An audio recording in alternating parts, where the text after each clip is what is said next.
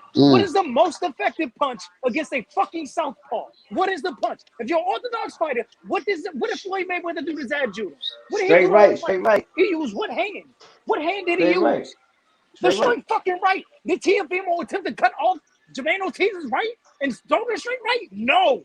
What The guy was running. Okay, so the guy Butler didn't run against Inui. Caleb Plant didn't run. Like No, but we see Tip is right as examples. well. Tip is right as well. Whenever Jermaine Ortiz took any stance to throw a 2-3 punches, Tio went into defense but didn't throw with him like he normally does, and didn't actually lay any counter shots either. Tio was trying to take it to him again. There were certain things that Tio was not doing that he could do normally, sometimes. And it was just painful to see Teofimo in a frustrated fight like that because it was frustrating the fans. It was frustrating him and the it fans. frustrated me to see that what he lacks is what style that Tio doesn't have in boxing. With all his raw talent, he's not a pressure fighter.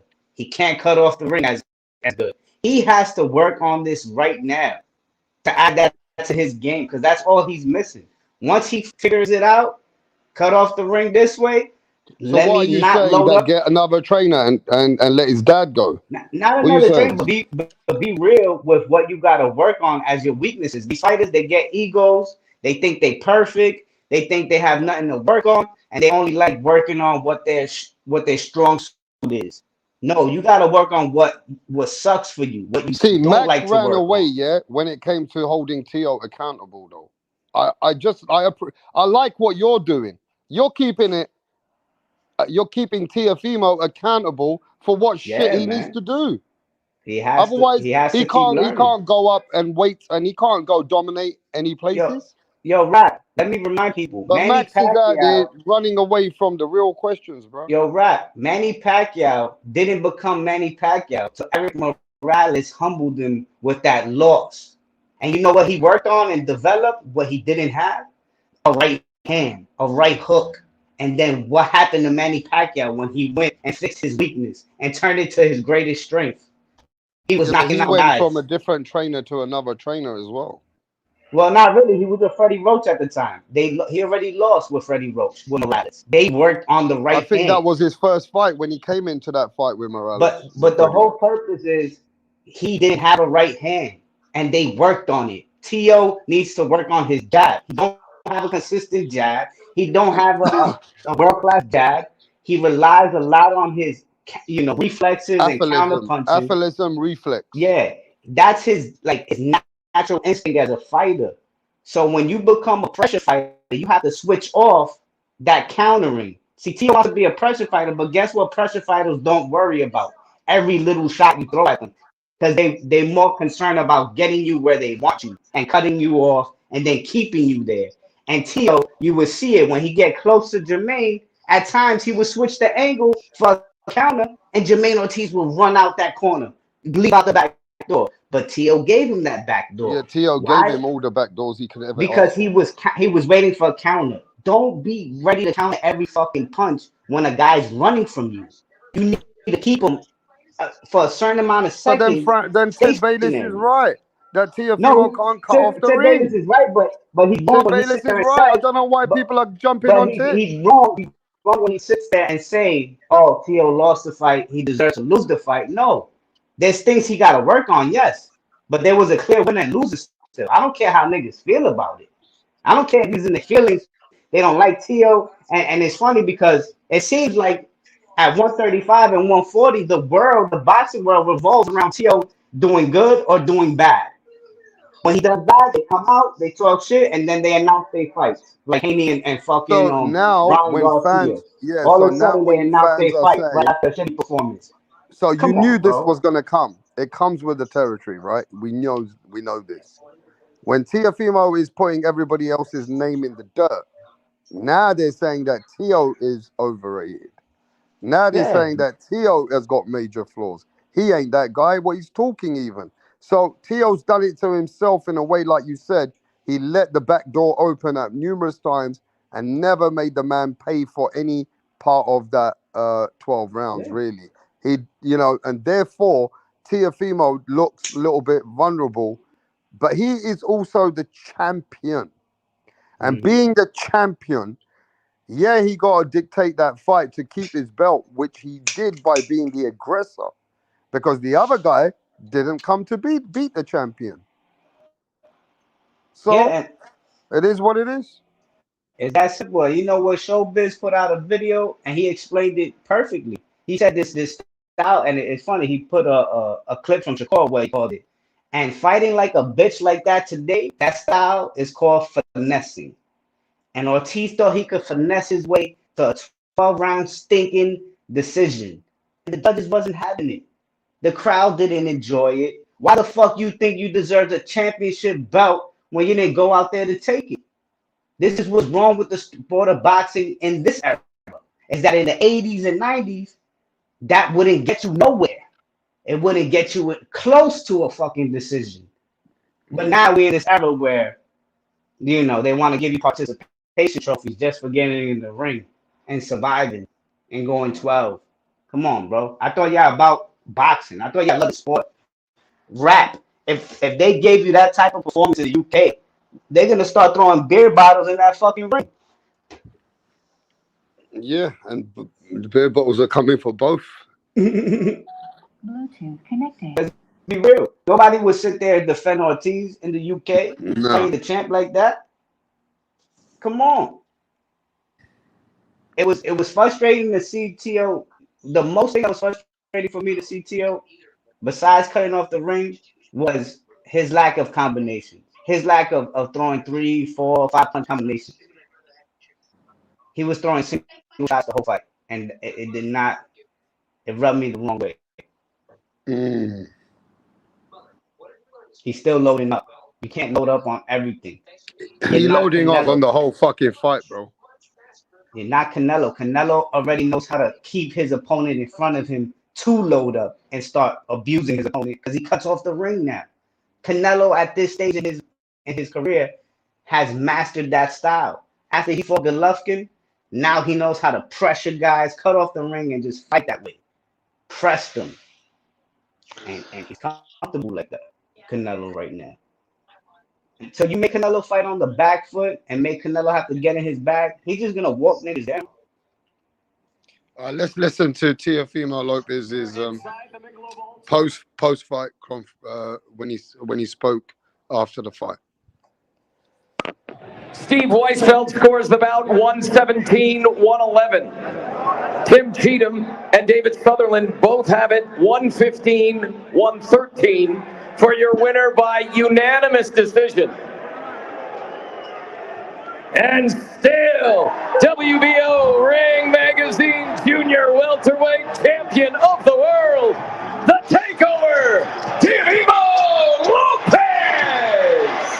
The highlight of TEOFIMO Lopez's night was the circus ring entrance and coming away with that decision win.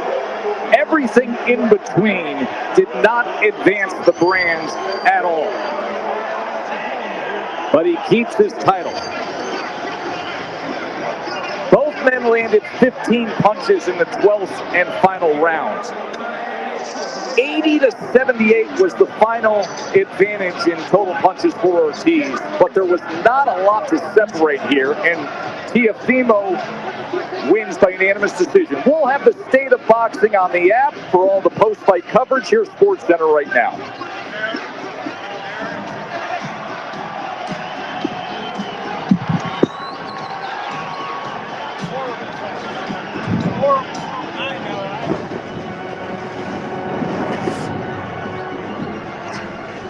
Welcome to the State of Boxing. Bernardo Osuna alongside TEOFIMO Lopez.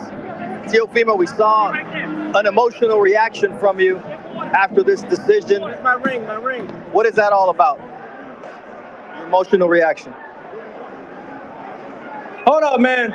Hey, people, humans, listen up, man. Listen up. Yeah, y'all can boo all you want. Suck a dick, no homo. No. Listen, I know, relax. Let me go back on this, okay? We cannot, for 1 second. Yeah, people that have no sport. Let me speak. We cannot, for 1 second, claim these people, these fighters that don't want to come and fight. You go to Blood, Sweat, and Tears, the 3 Code of Conduct Sugar Ray Robinson Award. If you ain't ready for this life, get out of my sport. I am a champion. I bleed for this. I sweat for this, and I cry for this every time. Jesus is real. And all I can say, may God giveth, God taketh. Blessed be the name of the Lord. Teo, this is not the first time that you're faced against a guy who doesn't want to engage. The same thing happened with Sandro Martin. How is it that you weren't able to cut off the ring? What could you have done better tonight to get him to engage? I had to get two guys so they could jump him. Because honestly, I got to fly to get these guys. That's crazy, man. Hey, listen, I tried my best to do what I can for the people. I even tried to box going backwards, and they did not want to commit. To show you people, listen to me. I only believe in one race, the human race. The human race. From Rosa Parks, she says it best. The only race I believe in is the human race. And that's what everything matters today. I don't believe in all religion. I believe in God, the one and almighty. Please let us come together as a unit. In 2600 BC, when they made the pyramids, they said it, united we stand, divided we fall. All right, this was a race, but he was running a race and you were chasing after him. You only threw 12 jabs yourself, Teo. Could that have helped? What could you have done differently, man? It's a Okay, Crypto, you caught that one on point. He only threw 12 jabs in the whole fight, bro. Right? Yep. And if you're not working off your jab, you know that TEOFIMO loading up. He was doing the same to Kambosos, loading up. But this guy was just moving, making Teo miss, and Teo was missing a lot of shots. Now, where Teo was the aggressor, and he was trying to still make the fight out of it. The problem is when Teo had him in on the corner on the ropes, he let the back door open, just like Crypto said. He keeps letting the back door open. So Ortiz keeps moving away, keeps moving around circles, right? It was a frustrating fight. After the round 7, round 8, even though I see that I'm waiting for TEOFIMO to catch something big, because that's what TEOFIMO has given me in this fight. You understand? That's all that TEOFIMO's given me in this fight, is to catch something big. So I'm going with the Teo game plan, and every time I'm waiting in every fucking round, I see Ortiz. Now I'm trying to see if Ortiz is going to fucking engage. But he's running more and more as the rounds keep going. And the fucking funny thing is, I thought to myself, okay, at worst, TEOFIMO trying to slow him down.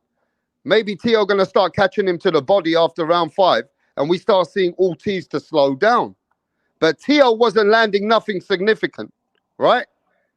And the other guy was able to keep making Teo moving himself and making Teo miss. It was frustrating after round 9. The best round was 11 and 12. Teo did try to catch some shots. He caught him with a couple of shots, and then Ortiz went running for the whole fucking round. The problem I have is Teo in that fight, it was a frustrating fight to watch. Just like Top Rank said, that fight does not certify any fight with Terence Crawford. TEOFIMO killed the energy. Nobody would hold any weight with TEOFIMO talking that. You understand? And the way that he spoke on the press conference post-fight, he is who he is. I don't know, you tell me, is TEOFIMO putting people off of him? Or is it the big question mark, like Crypto said, he has to go back and learn more to his craft? It is what it is. At the end of the day, it's best for boxing that TEOFIMO got that fucking win. Even though both guys didn't really fight. Nope. Even though both guys didn't really fight. But it's good for boxing that TEOFIMO won. Because Teo tried to fight, and Teo was the guy trying to fight, but he couldn't catch him. The other guy wasn't trying to fight and was trying to move. So I'm glad TEOFIMO got that belt so that he can still be, because the other guy is not exciting, bro. Ortiz was a poison. I don't want to see Ortiz to try and be a champion with not trying to fucking beat the champion, bro. You trying to be like Willie Pep, move from every single fucking punch, but you got caught at the end, and you still ran. So I don't know, man. I'm not impressed. I'm a bit disappointed from last night, and as much as I like Teofimo got to deal with the 140 division, and that's it, bro. That's it. Teofimo's still in the 140. He's got the belt, so he got big fights at 140 pounds. Let's see how Teofimo now comes from this and what he comes back with, because that, even Teofimo hates that. Even Teofimo, he must be thinking to himself, what the fuck? You know what I mean? What the fuck is this now? Because Teo did a lot of talking. So he's going to get the backlash. You know what I mean? He's going to get the backlash. He put a lot of people's names in the dirt. So now Teofimo's going to get that backlash. But, man, that's not the performance anyone wanted to see. That's not what anyone was looking for. And that's not what's going to bring Teofimo to get any fight with Bud Crawford, bruv. Nah. Ain't happening, bro. Ain't nobody care about that, man. Yeah, we've been down this road before, though. I mean, people were saying it after the Sandor fight. Yeah, People but didn't now have any. Teo's got to come back and do some stuff again. Like Yeah, that yeah. cartoon. You So watched does the everybody. cartoon, didn't you? Every fighter has up, these moments. up and down. I mean, you know. Teo's career is like Bitcoin chart, up and down. And you know what? I didn't like the way this shit was going, even in the post fight. He should have let his dad speak. Because Teo Sr., no matter what you say about Teofimo Sr., you know what? Now I finally realize that that's the man that should be speaking. Teofimo Right. Sr., I think so. Teofimo Sr., whether he's crazy or not, that's a man that we miss in boxing. And I don't know how they've quieted him up. They don't let him talk anymore. He didn't talk across the whole fight build-up. It's like Teofimo got his dad saying, don't speak, I'll speak. Nah. Let Punch Drunk Boxing speak. Let me speak. Nah. Let Punch Drunk Boxing speak for you. Or let somebody fucking smart who knows how to speak for Teofimo. Because Teofimo don't know some of the shit that he's talking about, bro. I think you're right, rapping in that regard, because that's something I noticed. I said, yo, bro, this guy doing a lot of talking, a lot of interviews. Like, just you should be focusing on training. So was Teo getting caught up with all his interviews trying to whatever, bro? He's holding everything into himself, man. He should let his dad do some of the speaking, and he should let somebody. He should hire someone like Punch Drunk or get somebody articulate who knows what to make the people hear. Teo is not letting the people hear what people can connect with him, bro. Whatever is going on in his mind and the way that he's speaking, I just don't think people are connecting with Teofimo like that. You know what I'm saying? Yeah, I ain't gonna lie. He lost me. He's all over the place. He lost me with Rosa Parks. Rosa Parks and then the pyramids. He went from Rosa Parks to the pyramids to the 3 fucking disciplines. I'm like, what? Hey, let me tell you something, my brothers. If this was me, Tip Bayless, Crypto, and especially Punch Drunk Boxing, do you think any one of us would have written this script for him? Hell no. Right? Listen, Do you not think that you could turn Teofimo up overnight if he can just be a certain way and speak a certain way and just avoid so many other things, right? Teofimo has got too much going on, bro. This guy is that cartoon character. You know that cartoon they showed? That cartoon in the beginning of Teofimo? They've worked him out, bro. He's a proper cartoon. This guy, he doesn't know whether he's coming or going. What's he saying? Yeah, he's a good fighter. Yeah, he's got balls. Yeah, he's got heart. Yeah, the takeover brings the great energy sometimes. And yeah, Teofimo is needed in the fucking sport. We need people who bring a story like Tip Bayless said earlier, right? We need those people. But somebody got to write this man's script. Because he came from one side to fucking Malcolm X, to Martin Luther King, to telling everybody, nah, man, everybody was black. We were all born in South Africa. Man, where the fuck is he getting all this 6,000 BC? We don't want to listen about 6,000 BC, bro. I don't know where this guy's going with this. And then he tells people suck a dick.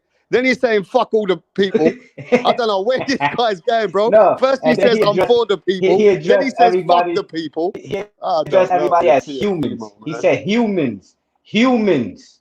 The What? humans. All the humans. Listen to me, humans. Oh man. Oh, Hey, look, bro.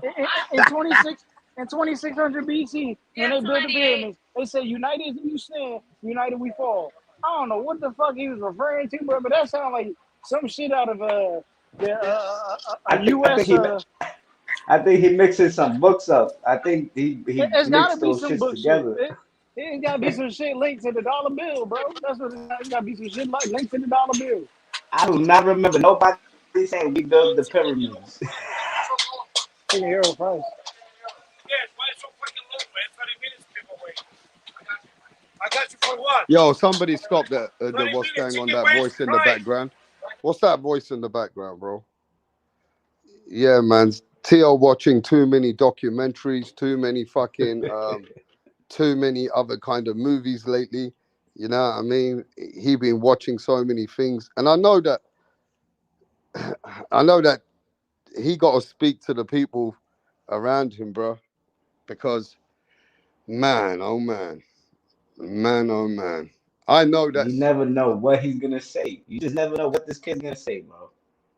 Hey, but look, man, at the end of the day, nobody predicted it was going to be this much of a stinker. Hey, Thursday night boxing's a curse.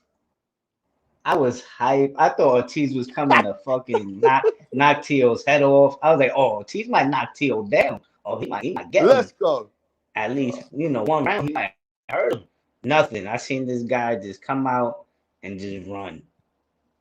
And I see saw Tio's weaknesses again as far as the bad habits. No jab. This is why we say you need a jab in boxing. You got a jab is to set up other punches. Stop your opponent's rhythm. How you gonna stop a guy from moving if you're not gonna land a double jab? Come on, man. He's too talented to be abandoning some fundamentals, some basic fundamentals that he could apply easily. But like I said, man, they need the realest people. And can you imagine Punch drunk boxing if you had told TEOFIMO some of the lyrical flow that people don't even know this, that I will vouch for Punch. Certain things that TEOFIMO has said has looked good. Would you believe certain things maybe were back in the day that Punch might have even said to Tio, yo, man, on his channel. He picks those vibes up. But lately, bro, I don't know what your boy's saying, Punch, but you need to help him with that, bro. Hey, man, look, I'm off limits. Top Why rank. are you off limits? What's happened? Top rank already gave them orders. Stay away from punch from boxing. So I got this. Hold on, where you did, nigga? Hey, man, I'm yeah, but Punch, if now we're missing that time where TEOFIMO come to your channel, that was the best promotion for that fight, whatever it was. Yeah? But now, what the fuck are we listening to? What are we? Oh man, I'm gonna tell you straight, Punch. Look, we know TEOFIMO won. We know the people that saying Ortiz won. Some of them just don't like Tio, right? And we know that it is what it is. But bro, it's like it's caused a dull energy, and it's like a black cloud over boxing. The way Tio and this guy fought, bro. Oh man, hey, I mean, it's an ugly win. You know, a lot of even great. I like that talk. Ugly win. A lot of great fighters get their ugly wins in. You know what I'm saying? So he got his ugly win. He moves on to the next. Everybody want to see Tio versus Tank, Tio versus Ryan, Tio versus Haney, Tio versus facts. That's nobody. Not even. I've been on Twitter all day. I've been on YouTube all day. I've been on Instagram or whatever. I have yet seen somebody say, I want to see Jermaine Ortiz versus Tank. I want to see Jermaine Ortiz, the winner of Devin Haney and Ryan Garcia, because nobody really thought that Jermaine Ortiz won. They just using it for bragging rights. They just using it to be a devil's advocate in YouTube or on Twitter. You know, Jermaine Ortiz beat Tio. So why y'all ain't saying Jermaine Ortiz next with Jermaine Ortiz versus Pitbull Cruz? Give me Jermaine Ortiz versus Keyshawn Davis. Ain't nobody talking about no Jermaine Ortiz because they know that Tio just won an ugly fight. That's it. I think it kills the energy for what people were looking for and what everybody wanted. I think it came to the bottom of the bottom when it came to the energy, you know. Especially when you got TEOFIMO talking about, look how boring these other motherfuckers are. You watch my fight. I'm just saying, right? It kind of gave some kind of a bad vibe, man. In a way. I'm gonna say this. You know what I'm saying? If this what I would tell him if I was, you know, chilling with him or whatever. I'm like, I will even go spiritually. I will have a conversation spiritually. You know what I'm saying? And this just goes for everybody. Your enviness or your hate is gonna be somebody else's blessing. You feel me? Yeah, but that's deep talk because you already know certain things bug TEOFIMO Lopez, and they do piss him off and shit like that. He shouldn't need to worry about. It you know, it pisses him off, and the only reason why I could say this publicly is because he says it publicly. After the fight, they do a interview, and he said that if they was gonna rob me, I told Peter from Top Rank. Yeah, he said that if they was gonna rob me, if they was gonna rob me, they was gonna give Devin Haney the ring belt. What does the ring belt have to do with Devin? Devin is in the mind of Teofimo Lopez, and I think that's making him it's fucking with I don't know, man. Just get David Haney out your mind, out your head.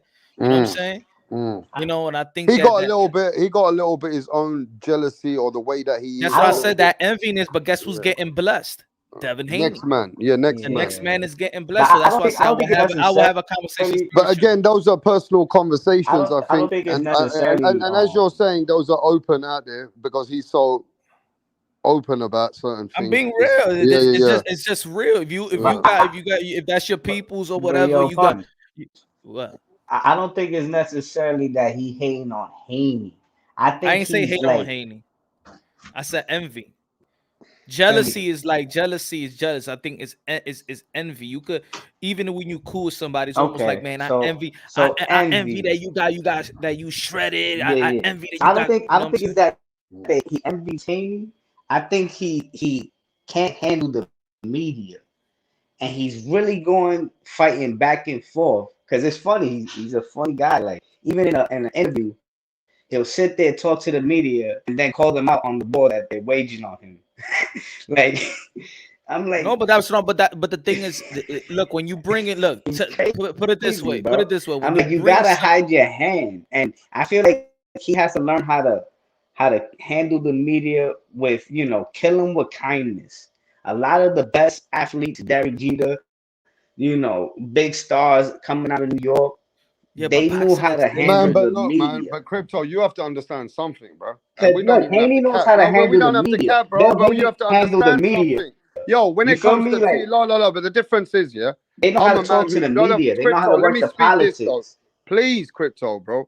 I've been around the game for quite a few years, and I know when it comes to certain people, what I know people don't know. When it comes to TEOFIMO Lopez, Punch don't need to speak his shit. Punch has got his direct number. Punch has hanged out with TEOFIMO. Punch knows TEOFIMO. Punch has spoke to TEOFIMO more than maybe 30 minutes to an hour on different occasions. So he knows TEOFIMO better than anybody else. So I have to listen to him when it comes to certain things with TEOFIMO. So, you know, you got to give Punch knows the outline and the outlook of how he knows TEOFIMO, right? So he's saying certain things are holding Teo back because he's envious of certain situations and whatever that it shows all the time on him, right? But that's only because of his verbal speech and what he does, where he goes from A to Z, where we know that TEOFIMO, he got swagger, but somewhere along the line, there's a lot of things going through where he's not sticking with his guns. And that is where I said he needs someone like Punch Drunk Boxing, because Punch will look for his best interest. And bruh, Punch, you would have made this man a superstar with the way that you can talk. Hey, like I said before, man. Look, hey, Top Rank got their team. They don't want TO, and they don't want the TOs with Punch Drunk Boxing publicly. They keep them away from Punch Drunk Boxing. So you know what I'm saying? Then y'all PR, whatever y'all want to call it. If they feel like they got their best interest, I'm gonna be real. Being real is keeping the best interest. Yeah, I'm gonna support, but being real is keeping the same interest. I will be like again, like nobody brought up Devin Haney. Remember, you retire.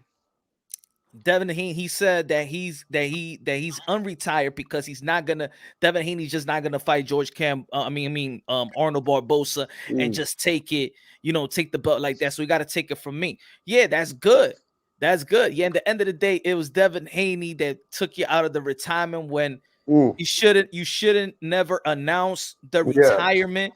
Facts. That's another thing that you would 100% not have let TEOFIMO go with that vibe. Even if you feel like that, not publicly, not after you won the biggest fight of your career. Yeah, and you're killing the energy.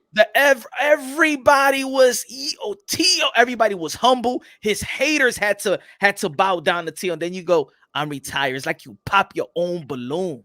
You went on ESPN with Max Kellerman to announce a retirement. You understand? You killed that vibe. You killed it. You killed it because just everybody like he killed his own fight and he killed the whole energy. In some respect, whatever it is, he kills himself. He's his own worst enemy. Mm-hmm.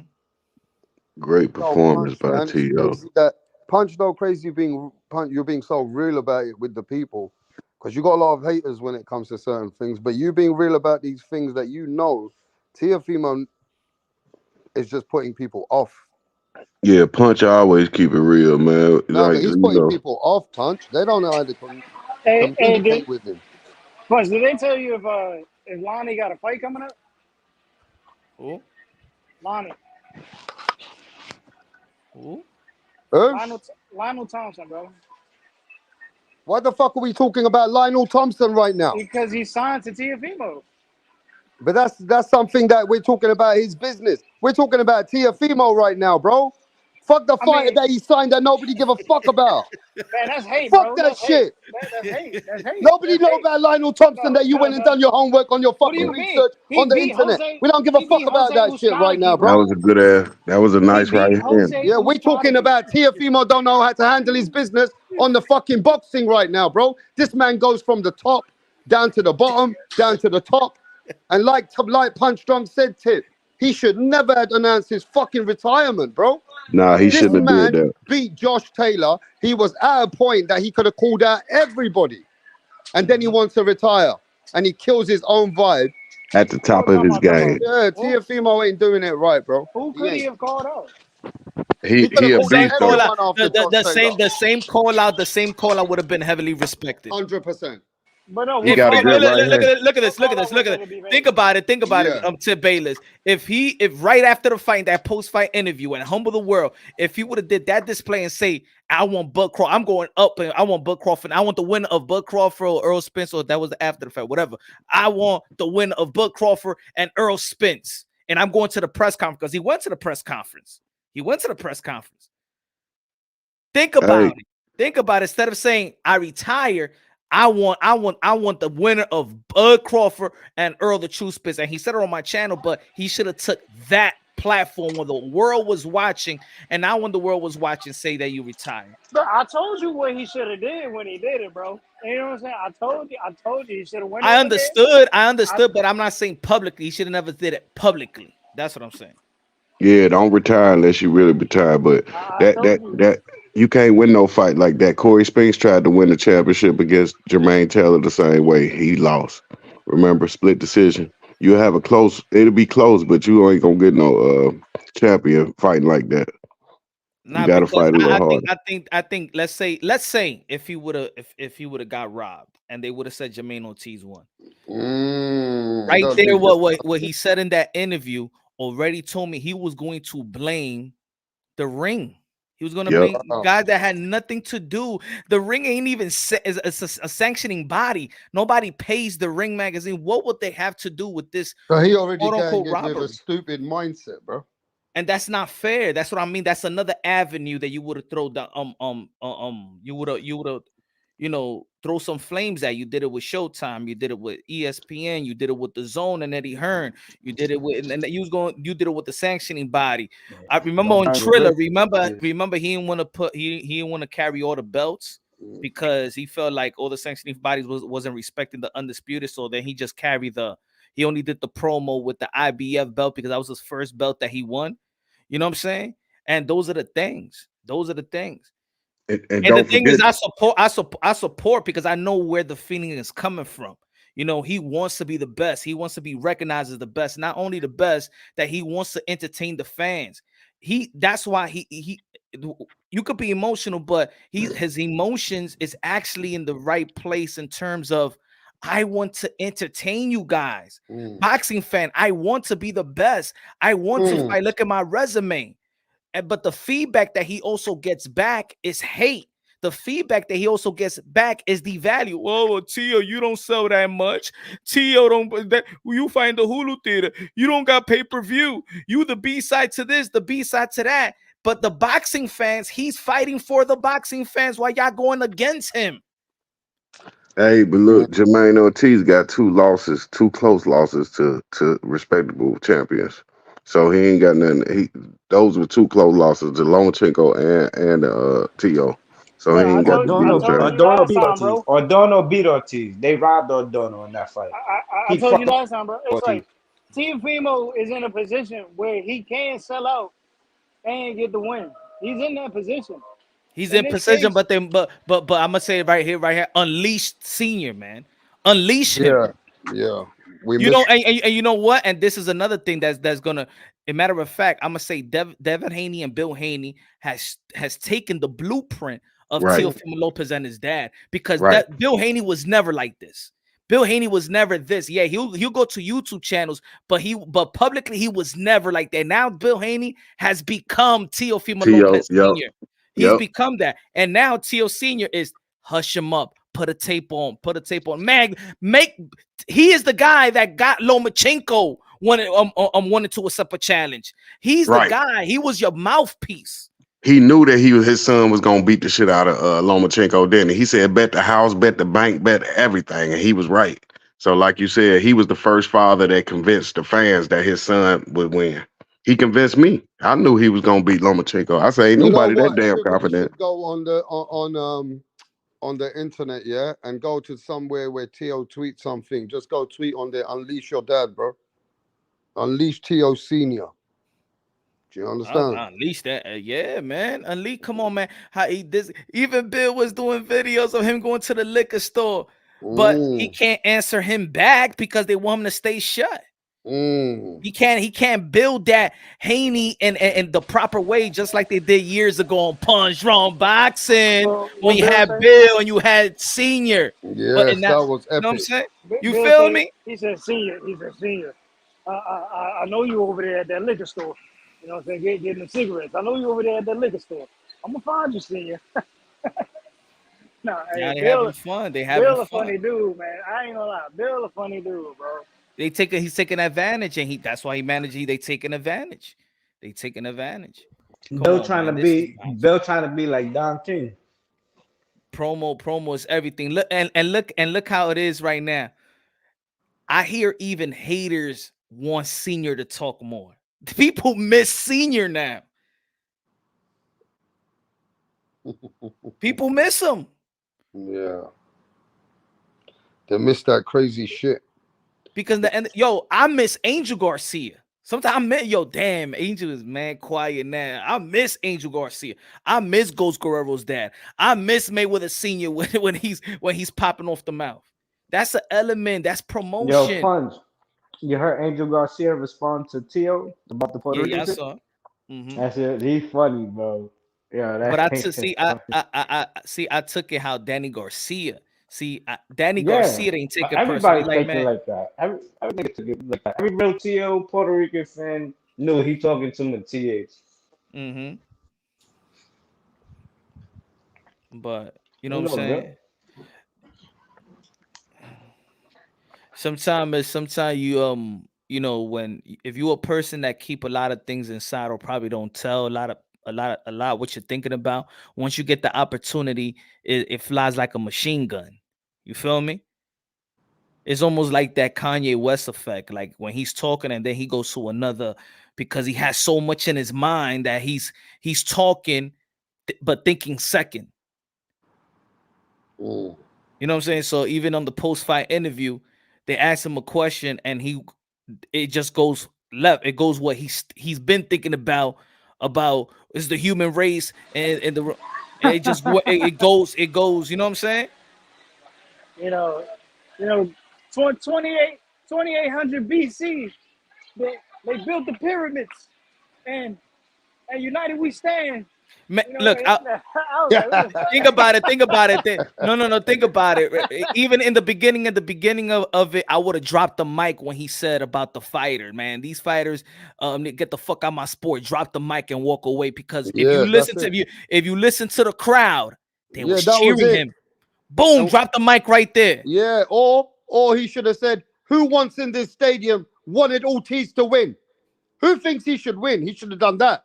You want running bitches? Yeah. He was shame going him. there, yeah. He said, look, I came to fight. All right, who wants him to win? And then he would have booed him out, right? More. But he went into a crazy mode, and that's it. Like you said, drop the mic otherwise. I would have dropped the mic right there when the crowd cheered after he said, and these boom. fighters don't, boom, that's it, you got it. You got the crowd. Mm. And that's what it is. Mm. T.O. is not that certain things that It's he his own shouldn't worst. say. It's his own worst. It's sometimes timing. You gotta understand the timing of when you made that punchline and you see the crowd. If the crowd was booing, think about it. In the beginning, the crowd said, "Suck a dick." They didn't even took it personal because they started cheering you when you said about the so drop the mic right there and walk away. Boom. Because then he goes and then he goes into one, yeah. And then he goes into one afterwards and tells them about 2000 BC. They're thinking, what the fuck? You didn't cut the ring off now. Fuck off. You fucking don't want to fucking teach us about 2000 BC, bro. It's almost like you remember Mike Tyson when he went on that Lennox Lewis rant. When he went on that Lennox Lewis rant, he said, "Praise me to Allah." And Jim Gray was about to ask a question. That's it. That's the punchline. We out of here. That's how you do it. And all the people was talking about was that post fight. That's it. Boom. That's it. You got to understand when you hit a good punchline and there ain't nothing else to talk about. That's it. Hey, Punch, can I ask you a question? You know, have you been getting any people coming on your channel giving you hate because of this TEOFIMO thing? Like you were with Andrade? Not as much. Not really, huh? Nah, not as because with Andrade, they came to try. There's a lot of trolls came at you, huh? Yeah. But with Tio, there are not many apart from someone like Mirage, maybe. Nah, there was a lot of hate because I think at the end of the day, I think that people, this is boxing. Or do y'all guys want a Jermaine Ortiz? Do you want a Jermaine Ortiz in that position? So y'all all of a sudden are we supporting runners because Shakur Stevenson is getting flamed still? Why did you not do your live? What happened to your scoring the round? Did you just shut it off? Nah, I shut my those shit. Just I don't know what happened with the Wi-Fi going in my laptop. The boxing gods didn't make you do the live because they had some technical problems, and the fight was like that. You were better off not doing the live. Oh shit! Oh my god! Hey, bro. Nah, did you watch Punch post fight stream? I watched little bit of it, yeah. Yeah, no. Punch snapped on the Dominican fighters, bro. I think he named every Dominican fighter. And then Mill City pulled up on Punch. I mean, you go to Jason Rosario. I was like, damn, Rosario retired, bro. I was like, shit. No. Yeah, but that's but that's what I'm talking about. Tip. People like, oh, yo, you but man, I don't think nobody's ever roasted their own kind like I did. I went in on Dominican fighters, man. Wow. No. I'm tired of that shit. I'm tired of Dominican fighters always getting this opportunity, you know, and it's like they don't want to show up. It's like they just here for the 200. You give a Dominican fighter 200K and that's it. They're good. That's it. That's all they needed. Their ceiling is so like, in my opinion, like low. Like Edo de los Santos, you ain't even go for it. Jason Rosario, you got knocked out with a I think. Come on, you started catching the Holy Ghost with a jab, bro. I'm gonna you say caught this. the Holy Ghost, man. Boxing would have been in a better place right now had that Edwin De Los Santos won, because Shakur Stevenson ain't doing shit. See, but that's wrong though. That's wrong. I don't think it's wrong. I don't think. Look. It's like this, right? I said the same thing. The same way Tio was the aggressor in that fight. I thought Edwin was the aggressor in the same fight against Shakur. But we see what happens after the fact. Shakur is just sitting on the sideline. He's not getting anything. But on the other hand, we got Edwin. You know what I'm saying? And it's a shit ton of fights out there for him, bro. that he can make, and it builds a star. Bro, but they highlighted that he landed the least punches in in the 38 years boxing. You can't. How could we want to reward that? But that's my thing. My eyes don't see that. I saw it differently. I saw a guy trying to get in and another guy trying to get away. You know what I'm saying? Like, no, I understand that, but you gotta land something. You just that's the only thing. If he would have done, he just wasn't landing shit, bro. I don't know. I didn't like the performance of both of them, but again, I'm not.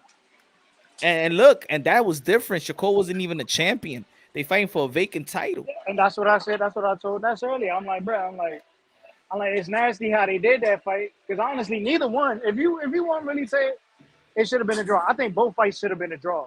This is my opinion. I have a different perspective on how to score the fight. You know what I'm saying? I see how y'all score the fight with the aggression. I see how Jermaine's moving on the back foot. You know what I'm saying? He's just touching TEOFIMO with his jab. It's different. It's like an amateur system scoring. I can see it that way, or I can see the professional way. Or I could call it down the middle and say, look, it's a draw, and nobody wins. End of the day, I think TEOFIMO, and even if TEOFIMO gets a draw, it doesn't hurt him. It doesn't hurt anybody. You know At the end of the day, this is pro boxing. I think that yes, the criteria also is, in amateur it's still the same thing, but it's pro boxing is different. If you talk to refs that does amateur or judges that does amateur and pros, it's different. This is the hurt business. In the amateurs, you could just throw a lot of punches and they'll give you the nod because you threw a lot of punches, a lot of pity pads. They kind of a lot of pity pads. That's why if you land a good shot, a clean, effective shot, sometimes they give you an 8 count. You ain't even dizzy or nothing. That's the difference between the pros and the amateurs. So in this sense, you can't give it to a guy like Jermaine Ortiz. My man, you ain't gonna win a pro fight like that.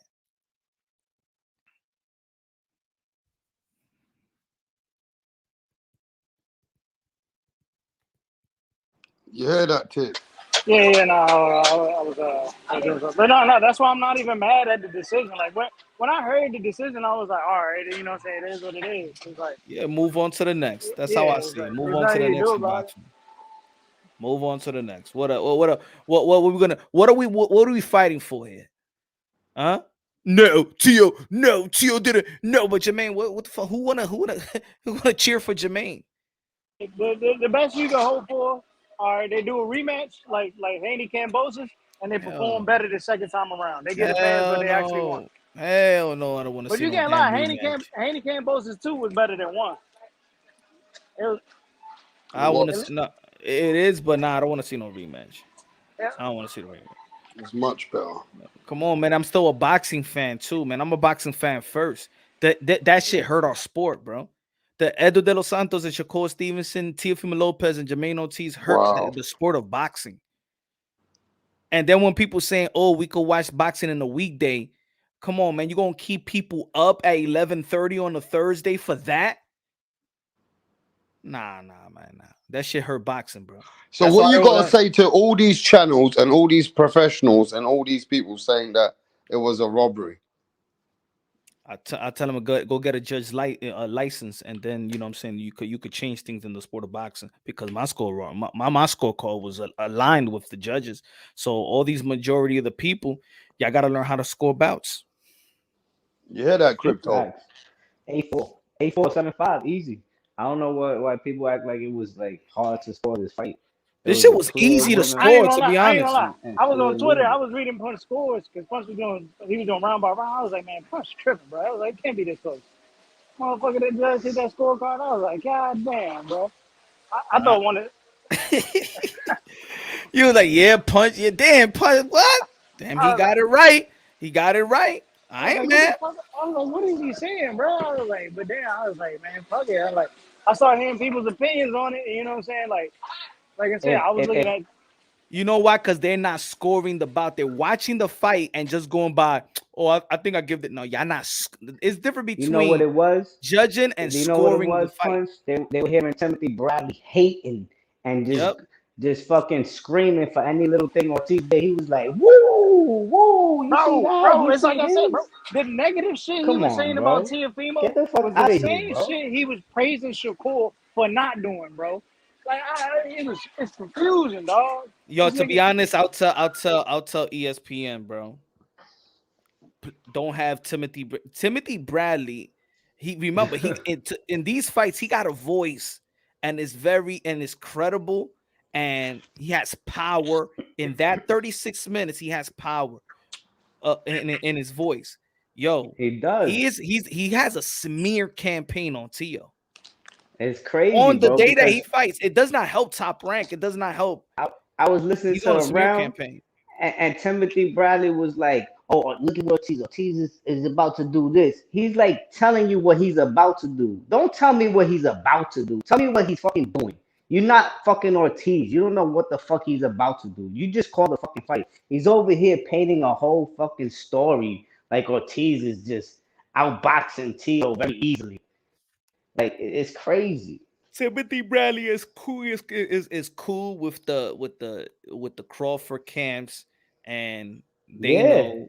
And back in the days, there was a problem with the Lopez and the Shakur camp with the Keyshawn, his brother, and stuff like that. When they had a physical altercation with Teofimo Lopez Sr. Oh. That's why it dates back. That's the only reason why, if they ever fight, it makes a little bit of sense of the Keyshawn Davis, because when Senior got snuffed by Shakur, Keyshawn Davis coach, it was That happened? no, it's a true story. Shakur Teofimo Lopez was sparring with Keyshawn Davis. That's how it happened. And there was an Keyshawn could get altercation. knocked out. If he want to get knocked out, he's Teofimo more than Lopez welcome to Senior move up. said the N-word and shit like that, and they took it like it was some racist shit. And Please. Get the fuck out of here with they that from shit. Virginia, bro. They like deep in the South, so it's different for them. They got a I don't different give a fuck about perspective. none of that. It's all about Cause contact at the end of the they day. way out. Cause I'm in Them Maryland, so I'm niggas, like right next to I've Virginia. been, But where they I at seen in Virginia, Shakur and I it's seen like Southern Keyshawn Virginia. Davis talk, and they say niggas. Keyshawn says niggas, these niggas say niggas. So like, I don't understand. Nah, but Niggas. you gotta think about it. You gotta think about it like this. Like I don't want to hear me, that. me being from like Last time I took the white man made up that word. me being in the metro area of like DC, Maryland, and Virginia. I There get was it a because I'm couple of closer to people being up saying in north. the chat, yeah, send the link, send the link. I send you the link. I see you come in the back, and now you run off. So, yo, if you've got something to say to anyone, I sent you the link. Stop ducking the smoke. You want Ortiz to win. Fucking hell, people love Ortiz all of a sudden, bro. they don't like it. They just hate. They just hate They hate Tio. Tio. They hate they all hate it. That's what people are weird, man. People are Man, weird, bro. I still think it's more beneficial I don't want no runners, De Los man. Santos became a champion. You know what I'm saying? I think De Los Santos is star material. I mean, the way he was promoting himself against Shakur, bro, he pulled up the jersey, bro. He pulled up the jersey and told Bro, Shakur, I'm in your hood. So Punch, I had and Max came on the channel earlier, Real Boxing TV, and he said, "Look, Rapstar, I've been supporting TBV for a long time, but today I had to leave their channel because they were really doing a lot of hating." Do you know what he was talking about? nah, I didn't watch TVV. So Tip Bayless, what was Max talking about? But now, you know, Ness got a bias. You know, Ness close to Haney just like Punch close to T.O., so it was a bias. You know, it is a battle of who I'm associated with. He didn't like the fact that this guy Larry Lopez been on my jock strap since I got you in love with me or something, Larry? You got a heart off, this dude, man, I want to know how this guy look like for real. This dude, bro, he be on my jock strap all day. Damn. Relax, my brother. Pick a day. Pick just man, at least be a troll to me like twice a week, bro. Damn, man, you in love with me, my brother. Relax.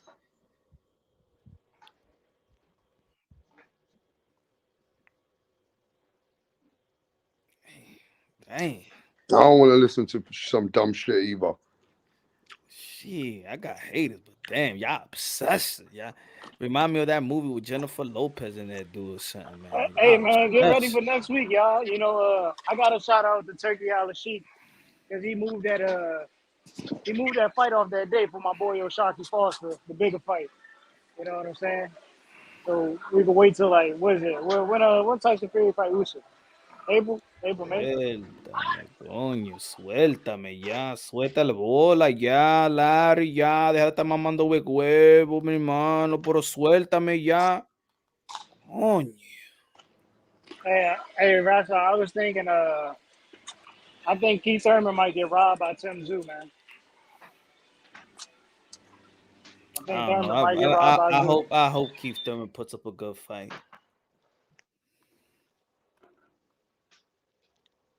He got to be the Keith Thurman of old. Like, he has to push Tim Tszyu back. He can't allow Tim Tszyu to come forward. Tim Tszyu is a terrible fighter going backwards, bro. Tim Tszyu back. You know, shit, he got the power to do it. But this is what I'm going to say about the fight. When people trying to say Teo can't cut the ring off, I think that Teo cut the ring off. He did it with the best foot, arguably the best movement, technical fighter when it comes to movement in Lomachenko in his Loma prime. don't run. Loma don't run. Wait. He cut the ring off for the first half of the fight. Easy. So I know that Teofimo Lopez could cut the ring off. Don't be a slave to the moment. I think that this right here with Jermaine Ortiz is what Teofimo Lopez putting pressure on himself to entertain. That's what it is. He put too much pressure on himself to entertain. And when he thinks that, when he's like, all right, this is the event that I'm going to entertain. When you see Teofimo Lopez saying, come on, let's go in the middle of the ring, he's frustrated because he wants to entertain and he's not giving him that type of work. He's not giving him that type of work. And that's what I think is that fight was more mental rather than he don't know how to cut the ring off. I don't know how to cut the ring off. He neutralized Lomachenko. But even then, you still got to be aware of the situation.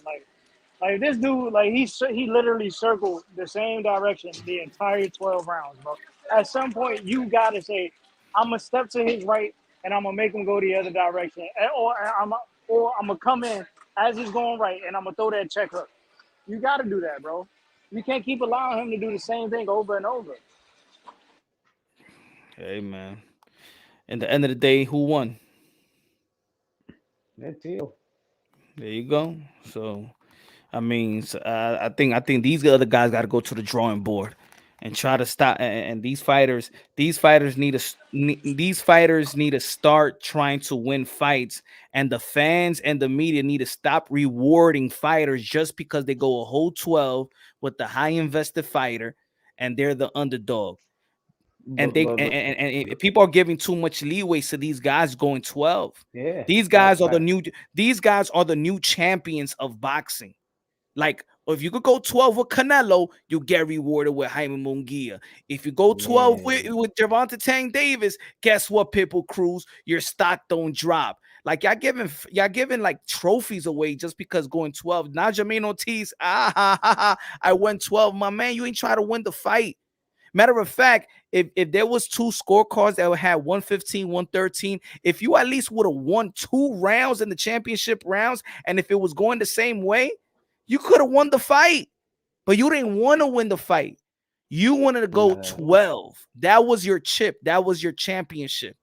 You know what I'm saying? You took the championship. You lost 10, 11, and 12, all scorecards. And even the people that said that Teofimo Lopez wasn't doing good, they gave him the championship rounds.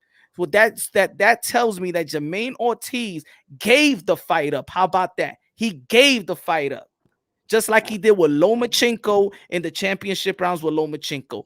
Gave the fight up. You're just there to participate and tell the whole world that you win 12 with Loma and you win 12 with Teofimo Lopez. You didn't want to win the fight. No heart. He showed no heart. Had no heart. But even with that being said, he ran in the 12, bro. He ran. Like, all right, if people want to like, oh, he could have cut the ring off. Man, he's running, man. I ain't going to spend no time fucking chasing this dude like that. Fuck out of here, man. Fuck out of here, man. Yeah, but Punch. With that being said, you gotta attack that body though. I mean, listen. No. He running like that. That's chasing. That's chasing. Now you trying to chase him. That's not right, bro. You at least gotta attack his body, bro. But Punch. With that being said, do you think Teo need to establish a jab and establish combinations more? Everybody got to work behind the jab. That's boxing 101. But there's a difference. There's a difference. He's not even working behind the jab was missing in this fight badly. Bro, you got to get. Motherfuckers, 50 people in the building. At least let's get some fucking likes. Come on, let's get some likes in this fucking house. Go on. Bro, in a lot of fights, there is going to be another fighter that's fighting in the outside. Not every fighter is fighting on the inside. Not both fighters fighting in the inside. There's always a fighter that could be fighting in the outside. But that fighter that's fighting in the outside is still being effective offensively in the outside. You know what I'm saying? Keith Thurman fights in the outside, but he's still throwing bombs. You know what I'm saying? Floyd Mayweather fights from the outside, but he's still highly effective offensively, even with Manny Pacquiao, who landed more punches. Mayweather fighting on the outside. You know what I'm saying? That doesn't mean because you fight it. What Jermaine Ortiz was doing was running. It's hard to cut the ring off because even when you cut the ring off, you have to throw. So I could counter. You're not committing. He's not committing to any punches. Just think about why Pitbull won his last fight against Giovanni Cabrera. It's basically the same thing. He won that fight easy. He was landing bombs on the guy the whole fucking night. I'm telling you, go rewatch the fight. It was the same thing. Yeah, I watched the fight. Y'all guys give Pitbull no love for that fight when he was landing bombs. I don't even know how that guy stood up for the whole fucking fight. Y'all don't give no credit to Pitbull. Y'all don't give no credit to the guy. You know what's crazy? I had thought about this. Like, I forgot what pay-per-view it was on, but the derail fight with Caleb Plant, it was going the same way. It was just a lackluster performance up until that knockout. Y'all remember that? Caleb Plant threw that left hook to the body, and then he came upstairs and knocked out Anthony Durrell. That fight was going the same exact way. Like, think about it. Think about this. Even let's say when we talk about Canelo Alvarez and Jermell Charlo, a lot of people say that he ran. Right after he got knocked down, what did Jermell Charlo do? Wow, did Canelo Alvarez ever? I ain't get knocked out, man. I'm with all 12 with Canelo. No, exactly. So Jermell Charlo rarely gave Canelo Alvarez anything to work with because he was literally now staying away, not committing to anything. Like, yo, it's not Canelo for that. And they blame Canelo for that. Like, Canelo got blamed for Charlo. I mean, he got blamed because he basically picked the opponent. He should have knocked him out. He knocked him down. And the guy he picked the opponent. Everybody knew Charlo was surviving. We all knew Charlo was surviving. Once we seen Charlo get hit with that shit, we knew Charlo was surviving. What's going on, people? He had to blame Thank you. Charlo. Charlo was What's good? undisputed. Yo, what's going on, fellas? This is Low Nose Boxing. How's everybody doing tonight? Yo, Lo, they said you was locked in the basement for like 2 days, bro. Yo, listen, check it out. Check it out, right? I didn't make a video. I'm gonna make a video about my assessment of the fight tomorrow because I had to watch it the second time because I keep hearing people saying that Jermaine Ortiz was robbed. This is like when Loma fought Devin Haney, I had to watch it 3 times, and I came to the conclusion that Devin Haney won. So after I just finished watching Theo So I versus. think you shouldn't even watch the Wait, fight listen. then if you think Devin Haney won. I wouldn't No, even no, care to no, hear no, your come on. opinion. Forget about Devin Haney right now. Fuck Devin Haney. I don't want me to say that, but yo, I just watched the fight right now for the second time, and I scored the fight 115, 113, TEOFIMO Lopez. And here's my breakdown of the fight. Jermaine Ortiz, he showed a lot of footwork, a lot of defense because of his footwork. He landed a little bit of jabs here and there, straight lefts here and there, but he didn't do enough. Teofimo Lopez, on the other hand, he came forward. He landed the bigger punches. His defense was I give Teofimo Lopez credit. His defense got very, very, very good. Coming forward, he was slipping a lot of punches. He was rolling with a lot of punches, but he was not good at cutting the ring off. I gave him the fight because he was more aggressive, his energy. But see, a lot of people out there were giving Shakur Stevenson garbage because of his performance, right? Jermaine Ortiz did the same thing Shakur Stevenson did, right? But unlike Edwin De Los Santos, who didn't go all out, Teofimo was more aggressive. He threw more punches, so I gave him the fight. But moving forward, a lot of fighters are gonna feel like this is the blueprint to beat Teofimo Lopez, being that he's a guy that likes to study the greats because he was studying Willie Pep. Willie Pep's moves is not the stuff to do against a Devin Haney or Jermaine Ortiz. You do that against guys that come at you. He's gonna have to study Canelo Alvarez, Miguel Cotto, because Miguel Cotto would have stopped Jermaine Ortiz. Miguel Cotto used to eat those runners for breakfast. Julio Cesar Chavez, Roberto Duran, that guys like that knew how to effectively cut the ring off. That's what he needs to study. Because if he goes in there and fights like that against Javante, because Javante's gonna box now. After watching this, if he fights like that against Javante Davis, it's gonna look like Rolly Romero all over again. I ain't If gonna he lie. fights Bud Crawford, his father's gonna throw the towel in, bro. He You got to said step that. up his You game. said Tio would look like Rolly. The only problem, the only issue that I have with Low Nose Boxing, can I give him his flowers, Punch? I never I keep thought it I'd be real. hearing it that way from him, though. He has kept it. I always keep it real. I keep it real. Wow. Low Nose Boxing, what's going on, bro? I'm the kind of friend But that anyway, you good, yeah? I'm gonna tell you the truth, bro. That's just how I am. You felt frustrated, yeah? You felt What happened? frustrated. I'm frustrated because he didn't learn from the Sandor fight. That's what I'm frustrated about. Because I said this is a chance to see if he stepped his game up against runners. Because after the Sandor fight, I was really pissed off at him. Even though he won the fight, he did. But he won the fight not because he dominated, because the other guy didn't do nothing, and what he did was enough. Because people make excuses. Because you fight a guy that runs. Listen, Canelo Alvarez fought Charlo that ran. It didn't look like that. He didn't knock him out, but he dominated him. Cotto fought a lot of guys that run. Cotto stops them. If you run against Miguel Cotto, he's gonna stop you. Try that shit against Julio Cesar Chavez. He's gonna stop you. Chavez Bro, cut this down. is weird, yeah? But I don't think Matias would look that bad against him.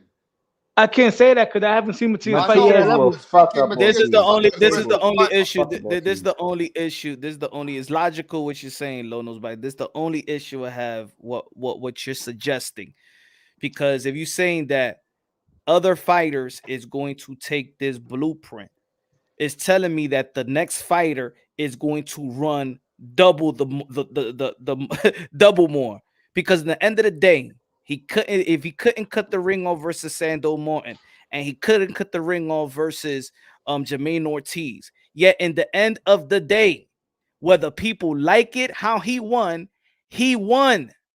Yeah, but punch. So it's still not a loss. We just don't like. It's still hold on. It's still a ugly victory. Yes, but it is. didn't lose. So at the end of the day, what is the next guy gonna do? Run? He didn't lose, Punch. He didn't lose, Punch. I never said he lost. But if he fights a guy that can move around and box better and be more effective, imagine. Look, put it this way: imagine if he fought Imagine we fought Devin Haney, right? Who's gonna move and box and step out and counter and tie you up, right? Or imagine a Shakur Stevenson who at his best is gonna move and counter, or Javante Davis that's gonna move and run you into a big shot. It's gonna be bad. See, Jermaine Ortiz and Sandor Martin are not on those guys' level. They're gonna take more chances, and yes, they'll get hit more. They're gonna get hit more because they're gonna take more chances. But Teofimo Lopez is not some guy that's just gonna knock you out with one punch and either. He gets hard, but he's not gonna hit them one shot and it's gonna be over with. So those guys are gonna be doing better if they box him. Now, like I said before, Teofimo Lopez is a student of the game because I noticed some changes. I seen improvement in his defense, but he's not using the jab coming forward. He's not using feints coming forward. He's not cutting the ring off. You know, he's leaping in there, relying on his athleticism, and he's gonna have to work on these things moving forward. The only thing you know what's gonna happen, Lowe's?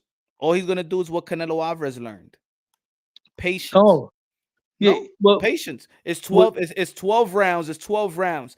In the end of the day, you're gonna have to score.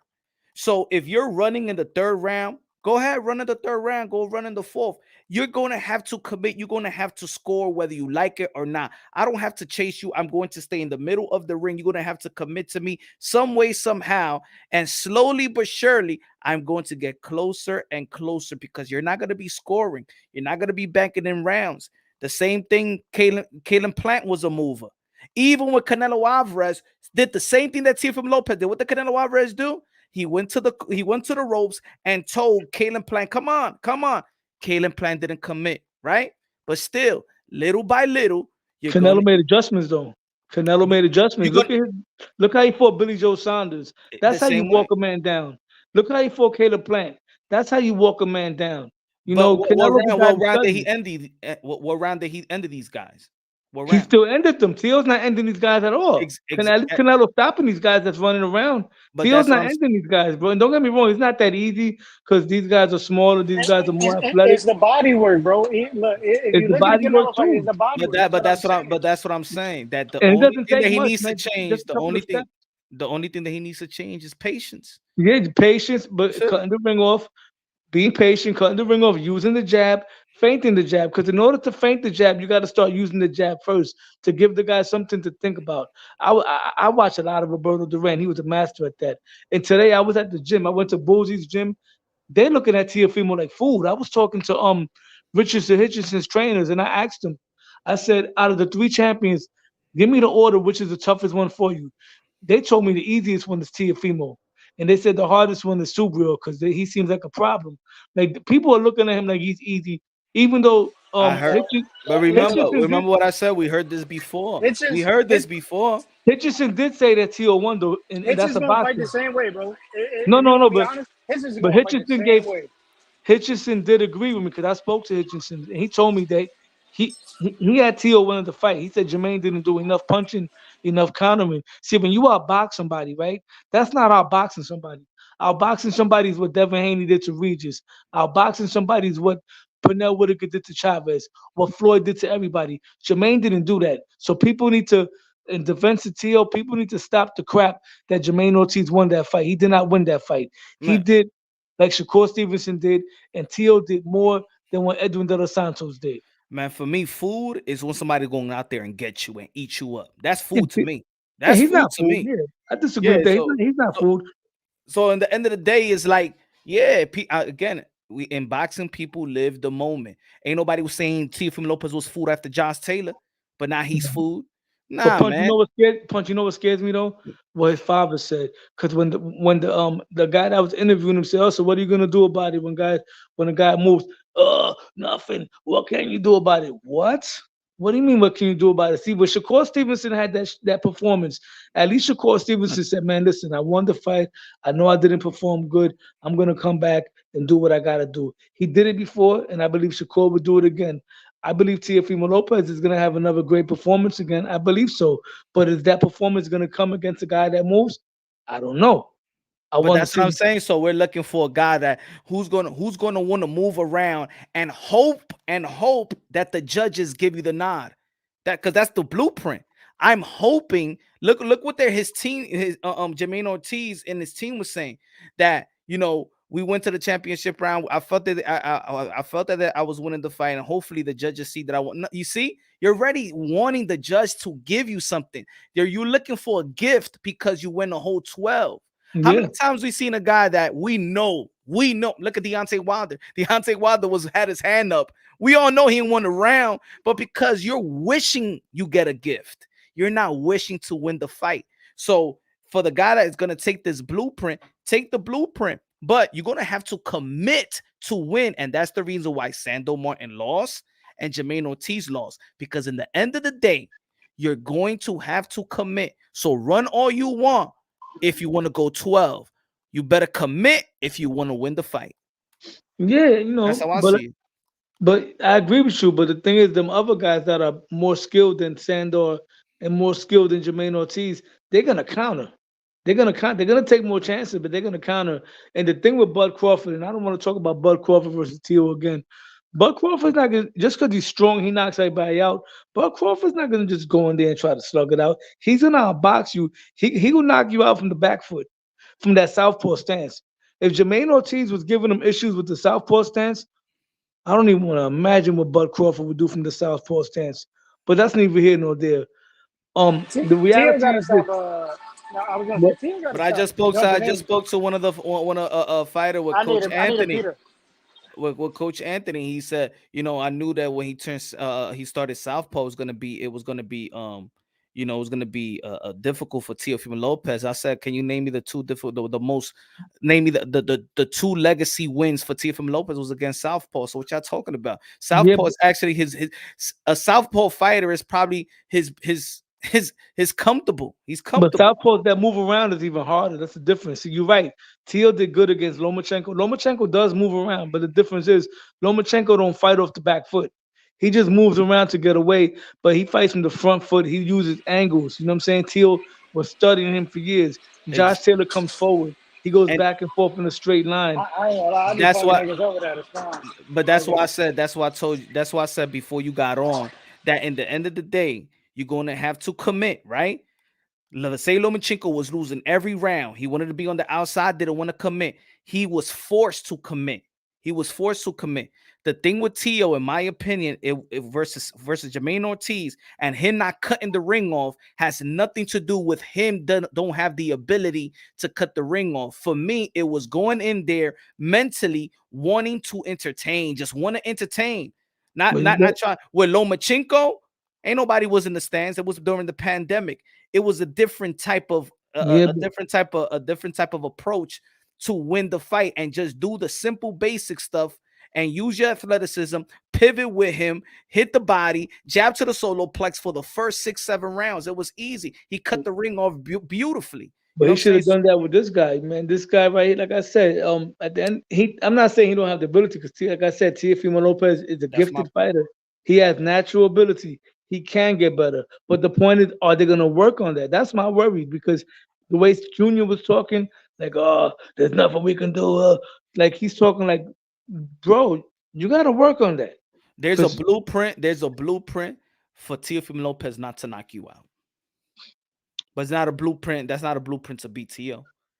George Cambosa didn't beat Teo because he was moved. That's not the blueprint of Teo. No, not George Cambosa. I'm talking about, like I said, if he was fighting a guy that was more skilled, would counter better and be more effective with the counters, he would have lost that fight.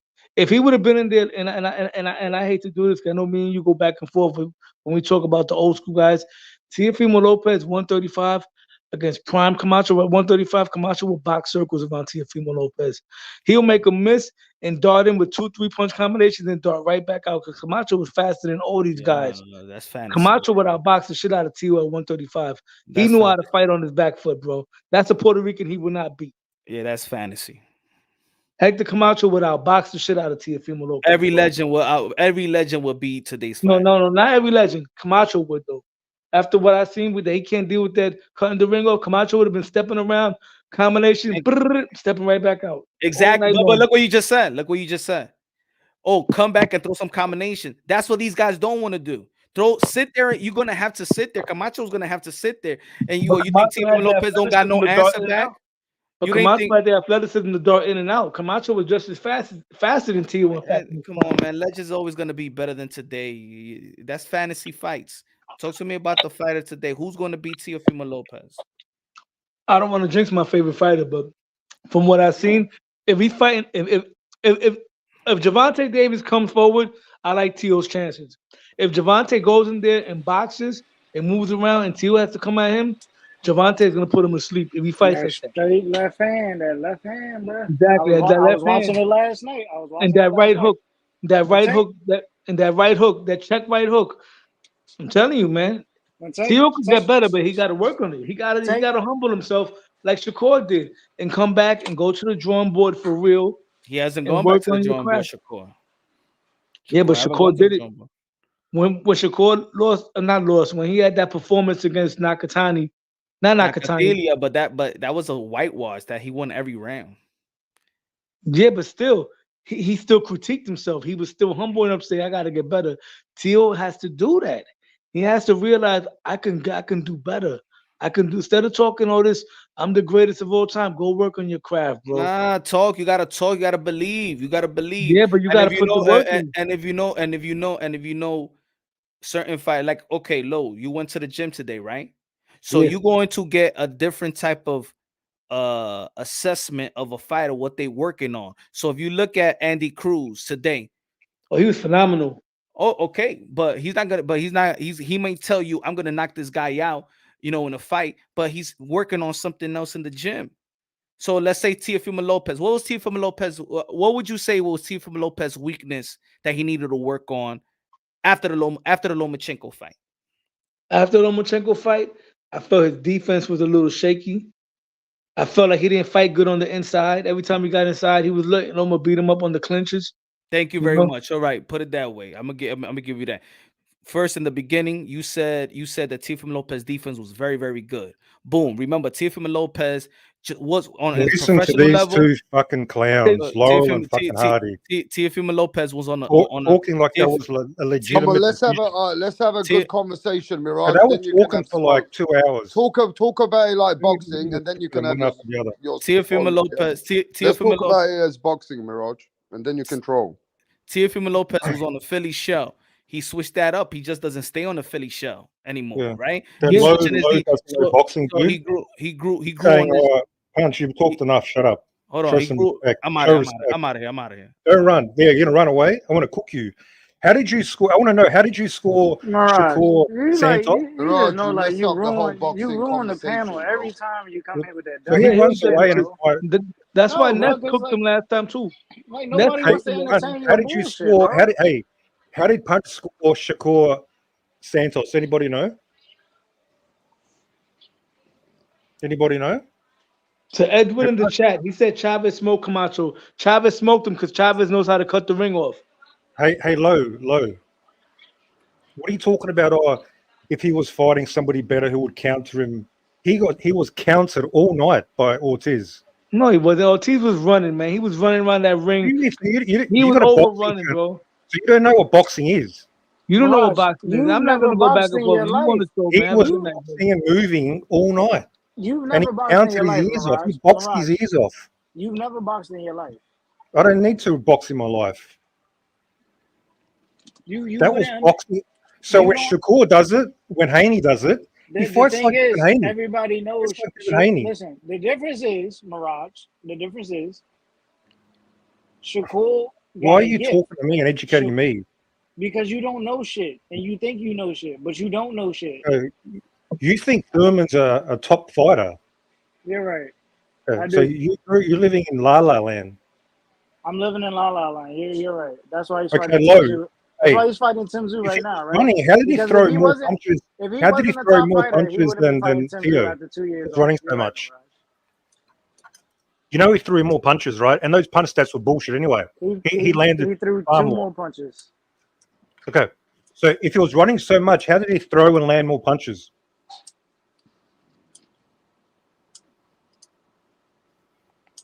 Yeah, you got nothing. Crickets, man, crickets. You know Ortiz threw more punches than Haney threw against progress. Mirage, we seen what he threw, bro. We seen what he No, did. you're not. You're making it out like he literally didn't fight. Are you considering the You're fact that making most it out of like these he didn't punches were fight. blocked? Are you No. considering the fact that most of these punches were blocked? No, you're not. No, first thing you're saying he didn't try to fight. He threw more punches. So you can erase that. Now you can talk about how many You land. said Ortiz threw more punches than Haney in pro race? Are you fucking retarded? Yeah, no. I'm talking about facts, empirical facts. Get Go. the fuck out of here. You're gonna Yeah, tell me I know that you he love threw more fight punches because than Haney. Haney was lighting up yeah. pro grade from 1 to 12. Throwing punches. What are you talking about? Knock him So down. He called a knockdown. What the fuck are you talking about? He knocked him down. Did Ortiz knock down T.O.? What are you comparing? I'm using CompuBox. What are you using? I don't give a fuck. What are you? So you're just pulling shit out of your ass. Yeah, that's why you guys are ignoring all the punches he threw. He threw a lot of combinations. Anybody sit here and believe your little county back numbers about Ortiz landing more punches, throwing more punches than Haney? I said he threw more. I said he threw more. I don't believe that. I'm sorry. It's hard for me to believe that. I know, because you're living in a delusional reality. Nah, I don't know. It's hard for me to believe that. He threw more. I didn't say he landed more. He threw more. No, I know Haney landed more than fucking this guy threw. How about that? Well, the facts don't agree. I'm talking about empirical facts. T.O. was doo-doo last You're night. so biased. You think he was just running and wasn't even throwing punches. He was throwing a lot of combat. When T.O. said, "Come on, Bro, fight," you cannot. he pushed him You up on the can't rope come. and Listen, lit him up. You can't come into a championship. He lit him up on the fighting ropes. like that. You don't fight like that in the championship bout, And bro. what about that bitch punch? He ran away. Because Tail Mirage, you between his fucked legs. up the T.O. panel was with your bullshit. doo-doo last night. Put it out there. Punch. He's scared of the smoke. I ran him out of town. He's a fucking Nobody pussy. wants You're to a pussy, argue punch. with you. No one wants to argue with you, Mirage. You can't defend yourself. You can't defend your man. No, you just make bad. You're a clown show just like T.O. T.O. and Punch, two clowns go together. No wonder they're friends. Hey, and you know what? I'm going to dog you out, hey, guys. and you're going to say nothing. Hey, guys. I want to finish my dinner. Can you hear me, guys? Yeah, we can hear you at the Mirage fucked up the panel, yeah. Yeah, I heard that hey, listen, it happens sometimes. Anytime, But the fact bro, of the matter anytime. is, T.O. was doo-doo last night. I did, you know what I'm saying? It's subjective, bro. It's subjective. Ain't no subjective. Seeing somebody swinging for the fences and missing with ineffective aggression, and You can't really say it was ineffective. I mean, it was very ineffective aggression. He missed 80% of his punches. That's the definition of ineffective aggression. It's not like Jermaine did any better. No, but the thing is that I'm not giving Jermaine a pass. I was about to get on Jermaine next. Jermaine And Ortiz. you can't, and look, you can't listen. It's like this. You can't reward a guy for instantly going on the back foot. Listen, I'm not going to disagree with you on it. The thing is, both things are true, bro. That's the thing. You're right. I've been both saying that all true. day. Two things can be right. T.O. was doo-doo because T.O. can't fight on the front foot. He doesn't know how to L-step himself into the proper positioning to cut off the ring. And then when we go to Ortiz was effective the first half of the fight, but then the back half of the fight, he just did cardio. That's all he did. He gave away the fight. He could have won the fight if he had to just engage more in the last 3 rounds, landed some clean, effective punches, and taken advantage of T.O. swinging and missing, and he could have took the fight. He gave the fight away. He had the fight in his hands. When we got to round 8, I'm looking like, yo, T.O.'s losing. He better do something. But unfortunately, the problem is, boxing is boxing. We don't judge it just based off of, hey, who won this round, who won this round, and who won this round, and who won the fight. It doesn't always go that way. It's political aspects in boxing. And the bottom line is, when I was looking at the fight, I had a 7-5 Ortiz. But at the end of the day, I would have gave it a draw because Ortiz gave the fucking fight away. I said a draw too. I said a draw would have been. Yeah, he gave away the last 3 rounds. That man probably didn't land more than 5 punches in at least 2 of those rounds. Bro, you can't win a fight that way. You can't give it. He gave the fight to T.O. Even though T.O. didn't win the fight, he didn't win the fight. Ortiz lost it. I said when they were going to when they were about to announce the scorecards, I was on Twitter. I was like, did anybody bet the draw? Because I thought that was going to be the decision. I mean, seeing as though, they're both in the same promotional company, and you know what I'm saying, you can't really say T.O. is the house fighter, but he is the A side in this sense. You know what I'm saying? With a performance like this, it doesn't really reward a winner. But I get it now. You know what I'm saying? I guess they're going to give it to the favorite. You know what I'm saying? Every time. But the thing is, again, at the end of the day, Ortiz had an opportunity to take the fight from him. It was in his hands. He snatched defeat from the jaws of victory. You know what I mean? That's what he basically did. He gave the fight away. He gave it away by not engaging. All he did was make T.O. miss, and that's it. He didn't make him pay. And so he paid for not making him pay. I don't have an issue with him losing the fight. But I'm sure not going to sit here and say, oh, T.O. won the fight. No, I'm not going to say that. Nah. They both lost. What's next? What's next for Ortiz and what's next for T.O.? I have no idea. T.O. Barbosa. Yeah, bro. Barbosa. Recovery fight. He need to fight somebody. He need to go back to fighting an aggressive fighter that can make him look good. But he actually might need to fight another fighter like that so he can get an actual trainer to help him teach him how to cut off the damn ring and be effective with his aggression. It's going to be a narrative painted at this point in time because of the two performances he's had against Sandor and then the fight last night. It's not a narrative though, bro. It's evidence. We have evidence of it. It's a narrative when you don't have evidence of it. We have evidence that T.O. does not do good being the lead guy against an athletic left hand punch, athletic guy that's left handed. Thank God everybody in the sport of boxing don't come to run. They actually come to fight. So who you got? This whole coming to run shit is his job to cut off the ring. I'm tired of you making excuses for T.O. It's T.O.'s fucking job to cut off the ring and to stop it. It's his job to do it. He didn't do it.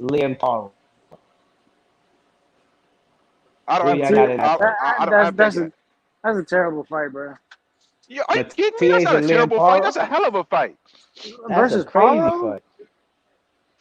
Did you say Paro versus Matias is a bad fight? Bro, Matias is gonna beat the shit out of Liam Paro, bro. Bro, you sleeping on Paro, bro. I think do you think Liam Paro is any better than Ergashev? Yep. He beat Montana Love, bro. He knocked out Montana Love. You're a wildin', bro. You're a wildin'. Ain't no way you're telling me Liam Paro is better than Ergashev, bro. Who Ergashev beat? Fucking Liam Paro knocked out Montana Love. Bro. It's not about who he beat. Yeah, you can see. It is about who you beat, bro. You can see. But it's how you look though in the process too, though. It's both of them. You can just see it, bro. Like Ergashev, like. Who the fuck is Ergashev? He ain't fight nobody, bro. Matias is made for Ergashev, bro. Paro ain't made for Ergashev or Matias, dog. Well, the good thing is we get to find out. I think it's a good fight. Yeah, I think it's a good scrap. I ain't gonna lie. When I look at that T.O. fight last night, bro, I'm like, man, Matias, he should take that boots in his whatchamacallit fight. No, he should stay at 140 and try to go unify. Win his fight and then try to unify. And he's in position to do so. I mean, is unifying really gonna move the needle for him? If he fights Haney in a unification, hell the fuck yes. I say move up and go fight Stanionis and Boots. Fuck no. He just went to the zone. He's at the zone now, so that fight is out of the question. So let's speak realistically now. The fight that's realistic for him right now is a Haney fight. It's realistic. That's cool. Yeah. That's a realistic fight. Who has the okay? Well, unfortunately, Rolly got the other belt. Even though to me, that's Sugar Barroso's belt.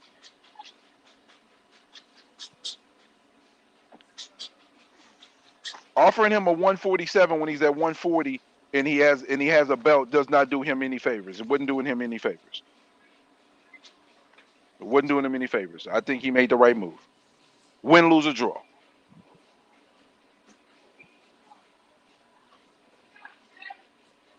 Just my thoughts. But T.O. was doo-doo last night, though. I want everybody to know that. All you T.O. fans, unfortunately, T.O. was doo-doo last night. And I don't want to hear about no Terrence Bud Crawford fight. And I mean, I'll watch it if it happens. If Bob Arum puts some money up for it, yeah, I'll watch it. I'll watch T.O. get demolished. I'll watch it. Sure. Without a doubt. It's unbiased. You were saying you go with the narrative he shut down the second half. Everything changed in the second half. No, I know. There's not a narrative that he shut down in the second half. If you watch rounds 9 through 12, he would make T.O. miss and never made him pay for it. He was basically cardio. Again, early in the rounds, he would have moments where he would make T.O. pay for missing. He didn't do that enough in rounds 9 to 12. If you go watch around, I mean, I'm not going to watch it again. I'm all set. But rounds 9 to 12, there was multiple occasions. Well, again, I'm looking at. Bro, he didn't land 5 punches in rounds 11 or 12, bro. Okay, sorry. he landed, according to comic books, he landed 15 punches in round 12, which is the same as Lopez. Okay, 15. If you say so. He landed 6 in round 11. Well, I'm sorry, my eyeballs disagree with CompuBox. So maybe your eyeballs are biased. People are biased because. How my eyeballs biased when I have no invested interest in you're saying, fighter, he's going to come on strong. I don't even like T.O. You sound dumb as fuck right now, bro. I don't even like T.O. I respect his game, but I don't even like T.O. So how the fuck am I be biased about somebody that I'm not even a fan? Somebody's convinced you they've be realistic here, bro. Cut the bullshit. The facts disagree. Basically, he threw the same. He landed the same throughout the whole fight. Bro, at the end of the day, bro, he gave the fight away to some degree. No, that's what you keep saying, but I don't see evidence. Because I watched the fight, and that's what I saw. I saw somebody that didn't engage enough in those last rounds. Bro, I'm not counting that pity pat. You said he landed 5 punches in round 12 when it landed 15, according to people who actually counted. CompuBox ain't always right, so if you want to go by that, cool, you got it. You'd be wrong. I don't give a fuck. To be right. Yo, bro, I don't care that much, bro. I don't. At the end of the day, I thought Ortiz won the fucking fight, but he could have emphatically put a stamp on the victory by doing a little bit more work. He set the terms of engagement, which was a quality thing to do. I think you're talking nonsense. Okay, that's cool. You have a right there. I think he outworked him pretty much consistently through the whole fight, except for. Bro, I'm not disagreeing. That's the whole point. I'm not even disagreeing with you on this. It's just that at the end of the day, round 10, he was piecing him up with a lot of clean punches. He landed 9 punches. You can't tell me he said with a lot of clean punches. Wasn't a lot of clean punches landed in the entire fight. Like, give me a fucking break, bro. I'm talking around 10. And the narrative is, T.O. swept, bro. Oh, T.O. swept the last rounds. He didn't sweep the last round. Okay, bro. He was outlanded in rounds 9, rounds 10. Okay. And in round 12, they're even. So let me ask you a question. You don't think this whole Ortiz idea he swept them? Do you think Ortiz could have did more in the fight? Do you think Ortiz could have did more? If you say no, then you're on some bullshit. Of course he could have. Okay, then. So that's the end of the story, bro. I don't think. I thought Ortiz won the fight, bro. Do you hear me? I thought Ortiz won the fight, but he could have did more in certain points of the fight where he could have put a signature on the victory. He didn't put a signature on the victory. Hey, what's this signature? I'm scoring it round by round. This signature stuff. Bro, you know how boxing works, bro. Let's not ignore how boxing works, bro. Regardless if we like it or not, let's just be real here. Even if you won 2 more rounds, he still wouldn't have won the fight. Are you gonna be real here, or are you gonna go by this fairy tale shit? In a perfect world, he needed to win 2 more rounds just to win the fight. That's not how it works, bro. Unfortunately, bro. You're right. You're right in theory, but we know how boxing is. Judges are corrupt. Yeah, judges are corrupt. Judges are corrupt. Okay, so that means you gotta do a little bit more to set it off, bro. If you understand that dynamic, then you do a little bit more to solidify that. Hey, Rap, what happened to your boy Punch, man? That guy's got no balls. He didn't want to deal with the bullshit. Nobody wants to. Blow don't know boxing. Because because you don't even let a person get their point off before Blow don't know shit about boxing. People names and shit without you make a point, then they make a point, and now then you make a point, then they make a point. What's happening, Castro? What's the deal? Shout out to whoever said I wasn't gonna hit that link. Shit, Castro about that smoke. Y'all got Castro fucked up, son. What's the deal? Where you from, Castro? I'm from Texas. What's the story? What y'all wanna talk shit about, or who timed me out? I was spitting that heat. I got timed out because I was spitting heat in the comments. So whoever timed me out, hit that link. What was the heat? What was the heat? What was the heat? Whatever I typed. I was spitting number facts in that hoe, and y'all timed me out. The heat. What did you say, Castro? I didn't see it. Well, Castro, what was your heat, bro? What you smoking about? I mean, I don't even know what the smoke's about, bro. Me neither. That's why I want to know. Fill me in, my brother. Castro. Somebody timed me out and said I wouldn't hit the link. I pull up on that shit. Folks, I want to look at that. What you saying though? Fill us in, Fidel Castro. Fill us in. I typed it. I ain't finna repeat what I said, nigga. I typed it. I wasn't even in the fucking chat, bro. I'm talking to everybody. I'm not just talking to you. I'm talking to everybody. talking to the person Repeat who it timed so me he can out. hear it, The man. person said it wasn't hit that link. You Tell us guys know about it. what I'm You're on talking the about. panel, bro. Come on. That's what But this is hey, for. I wasn't singling you out though. I wasn't just talking to you. I I was know talking that, to but you're on everybody. the panel. Speak on what you was Yeah, but talking about. repeat, tell Give us everybody the what you. Speak your information, mind. bro. All the smoke is welcome over here. What's bugging you? My boy came out sensitive. Yeah, Ain't somebody nobody said you're being sensitive. What sensitive, I bro. said was, What is it? I'll Are hit you that hurt? link, nigga. People try to act like when I type in the comments that I won't hit that link or I won't pop up. You don't I'm remember saying what no, you I don't give a typed, man. fuck. Who But the what fuck And did I are you? said, you? these But two the niggas, problem listen is what you're I said. talking to the I said, people, yeah. And this okay, is a hold on. panel. The Hold on. Can panel I has been talk or panel no? has been Because y'all talking. ain't gonna interrupt But me. Because I already you've know been that's part talking of to the the fucking game. chat. What is your smoke? What is your subject? What the fuck have you come here for, bruh? What's your smoke?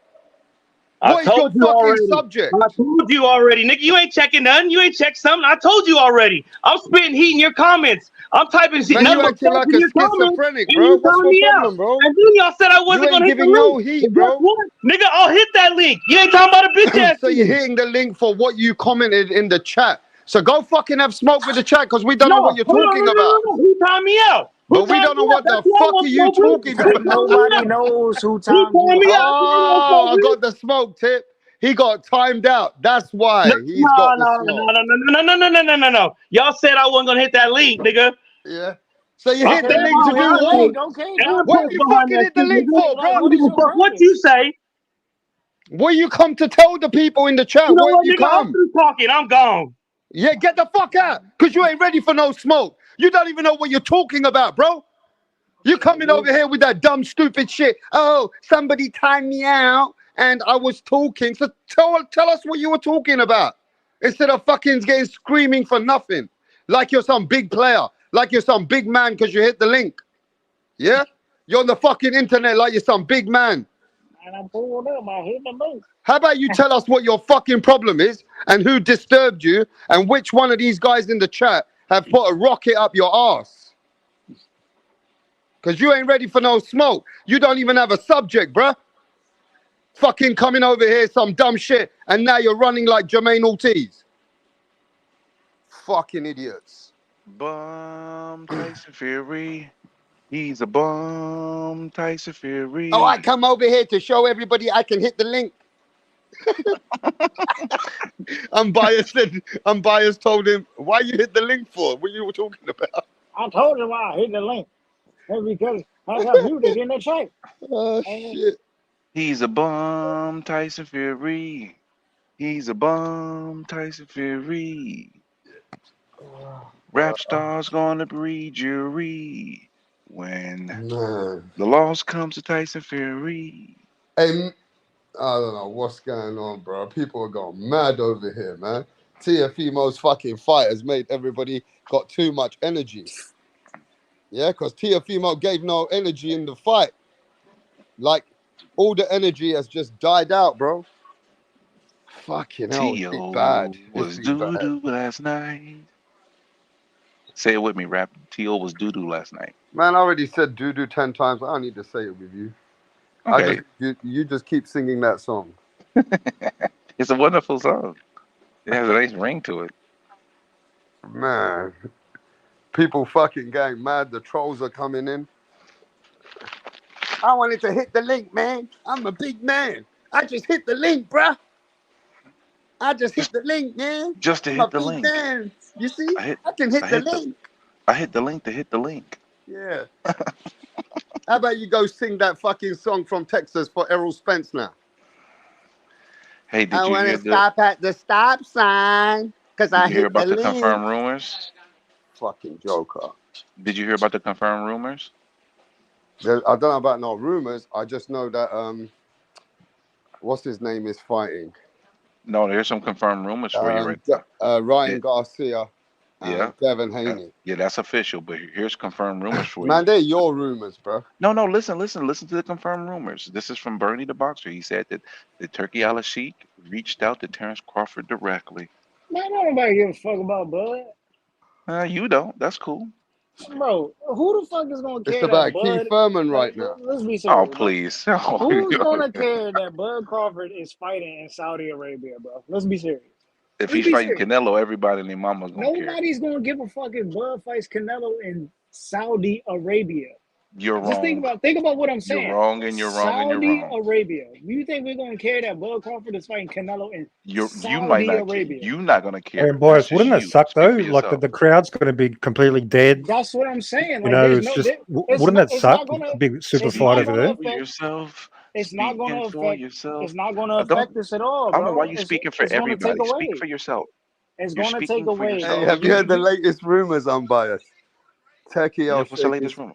Turkey El Sheikh is speaking to Oscar De La Hoya's girlfriend. What? Oh, come on. And Oscar, hey, that woman Oscar De La Hoya's got, she looks hot as fuck, bro. I don't know who she is. Holly. You got that money, bro. Man, Holly got some tits on her. Bruh. Oscar De La Hoya is pumping that Holly, bro. Man, ain't nobody gonna give a fuck if Terence Crawford and Canelo fight. No, you ain't. Stop speaking for everybody. Just I'm speak for just telling yourself. you the truth, bro. No, You're telling listen, your truth. Your they don't. truth. Like, look. I'm telling you, bro. What Your audience do truth. they cater? So tell me this: what audience do they cater to if they fight Saudi Arabia? First and foremost, they're gonna make it fit on an American time What frame. audience do they count? How they haven't made any fight, bro? They don't even cater to the UK audience. That's not true. Rap stars, please tell them. Now keep cooking to. Yeah, I'm telling you, bro. They don't cater. Look, they're only set on making fights. They don't promote these fights to the audiences that. So why is Turkey El Sheikh contacted Bud Crawford? I mean, I guess he wants to make a fight, but you know what I'm saying? Even if he makes the fight, Turkey El Sheikh ain't doing no promotions in America. You know what I'm saying? He's not reaching Okay. out to the US audience. Okay, so you say. Just like he's not reaching out to the UK audience when he makes these fights with UK fighters. Nah, he's just taking away. Oh my God! Here bro. we go. This is You the in this? truth. Listen, Bro, we care about the Tyson Fury, fights being made. I don't bro, give a fuck where the just think fights about it. happen at. I care Tyson about the. Fury Are you versus pulling? Usyk Are you pulling up at every fucking fight event that's happening in the United States? Just If think not, about you this. need to cut the bullshit. Tyson Fury versus Usyk is a massive fight in the UK. Huge. Now, when you have it in Saudi Arabia, now it's like, all right, it doesn't. Oh, so it you doesn't have the speaking for same the UK value. now? So you It speaking doesn't for the have the same UK now? value. No, You but those speaking are for facts. the UK? Those are It facts. doesn't have the same value. I'm telling you, it's not like this. The Rumble in the Jungle. Nah, at least Also, Rap, nobody in UK cares about the fight now because it's in Saudi with Arabia. Ali, Is that a fact? Is that a fact? with No, Because I I'm gonna mean listen to you, Rap, before I listen to somebody from America. UK would have sold it out if it was in UK, but Saudi Arabia is just taken away from our country, isn't it? We're gonna watch it, but it's taken away from our country. Is it? I mean, in that way, innit? Like some fans would have loved to gone to Wembley in a 90,000 stadium. You don't know when you've been in a 90,000 stadium, and I have, bruv. Let me tell you, the stadium feeling and that kind of atmosphere is on another level, bruv. It's crazy. But That's why I'm of asking course, you, Rap. certain fans are pissed off. It's like it's bittersweet. It's bittersweet, right? you can feel the You're magnitude getting the of a fight. fights, but you're not getting it in your country, right? You can feel the magnitude. Can you of a fight. imagine Tip Bayless and Unbiased and the fans if AJ beats Nagano and Fury beats Usyk and we get an English all England clash and it goes to Saudi? That's taking a lot of money out of the economy. You know, Vegas It's fight taken week. away from our Don't country. they make a fuckload of money, man? That's huge. For weeks, they'll be making money. Like if it was Canelo fighting Hey Crawford. Edward, I said Oscar De La Hoya's woman. She looks good. Now she might have plastic surgery. She might be a Kim Kardashian. It don't mean that if I want drinking, I wouldn't bend her over. I'll put it right in there, bro. What the fuck you talking about? This is why, bro. I don't Holly have a can get problem. it. Holly can get it all day. I don't care if you think she's plastic. Plastic. When I'm drinking, that plastic can be good. That's all I'm letting you know. I don't have a problem with them having Bro, Holly's better fucking fit, bro. But she with, might be a plastic surgery. with them having better beef and Bivol in Saudi. I don't have a problem with that, bro. I don't have a. Now I don't know how Canadian fans feel about it. Canadian fight fans. I don't know if they are big on better beef. You know what I'm saying? But as far as like over here, I don't have a problem with it. Because even then, like Canadian fighters don't even cater to North America. You know what I'm saying? Like we don't know shit about Canadian fighters. They still got to come over here just to reach us. So Canada's not a huge audience. And we're getting that fight for free. I heard that's not even a pay-per-view fight. Yep. Yeah, we're getting That's that fight correct. for free. But the reason they're doing that is because they don't. Who do they cater to, bro? They don't have an audience. Better Beef and Bibble don't have an audience, bro. I'm sorry, it's just the hardcore. The hardcore are their audience. Is this Nobody fight knows them. ESPN? Is this fight ESPN? Yeah, it's ESPN. So If you're in Better the Beef, States, yeah. if Better Beef and Bibble were marketed right, bro, it would be a But I huge actually fight. do think you got it wrong in this way because Bivol did create a major audience after beating Canelo. Where? He did. You can see that Bivol's name is 5 What times major bigger. audience? Where? He just has though, innit? Everybody talks about Bivol after beating Canelo. Where? Yeah, the But fanboys do. But Where's if his you base? listen, forget about where. That's common logic. But that's the thing. Where's his base? Bivol's stakes and his presence is way bigger than it ever was after beating Canelo, bro. But you still have nothing to have a though. base. It's still That's nothing. why you have to have a base. Where's his base? But still big enough to be where he is. Where is he? Was like 5th on the card that last event. But now he's fighting, now look at the fighting fight that fighting he's some bro. bum. He got the undisputed fight. He hasn't fought in over. He didn't fight in over a year until that fight. That's because of his woman. His wife was giving. Nobody he cares had about problems Bivol. about his wife. Nobody cares about What do you mean Bivol. she nobody cares? She sucked his best friend's cock. No, but nobody cares about Bivol. He's not a draw. I don't know he that. fights in Somebody front of a heard that few one. thousand people. He Just doesn't think fight about on this, pay right? per view. He's a nobody. Sounds like Tio. Yeah, it's the same. These guys are wannabe stars. Yo, big up to the I think it's different with Tio, Aussie. bro. I think it's Tim different with Zoo Tio. in the house. Go I ahead. think Tio is far, man. Tio kills himself on building a base. Hey, what do you guys Tio- think about what Rick Glazier said today? He said, just give I it was 2-3 weeks. Wait, he said, just give it 2-3 weeks. Al Heyman is going to start losing fighters like he's lost Deontay Wilder, Vargas. He's a Subriel hater. He's the Matias. PBC hater. That's Well, what, he was that's just what saying, Clay said. he said, look, even Who cares? They Deontay had Wilder's no leaving fight him. about PBC. All I'm saying is, we'll see if the proof is true. In the next couple of weeks, we're going to see if some of these other fighters around the PBC are going to jump shit. He literally has all the biggest fighters in the world fighting for him, and these idiots keep saying, Rick may be right. he's got nobody. Rick might be right here because Rick I even heard said, that, but- Rick even said that, watch this, there's going to be a problem with Tank's fight now and with Canelo's fight. That's what he's Yeah, told. they're not If paying Tank that. fights, if Tank takes the Conor Ben fight on the zone, that's a very telltale sign. And 'cause I'm that's their biased. biggest Rick end Glazier product. never normally tells me behind the scenes. He goes, Rapstar. He told me words. He goes, Rapstar. They're in big dire straits. That's why they've had to push in with this Thurman and Tim Zoo because Tim Zoo's people putting up the money. And you I'm know what hearing another that thing? Tim Zoo's Another thing that promoters are strongly involved. You know what I've heard about too, though, and again, I don't know none of this is be as fact, but this is the rumor mill, is that Canelo was asking for his 33.3 million to be put in Guarantee. escrow, and they don't have Guarantee. it. And yes, yo, that's why. And they might be a violation of the wait, contract. I'm biased. Where did you get that info? Because I got that on the phone call earlier. Bro, I pay attention, bro. Yeah, I'm hearing Canelo ain't getting his guarantee. And he may be, and the contract Canelo might be have voided. they're trying to get all that money together. So I don't know, but is Al Heyman and the PBC now in a very tough spot where the fighters have to jump shit? It's looking like it because the Getting thing is, when exposed. I'm Al talking, Heyman is finally getting exposed. no, it ain't even just Al Heyman. You gotta remember, Nah, it's him. I can't put everything Getting on Al exposed Heyman bad. when at the same time Horrible Floyd Mayweather's been businessman for involved, and boxing. there's other promoters, other people that's part of this whole conglomerate of PBC. Al Heyman's just the point guy that we blame.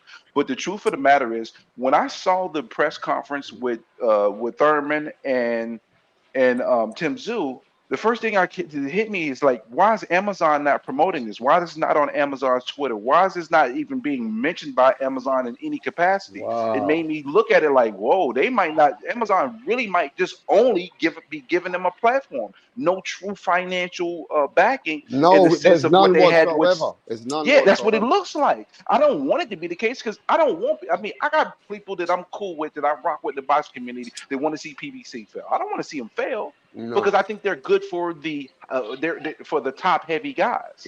For the top heavy guys, I think they do a pretty good job. I spoke to a manager in PBC should Australia. sign to I'm not going to DAZN. mention no names, right? I'm not going to mention, but I spoke to someone's manager in Australia, and they told me that you see Tim Zoo's people, they're actually taking this fight because they feel that they know the pressure that Amazon's going through. I mean, PBC's going through.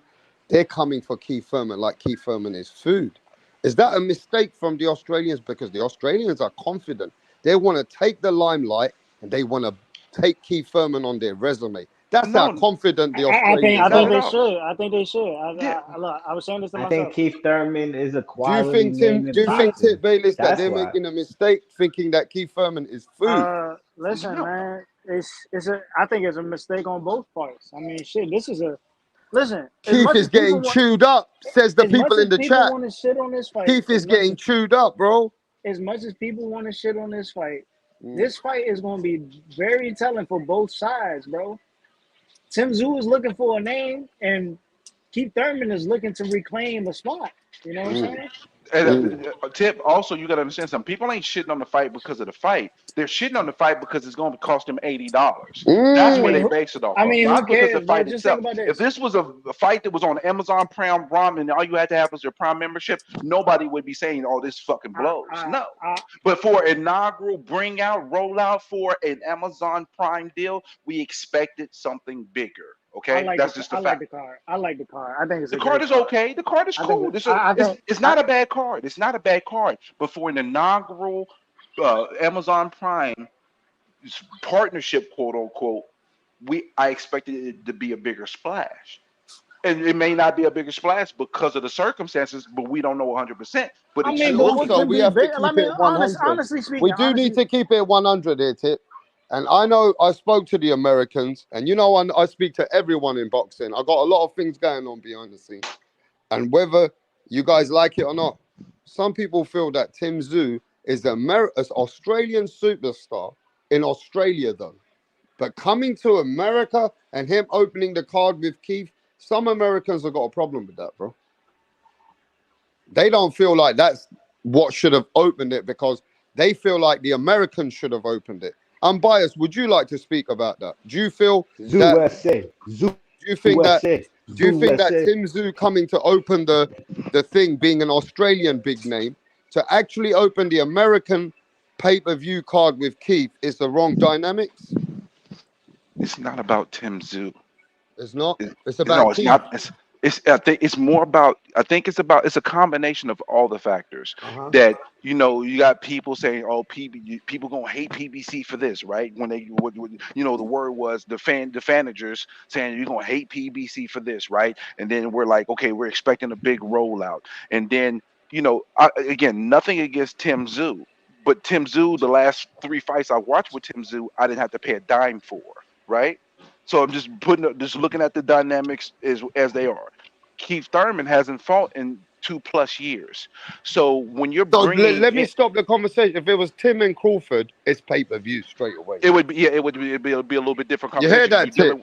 You're dealing with a fighter that's been more active and has reached a certain. Even though Keith Thurman sells, the Americans think Terence Crawford you have no proof behind that in 2024. Now, if you said 2017, maybe you'd be cool. But it's 2024. I want to speak to Tip about that answer. I don't disagree.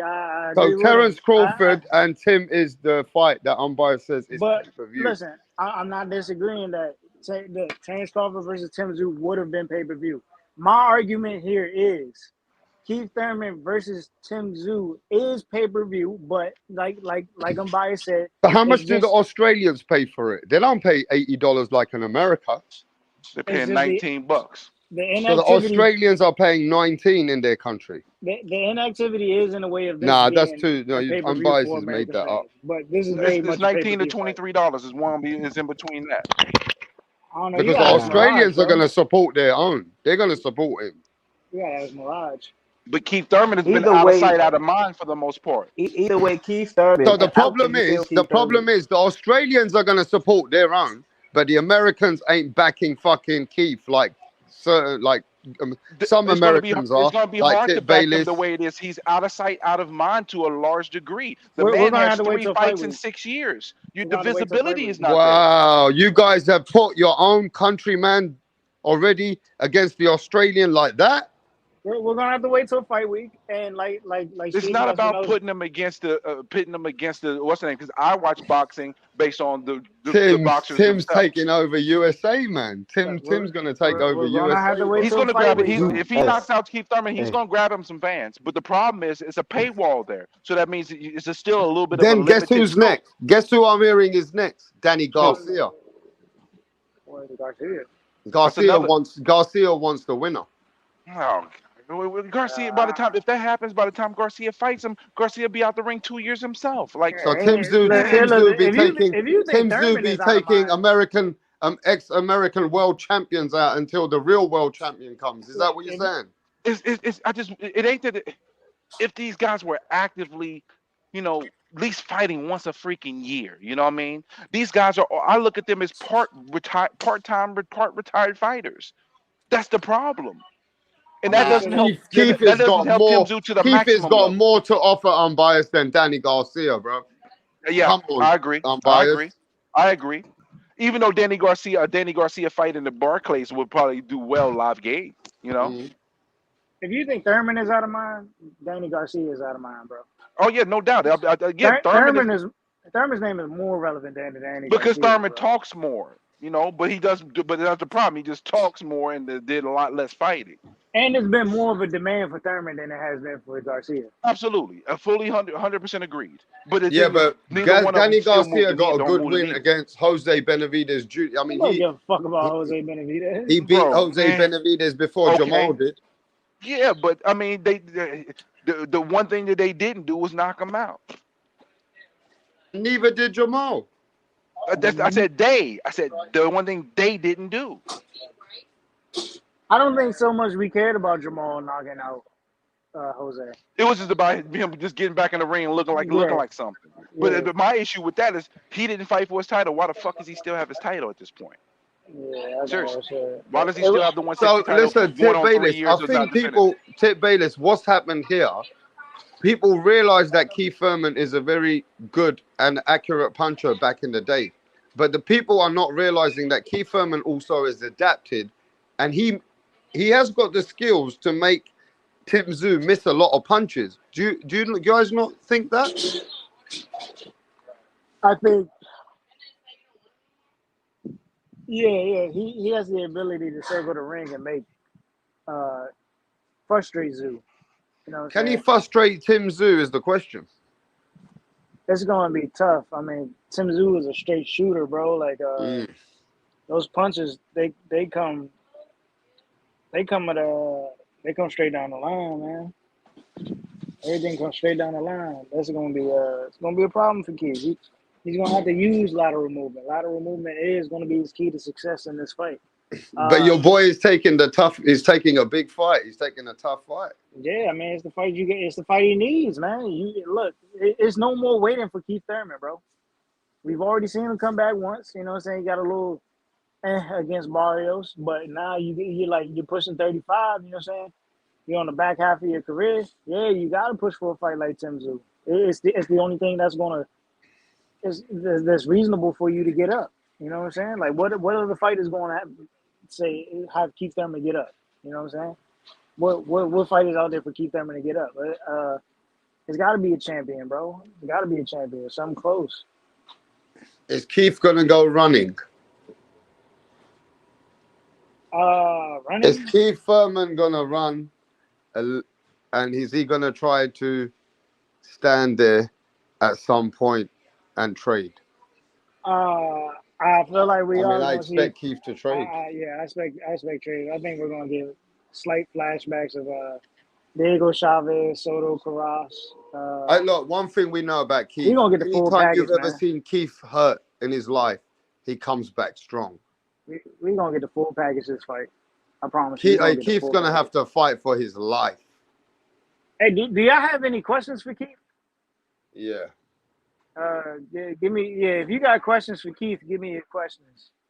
Yeah, don't worry. I'm going to question him myself after the fight. Hey, yo, I'll be honest with you, bro. I don't know if this is a big money move for Keith Thurman, or does he really in his heart going to go in there to win this fight against Tim Tszyu? He said he's been waiting It's for a a call, paycheck. man.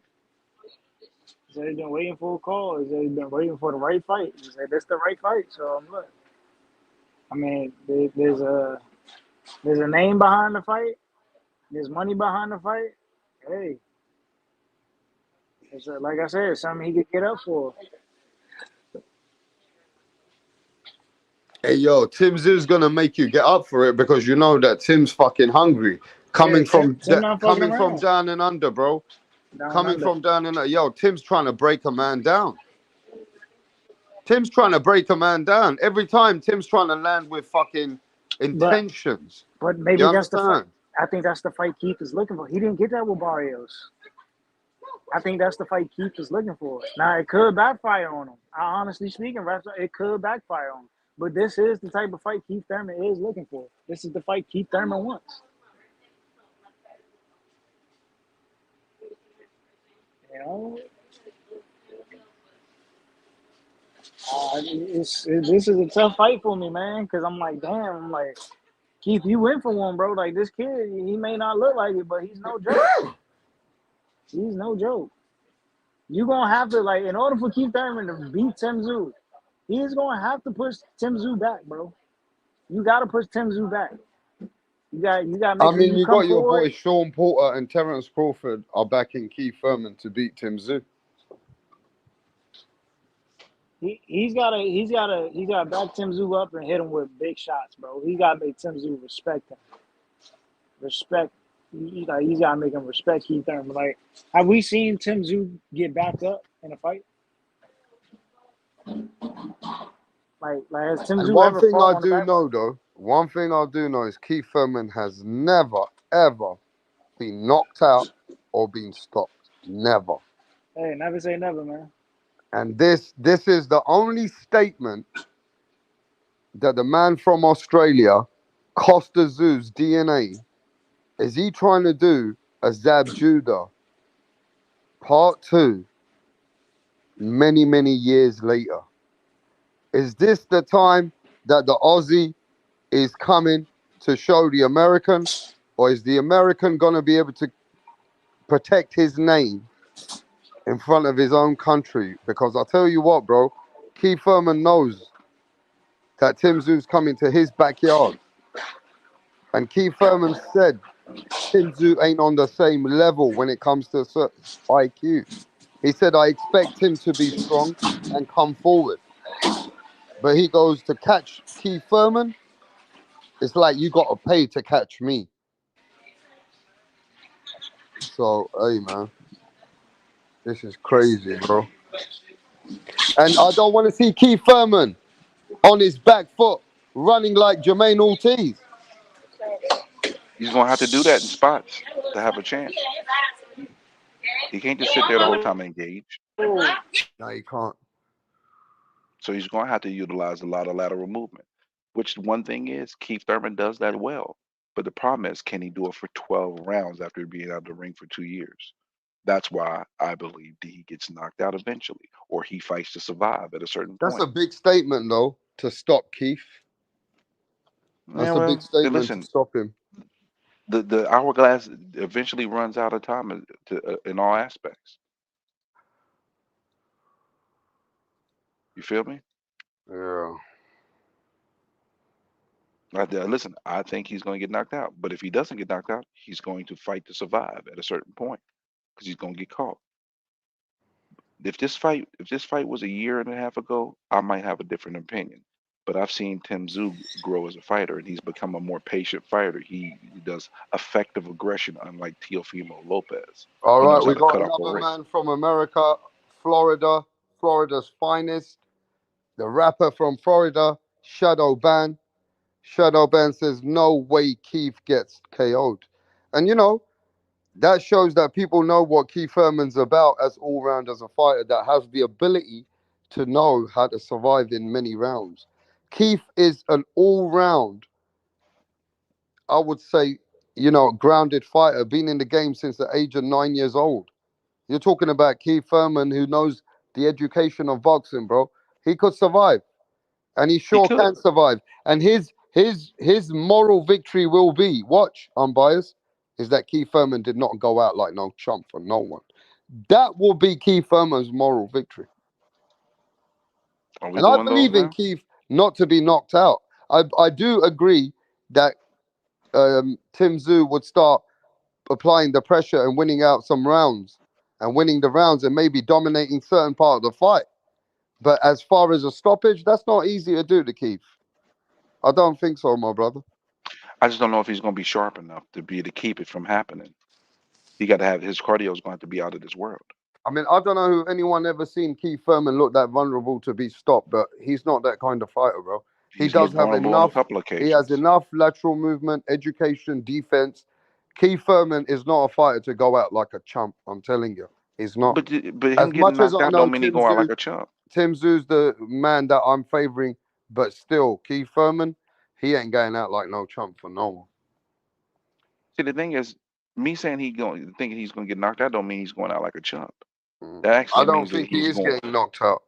I understand that. Keith Thurman has a resume where if you make that statement, it's not invalid. But I'm not saying that it could be stopped, and Tim Tszyu applies a lot of pressure, and things could happen, maybe, but knocked out, nah. Keith Thurman wouldn't leave himself that vulnerable. He wouldn't even leave himself to be knocked out. It would be a stoppage through a towel or a ref. But I this don't is see where I Keith disagree getting with you. I knocked don't think out. his body. I don't think his body's going to let him. That's the thing. Listen. His brain might be all the way there, but I don't think his body's going to give him the exact. Listen. Sometimes in boxing, a little bit of slippage is enough for you to get caught with that punch. I think it's been enough time away from the ring, enough time in his age to be sharp. You got to be sharp. I don't think he's going to be sharp enough for 12 rounds consistently Now, to keep it from happening. you could be right where people keep saying that Keith might be open to the body shots later on in the fight, and Tim Tszyu does like to bang to the body. He's a head body guy, right? And that's the worst thing for Keith. Keith got a glass body. I don't know if you got a point where Tim can land some serious body shots and stops Keith Thurman. I mean, we thought that could be something, but it always shows that Keith Thurman's got the, resistance to always come back and fight better as soon You're as he right. gets He hurt. did it against Pacquiao. He got hit to the body, got hurt. He was able to, maintain and get away. And then later on, he did some good work. But the problem is that was 5 years ago. Is his reaction time going to be the same as it was 5 years ago? I don't Let me think ask so. my brother, D Calico. It's been a long time. How you doing, D? D Calico, what's happening? D Calico, unmute yourself, my brother. Yo, what's going on, brother? Yes, mate. How you doing, bro? You're hearing this talk, and I heard you in the chat that Keith Thurman ain't never getting knocked out. Hell no. Like Tszyu gonna have to get lucky. Like in the skills department, like he's lacking. I don't know what people are looking at, but his only skill is power and tenacity. That's all the skills he got. You know what I'm saying? He might have a chin. We're gonna find out. No matter of fact, he's been dropped before. Tszyu been dropped before, right? Mm-hmm. Yeah, he's gonna. He came back stronger. Yeah. I mean, but he ain't gonna be able to stop Keith from like hitting him with baseball punches. Like Keith gonna be able to hit him with the kitchen sink, and he's not gonna be able to really dodge it. Is that what You know what I mean? unbiased as a hardcore fan is not realizing that Keith Thurman's punch accuracy and what's coming back from Keith that actually could be landing on Zoo? That they're forgetting what Keith can do in return. If they swing at the same time, Keith is gonna hit him first. Keith is a lot faster, and even though he's smaller, at his best, his best punch is just as strong as Zoo's best punch. Like Zoo's not just some one hitter quitter. You know what I mean? So it's gonna be a great fight, and I feel like, you know what I mean? Like it's like they say, styles make fights. So this is essentially the Crawford and Spence fight. You know what I'm saying? Maybe the Spence style just cannot beat that Crawford style, which would be Keith Thurman. Like he possesses more of a Crawford You hear style. that, unbiased? I hear that, but we're And this forgetting is from some another dynamics. good American hardcore brother. Here's some dynamics that he made some solid points that you gotta respect. But here's some things that I'm gonna push back on. One thing that Tim Tszyu has been able to gather is he's moved up. Timing. His timing has gotten very, very good. He doesn't throw wild punches. He's contained. He is measured. And that, if this was a year and a half ago, maybe I would say Thurman, especially if he didn't have the long inactivity. But I've seen the progression of Tim Tszyu. He's not just a power puncher. He's not just a brawler. He is actually measured. He actually has his timing has gotten really good. And if you got somebody that has good timing, that has respectable footwork, not on the same level as Keith Thurman, but you're facing a guy who has not been in the ring, that's going to have to maintain that type of cardio, to maintain that type of distance through 12 rounds. And he's not only rusty, not being in the ring a long time, but he's now older and older. This is not Pacquiao Thurman we're seeing. That was 5 years ago. I think Thurman is going to try to turn on the switch at a certain point, and the switch ain't going to come on. The lights are going to stay off. I And he's not. mean, we can all pretty much predict that Thurman will run for the last 2 rounds. You know what I mean? But I would say those first 8 rounds, he's gonna blow your boy out the water. I don't think that's going to happen. I think he's going to start off. He's going to start off trying to utilize lateral movement and be able to pick shots and try to pick Tim Tszyu apart. But the thing is, Tim Tszyu is not a wild pit bull, a brawler. He's patient, so he'll be patient and probably will try to work the body early to break down Thurman slowly. And all he got to do is land a few good body shots. And over the course of the fight, when you get to the back end of the fight, Thurman's going to start wearing down. And then when he starts wearing down, he's going to be susceptible to get caught. Thurman is like ultra power, like he's at his most. I mean, everybody's at their strongest early in the fight, pretty much. Some people just tend to get a little stronger, but not many people are like that, right? So, what do you think about this guy? He's listening to you. I think he agrees with D. Calico. Saki King says if Thurman can keep his legs, he will outbox Timothy. Easy. Wow. You heard this tip? Yeah. I'm with Tip Bayless. I'm with You Tip heard Bayless. this tip? If we get 2019 Keith Thurman, he has an excellent chance of winning. I just don't think 2019 Keith Thurman exists anymore. Man, put it like this. To me, 154 is in trouble. It's not just about Keith Thurman. 154 is in trouble, just like the 140-pound division is in trouble ever since these 135-pounders moved up. Like, we already knew that 135 had all of the fireworks. Well, they proven it at 140. Well, we know 147 had all of the fireworks. They finna prove it at 154. I just, the only thing I question is y'all are so confident that Thurman's going to be able to do that for 12 rounds, and it's a 35 to 36-year-old guy who hasn't fought in 2 years. Bro, Haney-Garcia looking good. Bro, you can't name nobody at Haney-Garcia 147. looked good against Jose Benavidez, brought up from 147. Come on. No. Oh, yes, it is. But matter of fact, he looked better than Charlo. What are you talking about? Yeah, but that ain't saying much. Well, I'm saying respect that much is what I'm saying. Because, he was a gatekeeper at 147. So for him to move, ultimate gatekeeper. You know, so for him you can on this situation, it looks like if the Australian comes and he beats Keith Thurman, right? He does. Just say he does. At 154, he's got Errol Spence now to deal with. At 154 now, he's still got now Terence Crawford coming over there. Yeah, he got his work cut out for him. So, has Tim got a lot of work on bias at 154? He has. Well, first of all, 154 is deep as all get out, and you're forgetting about Virgil Ortiz. Just let's say Spence retires and Bud fights Canelo and retires. It's still a lot of work at 154. You got Virgil Ortiz there. You got a lot of good fighters at 154. Who's coming? Wow, some Americans like TY, he's saying nice, Tim Tszyu. Some Americans are going with Tim Tszyu. They're not that confident like D. Calico, Tip Bayless, and some of these guys were like Keith Thurman. It's like is it that Roy Jones Jr. song, D. Calico? Y'all must have forgot. Yeah. Is that what it really is? Is it a Roy Jones moment? Because even the Americans, have you listened, D. Calico? Even the Americans, half of them, nah, they're not going with Keith. And you are opposite. You're like, nah, I see something in Keith, and he's better than Tim, and he can outbox this guy.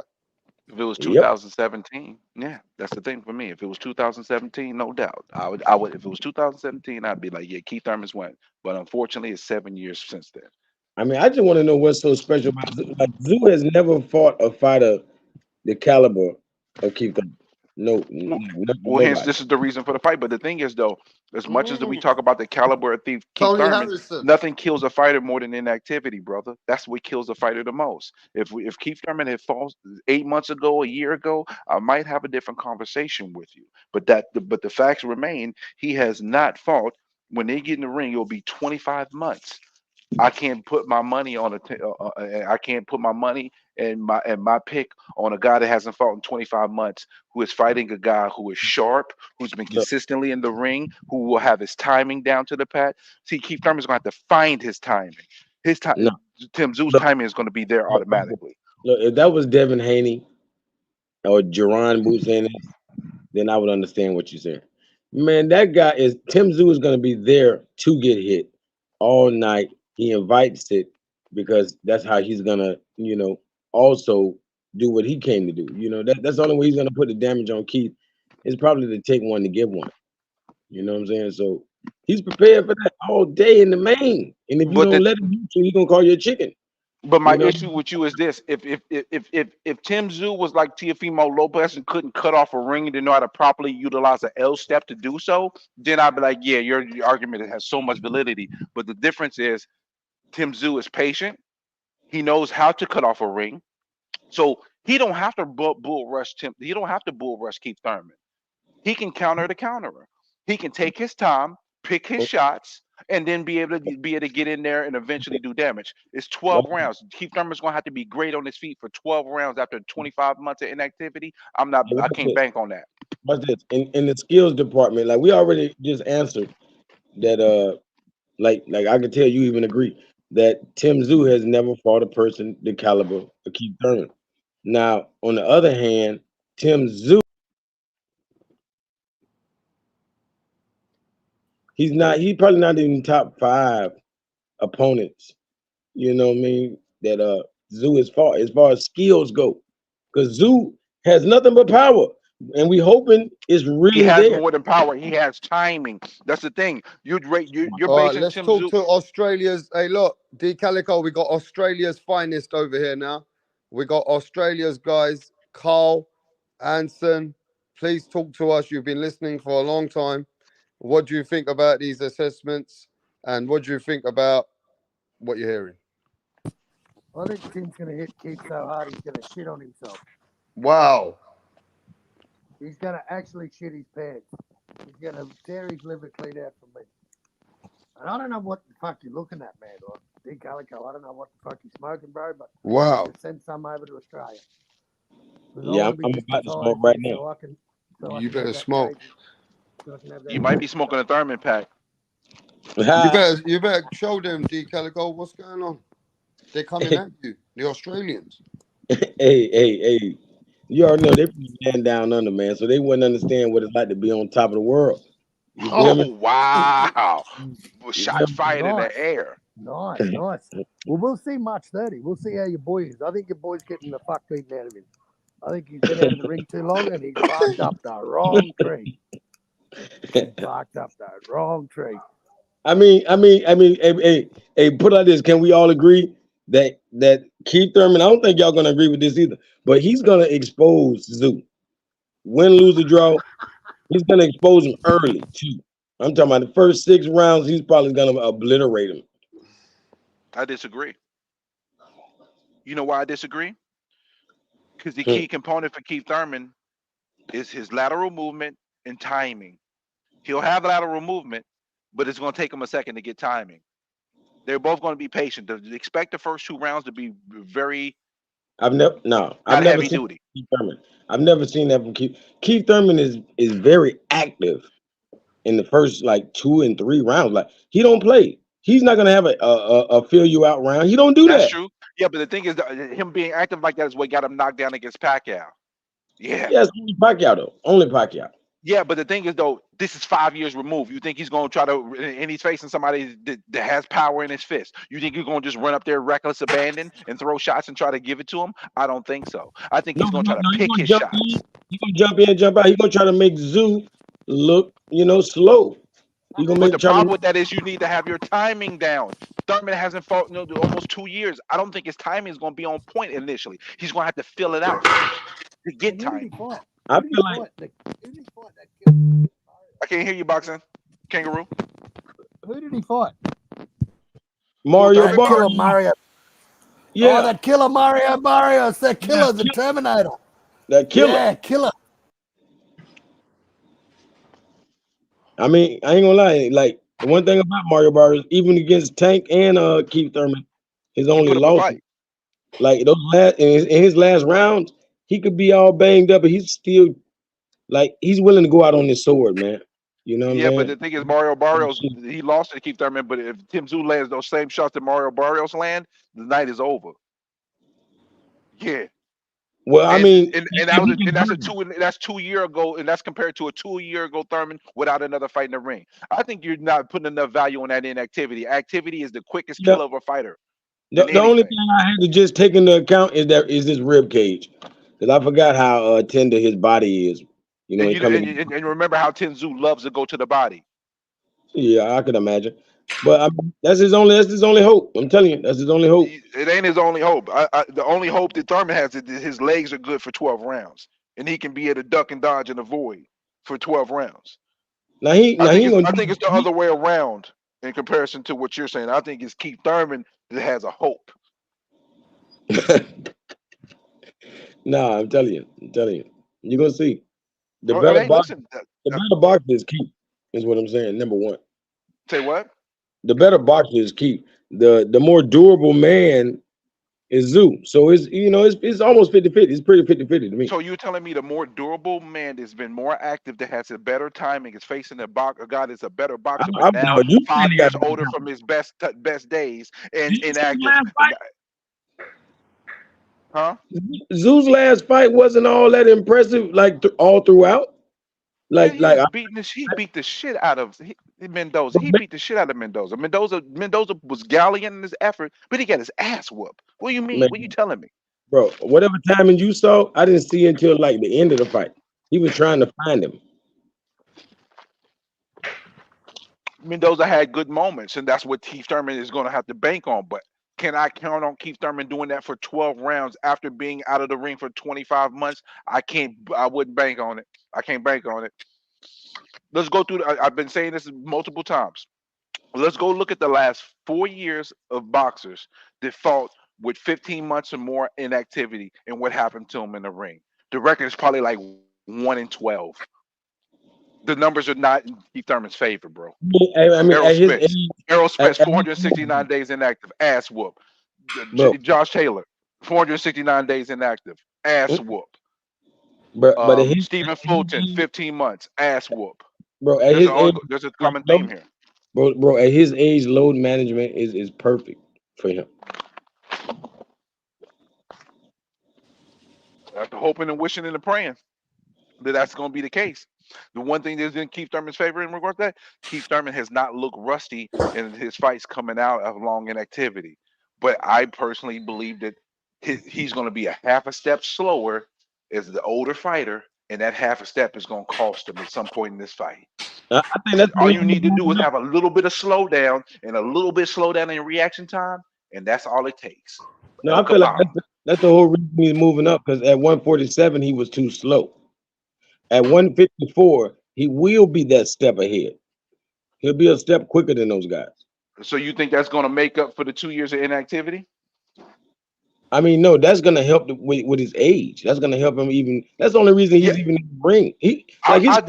I agree with you that the weight is not a bad thing for Keith Thurman, because at this point, him boiling down to 147 will not help him. Him being 154 will help him. But again, do you truly believe and be willing to put your money on it that his timing and his lateral movement and his gas tank is going to last him 12 rounds to allow him to be able to time his shots and avoid getting hit and not have enough slippage to where one split second he can get caught? I don't believe that, bro. I believe he's going to be a half step slower reactionary, just because Father Time is undefeated and he's not been able to keep his tool sharpened by being in the ring. Yeah, I'm just not impressed with Zoo like that, man. Like, man, you know, it's almost like playing sports, man. Like, I feel like I can get off the couch and do certain stuff and get out of danger. Like, I'm pretty sure Keith definitely is ultra confident he can do it. Yeah, he can easily do that against Mario Barrios, but when you get to another class, that half a step slow, you pay for that. I think Mario Barrios has more skills than Zoo. All right, that means you have a low opinion of Tim Zoo. That's what it comes down to. You have a lower opinion of Tim Zoo. No, as a fighter, he basically he's almost like, you know, like to me he's like a poor man's Triple G. You feel me? He's not quite Triple G, but he is like probably the next best thing to a Triple G. You know what I mean? But that sounds like an ass whooping for Keith Thurman then. Huh? That sounds like an ass whooping for Keith Thurman then. That's what it sounds like to me. I mean, it's gonna be 12 rounds. We know that. When you're dealing with a person that tough, like, you're not gonna just get him out of there easily. It's gonna I don't think it goes 12. I think it goes 10. Like this is gonna be one for the ages. You know what I'm saying? I believe. This is one for the ages if Thurman wins. Zoo is a warrior. If Thurman wins is one for the ages. If Tim Zoo wins, just an older guy who hadn't been in the ring in a long time got his ass kicked. I think if it's a split decision, it'll be one for the ages. Oh yeah, if it's a close fight, yes, it can be. I just don't think it's going to be that though. That's the thing. That's where we differ. I believe that Tim Zoo is going to catch up to him and he's going to give him the beats. No Dr. Dre. Like put it like this. To me, it seemed like a lot of judges, like they'll go off who had the greatest rounds. They don't care who won. Like, you could have won 8 rounds, and then I won 4 rounds in dramatic fashion. They want to give me the whole fucking fight. Well, if that was the case, that means Loma would have got the win. Nah, yeah, I like what you're saying. I like what you're saying. I wouldn't say that's if that's the case though, because it still happens, but it just didn't in that case, in that scenario. It's just that, again, the biggest thing for me is this: if this was Tim Zoo before he fought, my brain just went blank. Tim Zoo before he fought Harrison. If you had Tim Zoo before he fought Harrison, what you're saying would probably have more validity. But the reason why I kind of, not gonna say disregard it, but where I look at it and say I don't know, bro, is because I watched him improve. I've watched him become more calculated, more patient in the ring. He has better timing. That last fight was a tune-up, and he's still like regressed. I disagree with you. I disagree. I don't think he regressed. I think he falls to a quality B- component, and he almost got him out of there. What round was that he got him out? Or he didn't even knock him out? No, he didn't. I said he almost. Okay, I'm just trying to remember, because it was like, you know, it was a snooze fest, but I watched it. No, it was not. That was not a. Oh my goodness, that was a good fight. Are you crazy? I mean, Zoo That was a turned it up. good fight. That was a good fight in general, bro. Are you Like kidding Zoo, me? like Zoo is like a Michael Myers. He just stalk you the entire night. Like he's not running. He's never using any athleticism to really get there, but he's stalking you relentlessly. Dave Calico, how confident are you in your boy Keith? You pretty confident? Say it again. How confident are you in your boy Keith? You pretty confident, bro? No, man, but I might bet you like $50 or something. I ain't going crazy. Ah, come on. Man, my name ain't Phyllis. Come on. Get them pockets a bit deeper, bro. Hey, Come I don't know. on. I don't know, man. I have to see when that time comes. You know, this is a good time of the year, man. I might be ready for you. You know. Come on. For some reason, I come back to my phone now. Just so happens, Hey, Tip, how much you betting, Tip? Tip ain't got no money. What are you talking about? I already offered Tip 500. Easiest 500 you'll make, man. Your boy's a better boxer than Tim. He's a flat-footed bum. He's a flat-footed bum. Come on, put your 500 skins on it. I didn't realize he was from Australia. I don't know why he seemed like one of them fucking Russians, man. Like he tough. He tough. fucking Australians, man. Let's talk about these Australians, man. We gotta get these Australians out of the sport of boxing. They're not. Well, you're going to have to beat him out. That's how you get him out. You got to beat him out. Your boy Tony Harrison was going to do it, Tip. What happened? What happened? What happened to your boy Tony? Tony was a last-second replacement. We got your boy. No, he wasn't. No, he wasn't. It wasn't a last-second replacement. He had 7 weeks to prepare for the fight. It wasn't 2 weeks. He only lost 1 week of training going into the fight. It wasn't an 8-week camp. It was a 7-week camp. You think Tony will fight again? You think Tony will fight again? See, it is a trap. And see, this is a trap for Keith Thurman, right? Because even if he wins, they're gonna make him rematch Zoo again, and they're not gonna let him wait 6 months and shit. They're gonna make him go right back into another fight. Do we even know if there's a rematch clause? I don't think there's no rematch clause for this fight. Nah, there's no. This is a championship fight, ain't it? Nope. Nah, it's a catch fight. You said 155, 1 pound above the 154. So if Zoo loses, nobody's gonna care. Oh, we don't care. It's gonna hurt him. He'll still have his title, but you know. Oh my gosh! They didn't. WBO didn't sanction it because Keith Thurman wasn't even in the top 10. So this for bragging rights. This is for Tim Zoo's name recognition, and this is for Keith Thurman's trying to have it recertify his validity in the boxing arena. This sucks. But it's a great matchup.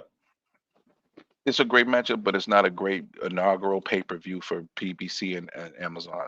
It's not a great inaugural pay-per-view.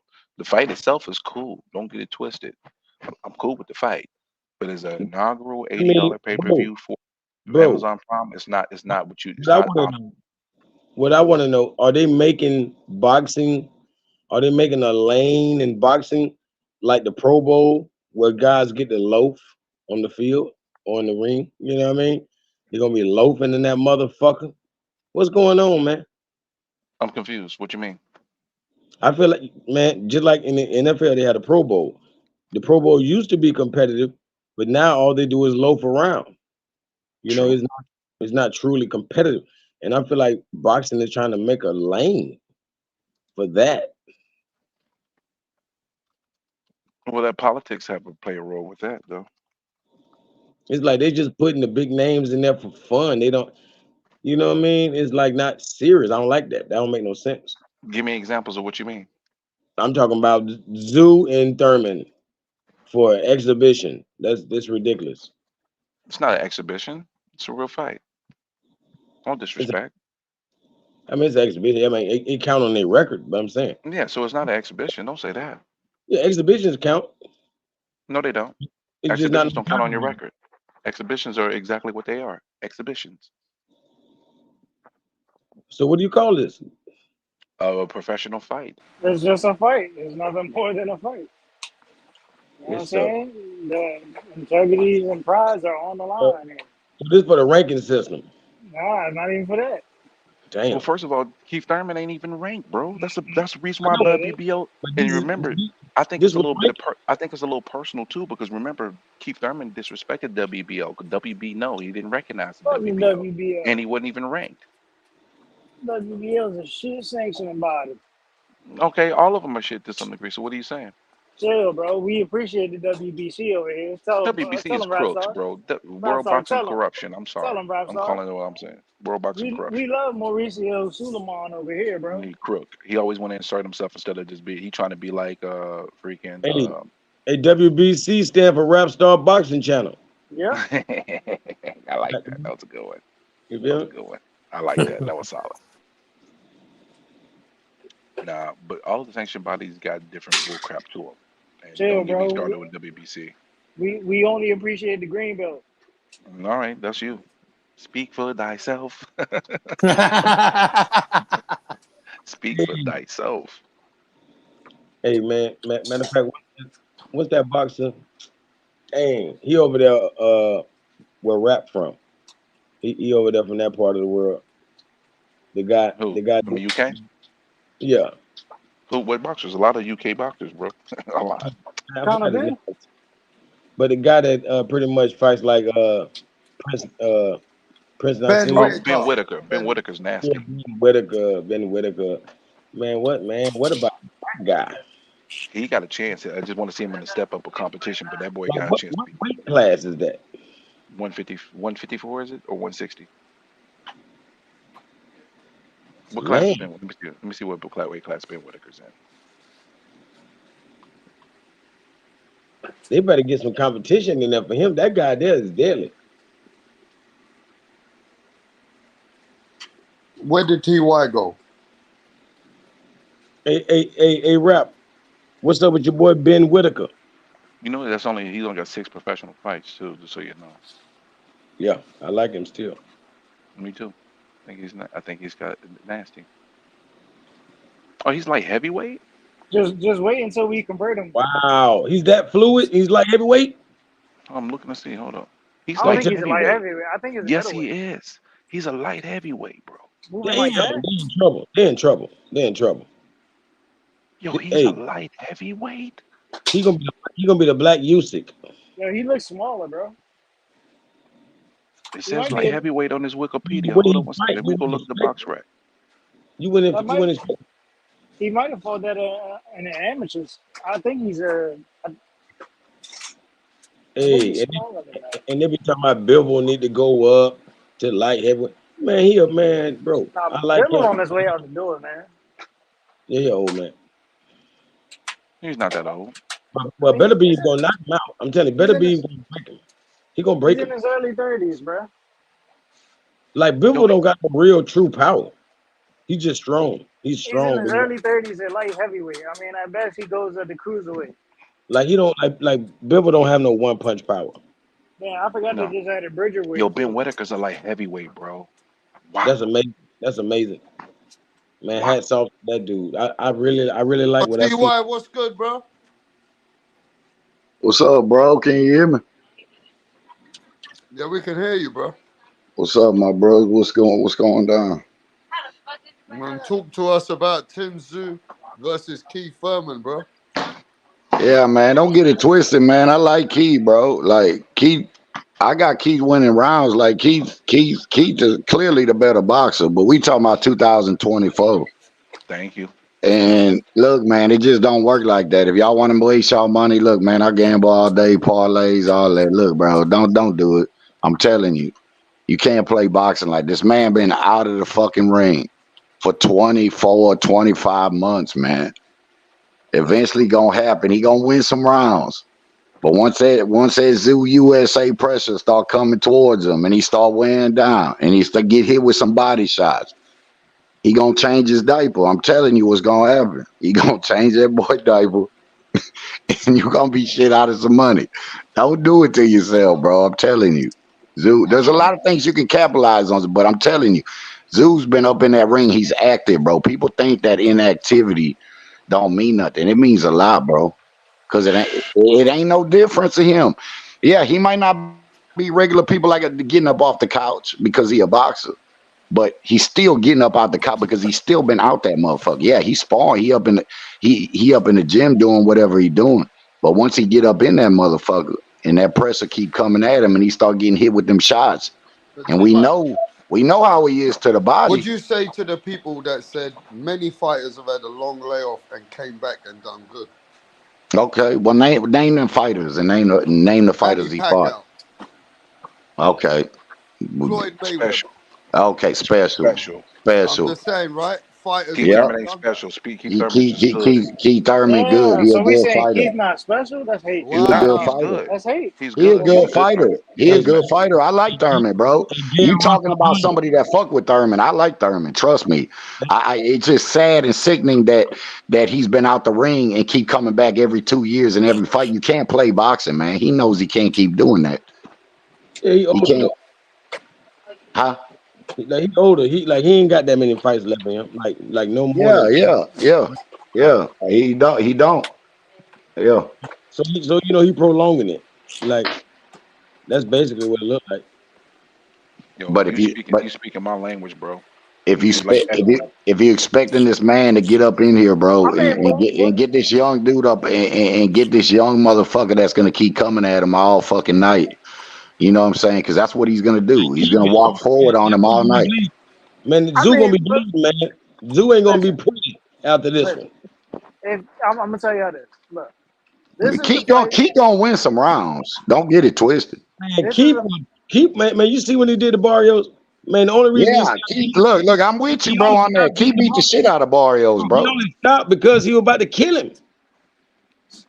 But one thing about Barrios and yeah, you can do the triangle theory talking about comparing Barrios with Tim Tszyu, but you got to understand, man, this young motherfucker right here been in the ring and he finna come at Thurman, bro. And if we talking about boxing, look, I'll give you a good explanation because I like playing, I love playing, but he a 6-round fighter, bro. He ain't got no gas tank. If he had a gas tank, I don't think hardly nobody would. But if it was a fifth, we all be drunk. If it was a fifth, we all be drunk. He would have beat Canelo and Benavidez. Yeah, exactly. And I always say that I got him beating any, but bro, if he had a gas tank, but if was a fifth, we'd all be drunk. If, you know what I'm saying? But so that's what I'm trying to tell you. If you notice, a lot of these pressure fighters are beating these better boxers because 99% of the time, I'm gonna take the boxer over. You know what I'm saying? Over a motherfucker. Over a pressure fighter. Yes. I'm gonna tell you because I know boxing, bro. But it's too much for Thurman, bro. You're talking about 25 months, bro. And I like Thurman, bro. I like Thurman. But he ain't getting out of this one. He ain't getting out of this one alive. The difference is in this fight is his body is conserved. Like we gotta take this in consideration, right? If Thurman would have continued fighting the way he was fighting, he'd probably be done at this point. Yeah. Because he wasn't taking easy fights. Yeah. None of these fights, none of the fights he took was easy. You know what I'm saying? And Yeah. like, even the tune-ups, you would say, like Jose Cito Lopez fight was a tough fight. Like the more a fighter like actively fighting like that, you know what I'm saying, with those type of styles of fights, it's gonna shorten your career, bro. So I think like the way he's approaching it is smart, and it's not like he wants to be inactive. Nah, he's talked about it plenty of times. Like, yo, I've been looking for a fight. You know what I'm saying? But it just so happens. It's definitely his fault. It's definitely his fault. Listen, it's the business. It is what it is. But you know what I'm saying. The inactivity, you know what I'm saying, it does reserve his body. Now, going into this fight, you gotta think about it. Yeah, you're right. Pressure fighters versus boxers, you're gonna take the boxer. But this is a little bit different because this is not a normal boxer. This is a boxer puncher. Yeah. Yeah, you know what I'm saying? Tim Tszyu, even though we think, you know what I'm saying, like the consensus would say, yeah, Tim Tszyu's supposed to get him out of there because he's been inactive for X amount of months, but Tim Tszyu, he's not going up just against any regular boxer, you know what I'm saying, that doesn't have anything behind his punches. Nah, like Keith is carrying something. I agree with you. But at this stage in his career and this inactivity right here, I don't think it's and I want to believe that he could. But I look, I've been seeing it too much, man. With these boxers been losing to these pressure fights, and I'm not comparing them to nobody because I don't really do that triangle theory. But man, I'm telling you, I see him gonna end up slowing down in this fight. And when Zeus start catching his ass, he gonna make him shit on himself, bro. Them body shots gonna make you shit on yourself. You ever been hit in the body? Because I know we on YouTube. Them motherfuckers, man, look, man. No matter if we talking street fighting in the gym, look, bro, I've been hit in the body shot. Look, bro, some of these dudes on here ain't never even laced up a pair of gloves or been hit, had a fight in their life. But you get hit in the motherfucking body, man. I'm telling you, man. And Tim ain't fucking Mario Barrios, man. And I'm not talking about skill wise or any of it. I'm just talking about when Zoo land on this motherfucker. Zoo's gonna land some body shots. But it said that Zoo might have his power. He might have a weird power, bro. Because I think it's more like if his punches are sharp and crisp, then it's effective. I don't think he got like that one punch get you out of there type of power, bro. Nothing like that. Nah, I think he got accumulation of shit that'll make that's gonna make when Keith slow down, bro, because he ain't gonna be able to. I don't see him at this age in his career be dancing all night, bro. He's gonna wear it down. But that's what I'm saying. Like it favors Thurman. You know what I'm saying? In the sense of no, it don't. In the sense of if he has to break Thurman down, Thurman gonna land the biggest shots, and that's gonna slow Zoo down. Yep. And you know Thurman is like you said, he could be a 6-round fighter, right? Thurman's mindset is already, if I win 7 rounds, I got the fight. Yep. No. Let me ask y'all this, and let me ask y'all this, and let me ask. Okay, let's hypothetically, let's just say, let's say you got your last 5,000, you got to bet it on this fight. Who you putting it on? Oh, the underdog. No, I know you're gonna go with the odds and all this. You like me, like straight up. I understand it, but I'm saying if you got, let's just say even if it was, let's just hypothetically say it was even money. Like, okay, you just got to put it on. You put it on one fighter. Fuck the odds and all. This is your last 5,000-10,000, bro. You heard who you go. Who do you more trust on this as far inactivity, everything around the board? Who are you gonna throw it on, bro? If the belt was on the line and like you say, 10 my last 10 G's on the line, I'm gonna go with Zoo. But okay, yeah, exactly, and I agree with you. But without that belt on the line, I don't trust Zoo. What has he done to make you not trust him though? That doesn't make any sense. Yeah, I was gonna ask you that. I was just gonna ask you that. It's no different than Tyson Fury. No different than Tyson Fury. It's very different. Tyson Fury has a history of doing fuck shit. No history. Tyson Fury been doing goofy shit for the last 2 years, bro. For the belt, he'll die in the ring. But I always say this. I know people don't like Tyson Fury, but I always say this on every channel. People that know me, if 2 fighters I'm gonna put my money on that's gonna get my money every time is Terrence Crawford and fucking Tyson Fury, bro. Well, you know what? Put money on Tyson Fury for this main fight. See how quick you lose that money. Refs are finna give me $100 real soon. He lucky it didn't happen this time, but Tyson Fury probably paid his guy to get a cut so he can delay the fight because he was getting his ass whooped. I don't believe I let everybody talk about that. I'm just talking about the fight. You know what I'm saying? You know what I'm saying? Nah, I'm just saying. I know everybody want to say all that, but you know what I'm saying? I seen the video. I know what he got hit with, bro. I know what he got hit with. They did this the other day and slowed it down. That hand was down and that elbow was coming up. I seen the hit. I'm not stupid, bro. It was I seen that was a fucking elbow, bro. That was a straight elbow, bro. But I just wonder how you get cut with full headgear, though. Now that's one thing I can't. Hey man, I wasn't inside there, so I can't. Don't give me lying like everybody else. That's the same thing. He's like, I don't understand. If you got full headgear, how are you gonna get cut from an elbow with full headgear? Bro, and damn near 7 feet. Yeah. Like who could headbutt or elbow a 7-footer?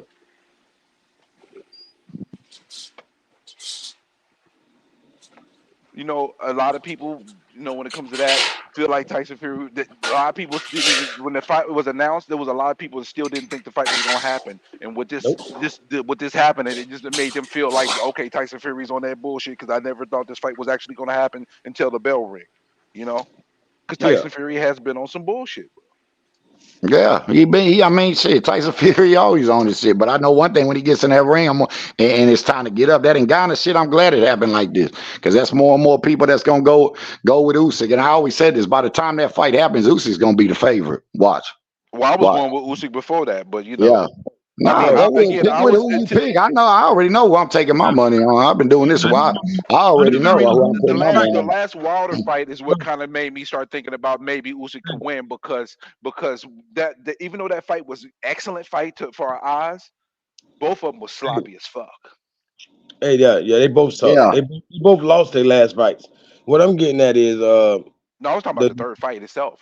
No, I'm talking about Usyk. He lost his fucking fight with that body punch. No, he didn't. Now, see, that's bullshit. Yes, I agree with old boy. I've been saying that, bro, with these people. That's bullshit because we don't know if the I stopped watching the fight after that. That was a clear body shot. That was a clear body shot. If the referee had that was a clear body shot. If the referee had started counting, Tyson Fury's still gonna beat the fuck out of Usyk. That was a clear.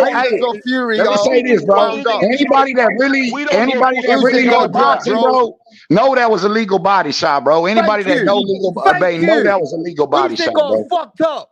Yeah, he listen to me, guys. Regardless if we think it was a clean shot or not, the bottom line Everybody says it. If the referee did not do that, just went to start counting, we don't know if Usyk would have got up or not. You know how you know he wouldn't have got up or not? Because look how long he stayed down. That's because the referee gave him that time to do that. No, I disagree with that bullshit. No, hell no. Fuck no. Hell no. I disagree, man. I disagree. Hell no. Hell no. I ain't never seen nobody take that long. Take that goddamn long, bro. That was it, bro. That was it. Hey, mother get hit. And you got people really trying to listen. You really got people trying to fool your eyes, bro. These dudes on YouTube, bro. You ask even any real body that seen that fight, know that was a legal body shot. If you can't know that's a legal body shot, you need to stop watching boxing. Ain't nobody's balls up to their fucking belly button, bro, and all that shit. That shit was right on the fucking line, bro. You know what I'm saying? And I don't even fucking like Dubai. I like Usyk, but I'm not gonna sit here and cap and tell the truth, bro. I'm not emotional like most people with these fighters. If you like them or you not, bro, I just go with what I see, and I know what a legal body shot is, bro. That was so legal. I don't know why people try to make you believe you seen something different. I know what I'm seeing. It's got to do with my eyes. I don't think it was an illegal shot, but it was borderline, and the ref made a judgment call. Do I necessarily agree with it? And that's another thing. Hey, let me tell you this: that you just that just said that. Let me just tell you this. And you know why the referee called that? It's just. Hold on, let me say this. It's just like any sport out here, bro. One thing you know, bro, and especially if you're a gambler, what's this world about, bro? It's about money, right? Do you think they want to see Daniel Dubois and Tyson Fury? No. So why you think they call that shit like that's just the way it is, bro? That's how life is. But it's about money, bro. Just like Fury and Ngannou, basically the same premise. Yeah. Look, you already said it. That's what I'm saying. This world about money, bro. This shit about money, bro. It is what it is, bro. Nobody wanted to see Daniel Dubois and Tyson Fury. They weren't finna let that body shot go. But that boy got hit with a clean one. And that was all she wrote. Like it was taking a shit. The man was fucking. That man was done, bro. But they ain't gonna call that shit legal. They want to see Usyk and Fury, bro. What you think they gonna? They didn't want to see that shit. It's about money, bro. That's what this game's about, man. It's just one thing about Vegas. I'll give you a tip. If you a motherfucker that don't know what's going on, football, whatever, bro. If you got $1 million, if they got $1 million on Kansas City, they got $500,000 on motherfucking San Francisco. If they got all the money on one team, which way you think Vegas is gonna go to make their money? The other way. That's how it works, bro.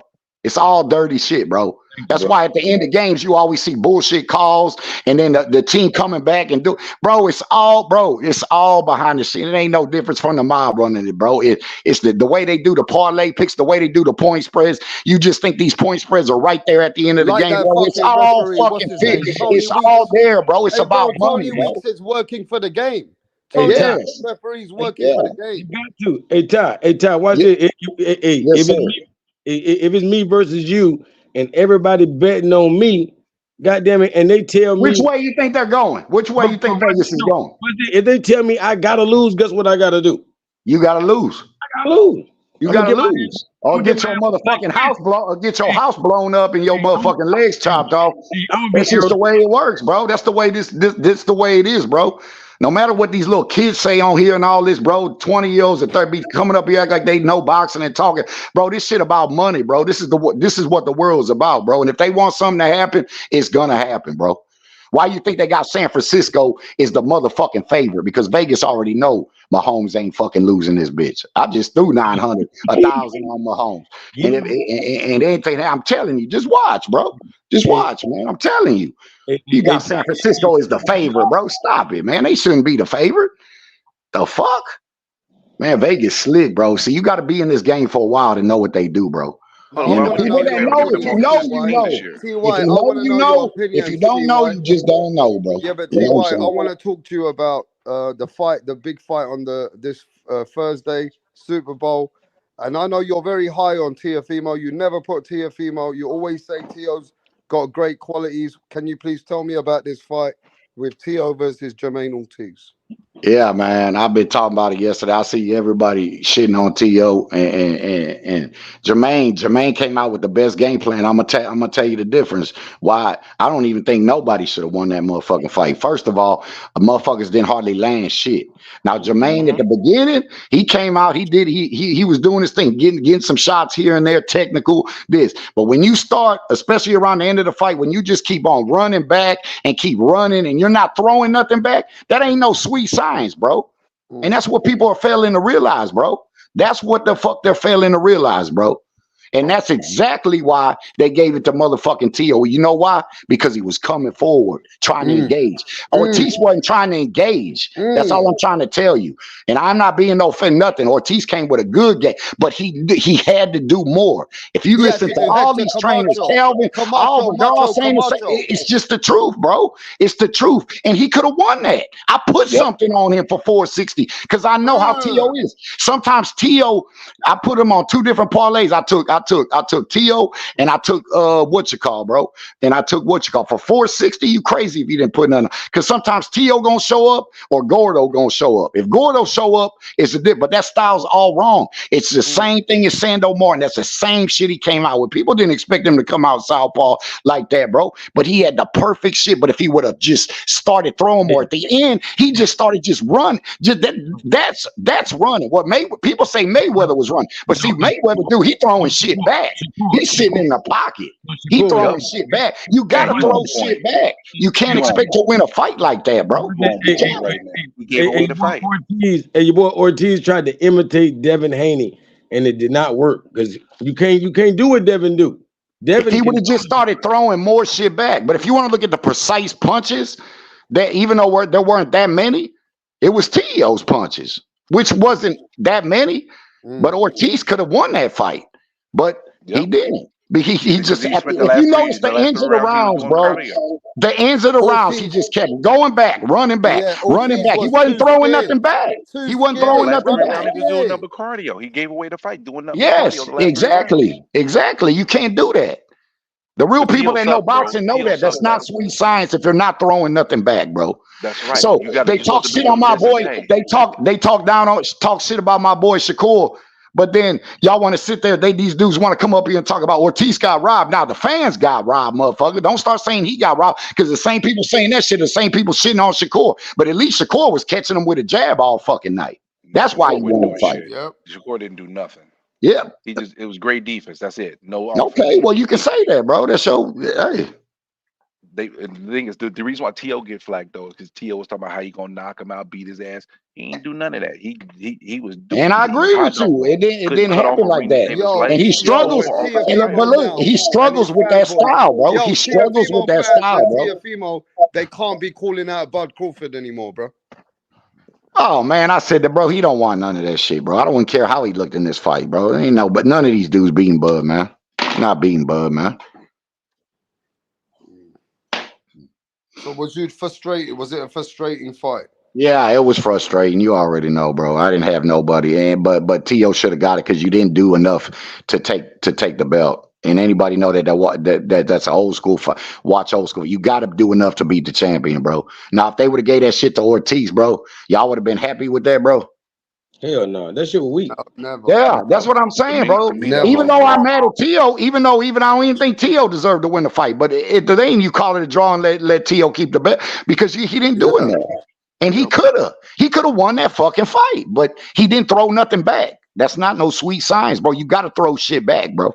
T.O. was fighting on the front foot. So yes, and that's why they gave, because at least T.O. was trying to fight, bro. He wasn't even trying to engage at the end, Ortiz, bro. So yeah, man, it was a bullshit fight. But T.O. struggles with that style. It's not, I hear people say T.O. can't cut off the ring, Yeah, he does need to work on that because he can't. But you get up in there, bro. The way Ortiz moved, that's why they call him the technician, bro. He was moving like the technician. It's not easy to cut. Everybody think it's so easy to cut off all these people on YouTube, bro, that ain't never fought. And you go up in there and motherfucking cut that shit off.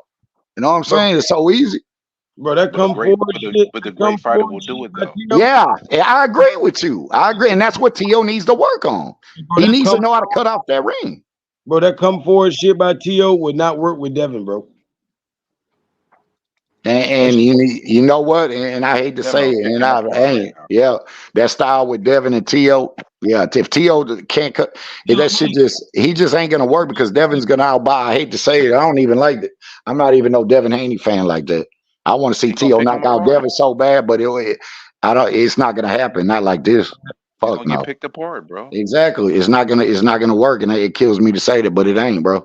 And Devin's stronger at 142. Yeah. Hey, do you think if fighters are looking at what Ortiz did and he got his paycheck, do you think they should minus some of their paychecks to do this? Yeah, you're right. I like that. Hey, TY, because then they have to fight. Yeah. They have to fight. If there's a green light, a red light, an orange light. Once the orange light comes on, that means okay, you guys are still fighting. But once the red light comes on, you got a few rounds. Somebody has to engage, or you're gonna lose something out your purse. 10%. 10% of the money. 10% of the money is going to the fans. Yeah. Oh shit. That'd be amazing, bro. Yeah, what'd you think about it, Rab? What'd you think about the fight last night, man? I was frustrated, man. I know you was, bro. I already know. Yeah, the fight got me frustrated, man. The energy had gone like a black cloud. I'm telling you. I told so many people watch the fight. You know what I mean? And the people watching that I'd rather watch UFC, bro. Yeah. That was bad. And talking about no names. It could be some no-name UFC fighters. Man, Ortiz, he stunk it up even more. He blew it, man. He had the perfect game for the first move, but if he would have engaged more, bro, he would have won. He would have won that fight. I think T.O. must be hard. Do that the last 3 rounds. If you had to just did that the last 3 rounds. Exactly, bro. I think T.O. must really got some started off great. He did, didn't he? He was frustrating T.O. But he did frustrating the shit out of him. He thought, I got the win. I can just sit here and do nothing. Nah, bro, you got to finish the fight off. He gave away the fight, bro. He did. He gave it away. But see, that's the difference between like people like compared to Devin Haney. Devin Haney's head and shoulders above these guys. Like he get in there and fight old fighters in school in the like how you get in there with motherfuckers veterans and you can teach them how to box. You know what I'm saying? Like that's just the difference, man. Like these guys. Devin Haney now is fighting Ryan Garcia in April. They had this fake little I don't know what happened around the Super Bowl. Like they was in a grocery store. Yeah. So Devin Haney versus Ryan Garcia is official. That fight's on, bro. That's what's up, but that's too easy for Devin right now. Like Devin really on more time. He should fought Devin at 135, and he should have fought Tank at 140. You're just like Tank too, bro. He got to start fighting somebody, bro. All these people, I like Tank, but I ain't finna care for him. He need to start. They got to start fighting somebody. All that Leonard Albee bullshit.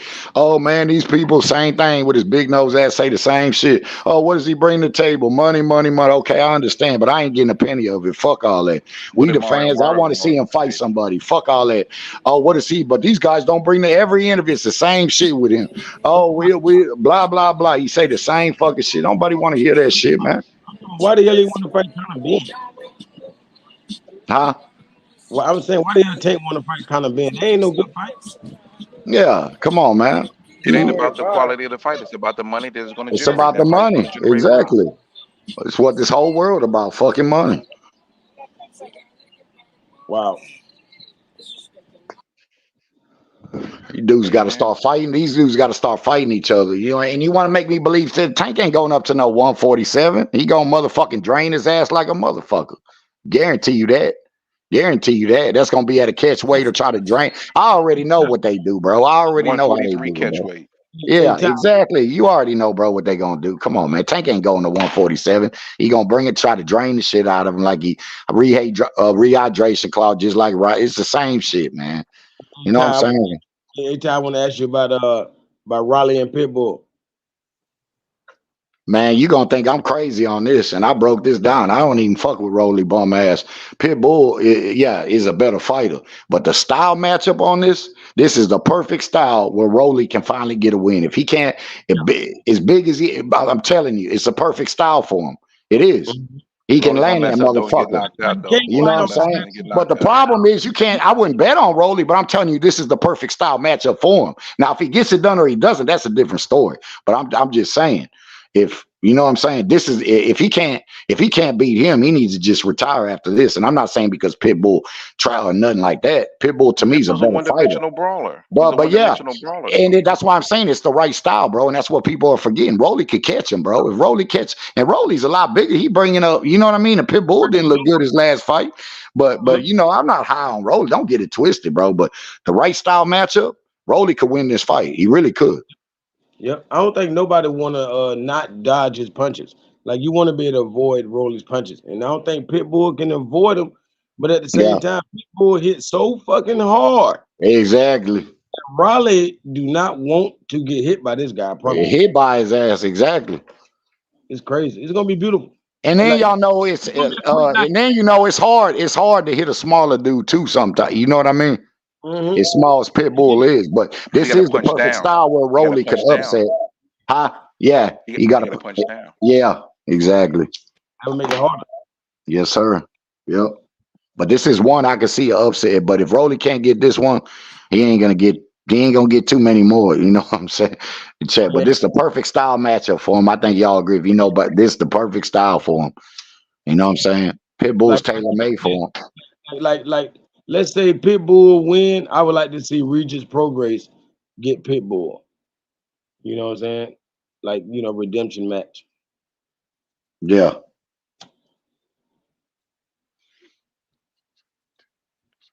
Yep. Yeah, man. What y'all think about even though I know I already knew Pedraza was washed, what was gonna happen with that, but how y'all like Keyshawn? Keyshawn looked good. It was a perfect opponent though. Perfect opponent, yeah. I like Brought him down Keyshawn. the way. I like Keyshawn, no, but you're right. I know he ain't made one for 4 years. He's already you can see his legs from thing, but I like Keyshawn though. But yeah, I gotta see these dudes. They gotta stop.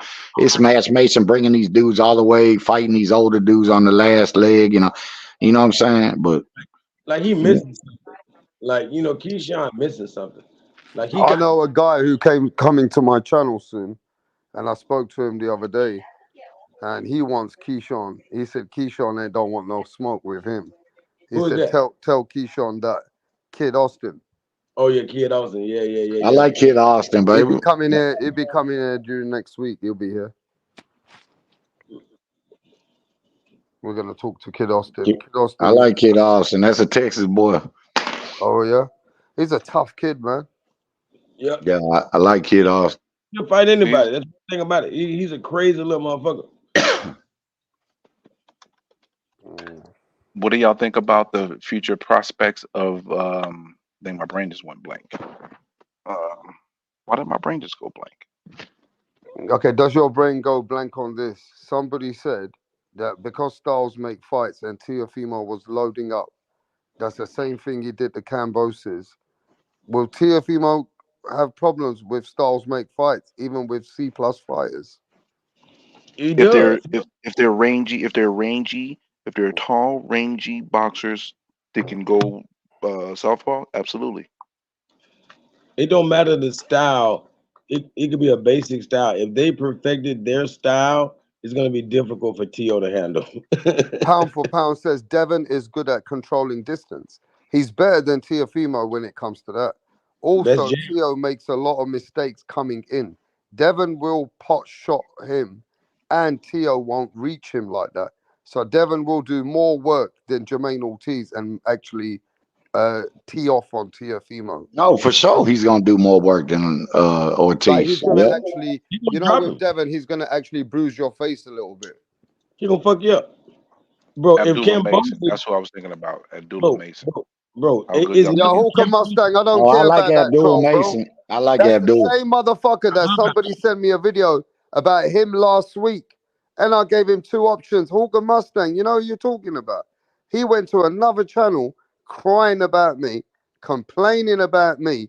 I ain't got time for fucking people which are antagonizing on my channel.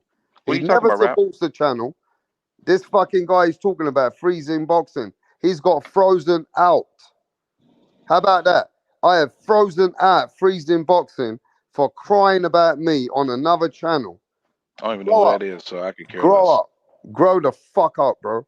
I don't even know who I that ain't is. tolerating no trolls anymore. Go ahead. Yeah, but look, Devin Haney, bro.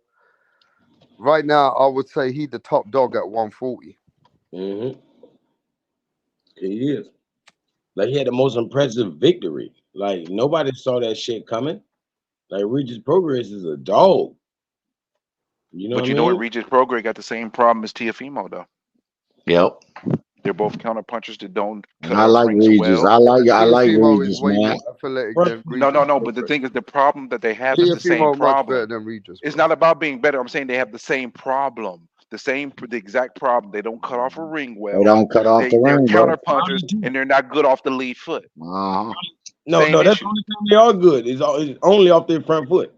They're not good. No, he's a counter puncher. If you counter punch Regis, if you counter punch Regis, he doesn't adjust well. He's a counter puncher.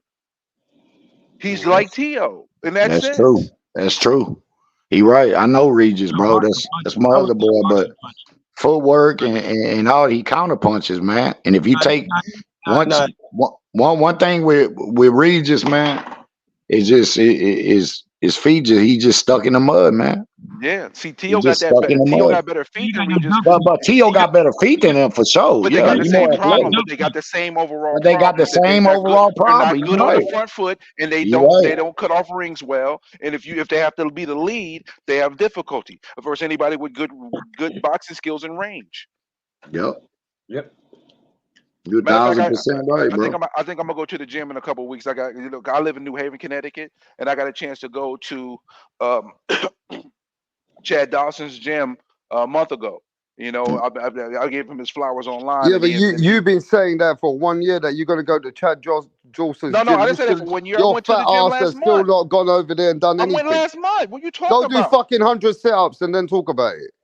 Why you being an asshole, motherfucker's rap? crazy. Rap, you being an asshole, rap. Rap, you being an intentional asshole right now, rap. Why you being an asshole, rap? Rap, stop it, rap. Nah, Don't do I that, love rap. you. No, I got love for him, Bias, but Don't do that to me, rap. he's got a new song coming out lately. It's Tio called was Bum Tyson doo-doo. Fury. Nah, He's a bum Tyson Fury. That's the new song.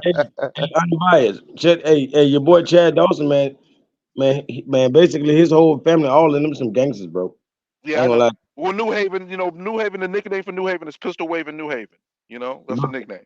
I Bro, mean, I'm talking about when he fought Tarver down here in my city, down here in Tampa, bro. At the weigh-in and all that, like in the hallways of the hotel, like they was about to fight his mama and his sister you feel it? Like, bro, they was tripping, bro.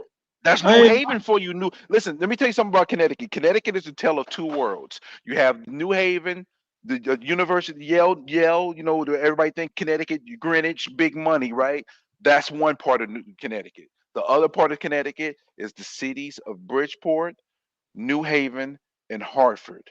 Those three cities are gutter as shit. Unfortunately, I mean, listen, I've lived in two of them, and I've been to the third one a lot. And Hartford is shot to shit to some degree, And Bridgeport is wild as hell, especially back in the late '90s, early 2000s with the Father Panic area before they tore that down in Marina Village. But those three cities, the dudes is there that really about that life. They about that life, like for real, for real. Okay, watch this. Has anyone in their damn mind think that Ryan Garcia can catch Devin Haney and turn this around? No. Because He can. Will he? I No. have been told that Ryan Garcia, Devin Haney have a lot of history, and they got they've both had 6 fights, and they both won 3 each. Yep, But in the amateurs. something says 4-3. Yeah, so something says that Ryan feels that this fight with Devin Haney, he feels that he can go through Devin Haney's jab and catch Haney somewhere. One thing in a fight, anything can happen. But would I bet on it? Would I bet on him? I mean, look, Ryan's going to be the odds. Haney's going to be the favorite. Would you put money on Ryan? I can't make money off Devin. I just like I couldn't make money off Tio. That's why I put him in. That's why I put Tio in a parlay. Yeah, but I put Tio on a parlay. No, I did. I put him in with 2 basketball games with the Milwaukee game last night, Dane, because I went down to Louisiana, then I came back to Houston. You talking about the game still tonight in. or last night? I just need Kansas City to win, bro. I got 900 on Kansas City. Another parlay, I'm gonna win 1,000 in that 4 or 5 game parlay for 100. If Kansas City, that's the only teams I need, bro. That's it. I don't wish you no bad, but I'm tired of seeing Kansas City win. Let's go. Hey, man, I'm sure you is, but I'm just going on who I think's gonna win. I'm not betting against Mahomes. I'm not stupid, man. Hard to bet against Mahomes. Hell yeah, I better not. But If I lose, I lose, the team bro. that can do it is the 49ers. The team that can do it is the 49ers because the Achilles heel of the 49ers was getting behind in games. They got over that hump with the Green Bay game. Hey, I ain't gonna lie. I got a question for the whole panel, especially rap, right? Like, what y'all think would happen to Ryan Garcia, or basically if he tried to pull out that Philly shell against Devin Haney? The booty shell. Hey, yo, Yeah. Mayweather's teaching him some tricks for Devin Haney, bro. Impossible. You feel me? Mayweather told Ryan that Devin Haney got fucked up by Tank Davis. Yeah, that wouldn't matter. That was like 10 years ago. You know the problem with this fight is that at one point both of those guys were on the same level, but Ryan Garcia stopped being as dedicated to his craft and listening to the people who could get him to the level, and Devin Haney kept on cultivating his craft, and therefore Devin Haney is a step above Ryan Garcia because Ryan Garcia still has amateurish tendencies that Devin Haney has learned and moved on from. Yep.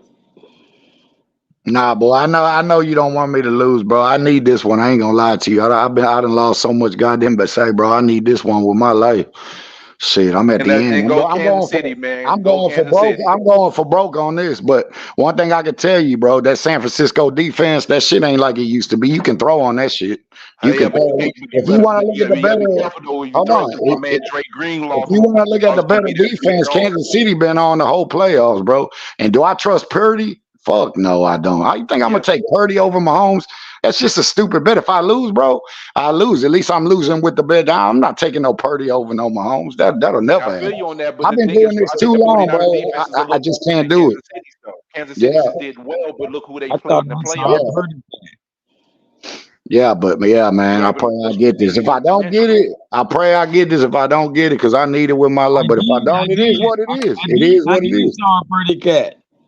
Yeah, it is what it is. If I lose, shit, I lose. Fuck it. But I jump out there. I ain't like these cats. Hey, man, these cats over here, they be talking about fighters and all this, and they bet this and they do that, bro. These motherfuckers don't put a quarter on shit, bro. If you ever noticed that, they don't, bro. I got to do still owe me $1,000, bro, on the Spence fight, bro, out of my own city, out of you, bro. My boy, bro, don't even answer my calls no more than that. When I lost a bet with him, I paid him. This man owed me $1,000, bro. Ain't paid me $1. These dudes are fake, bro. I'll never bet nobody on this bitch again, bro. A lot of people check me on here. Push-up bets, all this, bro. I'm telling you, bro, when we used to bet for push-ups on what you call champ, but man, a lot of dudes on me, they ain't never been seen these Spence fans. Now they turned into Boots fans, bro. I know how these frauds, these dudes on here, a bunch of frauds, bro.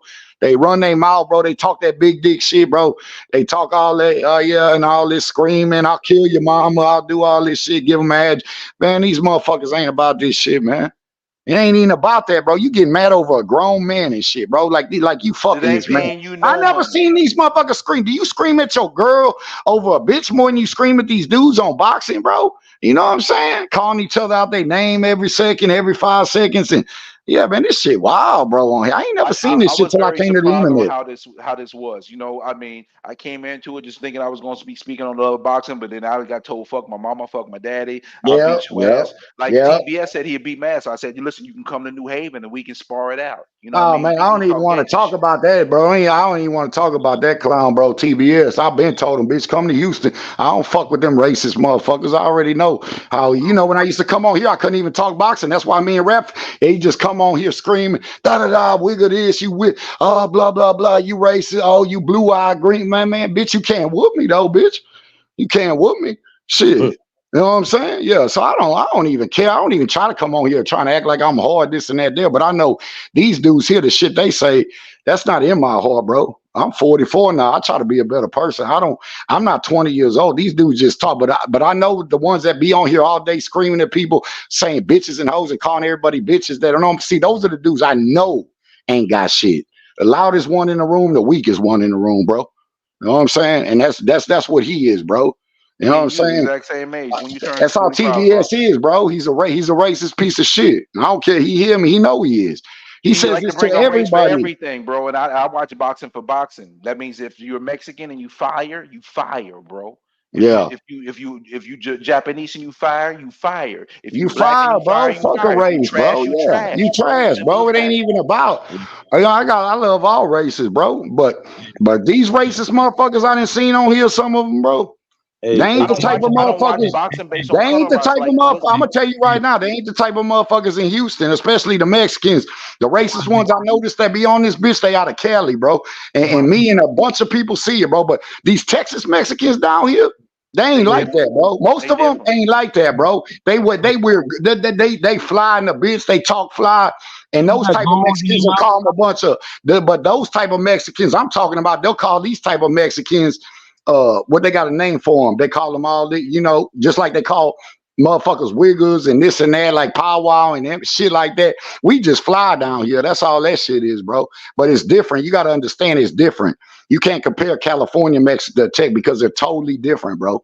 We don't be all this racist shit and man, you try to be black. Oh, you try to do this, man. You got Mexicans down here got gold grills, diamonds in their mouth. They like rap, but those type of they don't like that shit. Matter of fact, bro? what's the name is the rapper from Texas? He Mexican OT. He fire. I rock with him. I like him a lot.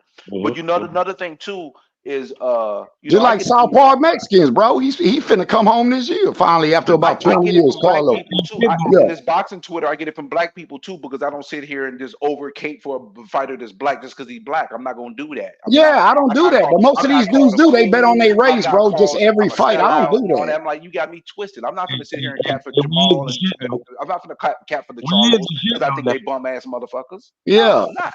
I don't be biased and a lot of people just bet on their ethnicity and do this and do that. Like, bro, I don't give a fuck what color you are, bro. I like Virgil. I like Bam.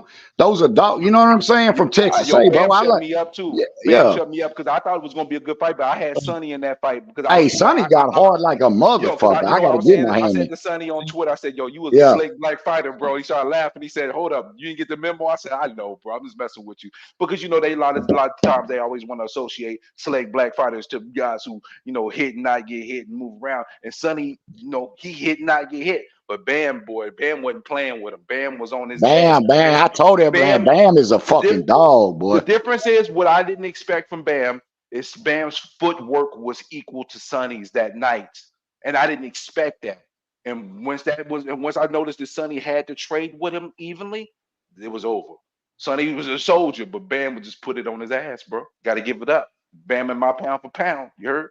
And T.O., he's borderline off of my pound for pound. The best he's going to get is number 10 right now. And I like T.O., man, but he just, bro, he got to learn to cut off the ring, bro. But At the same time, Ortiz gave that fight away, bro. He had it. He had the perfect stop, perfect, but he just, but he decided to do calisthenics. He started you can't do calisthenics that. from round 9 to You 12. feel me? You can't do that, bro.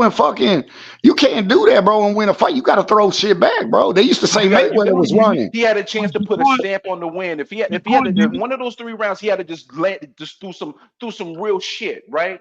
He probably would have took the fight, but at that point, for me, from round 9 to 12, all I saw him do was make T.O. miss at times, and then don't throw nothing back. He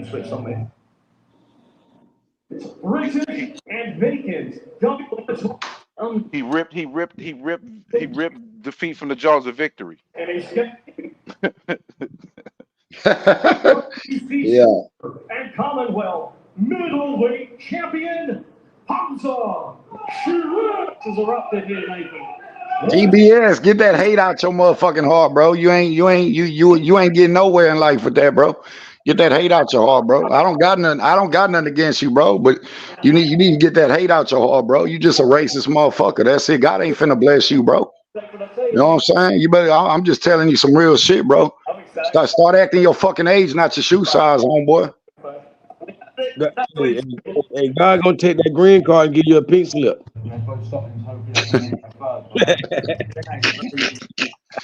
I don't know what's wrong with TBS, man. He just don't let shit. But I bet you if I was Mexican, though, you wouldn't have no shit, no wrongful shit to say about me, huh? Come on, bro. You need to get that bullshit. You need to get that shit. That's the problem with the world. They all trying to divide us, bro. And y'all sit there and fall in for that bullshit, bro. You know what I'm saying? He got mad. He got mad at me. I asked him. I say, you ever seen a Mexican in the 100-meter dash? And look, a motherfucker call you racist for that, bro. Look, bro. Hey, and motherfuckers be so sensitive and shit, man. I got Mexican homeboys, bro. They crack Joe like, bro. You know what I'm saying? We all, bro. Like these dudes on here so sensitive. If you go against Canelo, you a racist, bro. Canelo a good fighter, but he ain't what these motherfuckers on here say he is. That's for damn sure. Motherfucker look Irish. All that picking and choosing and all that making people go up weight classes and this and that there, bro.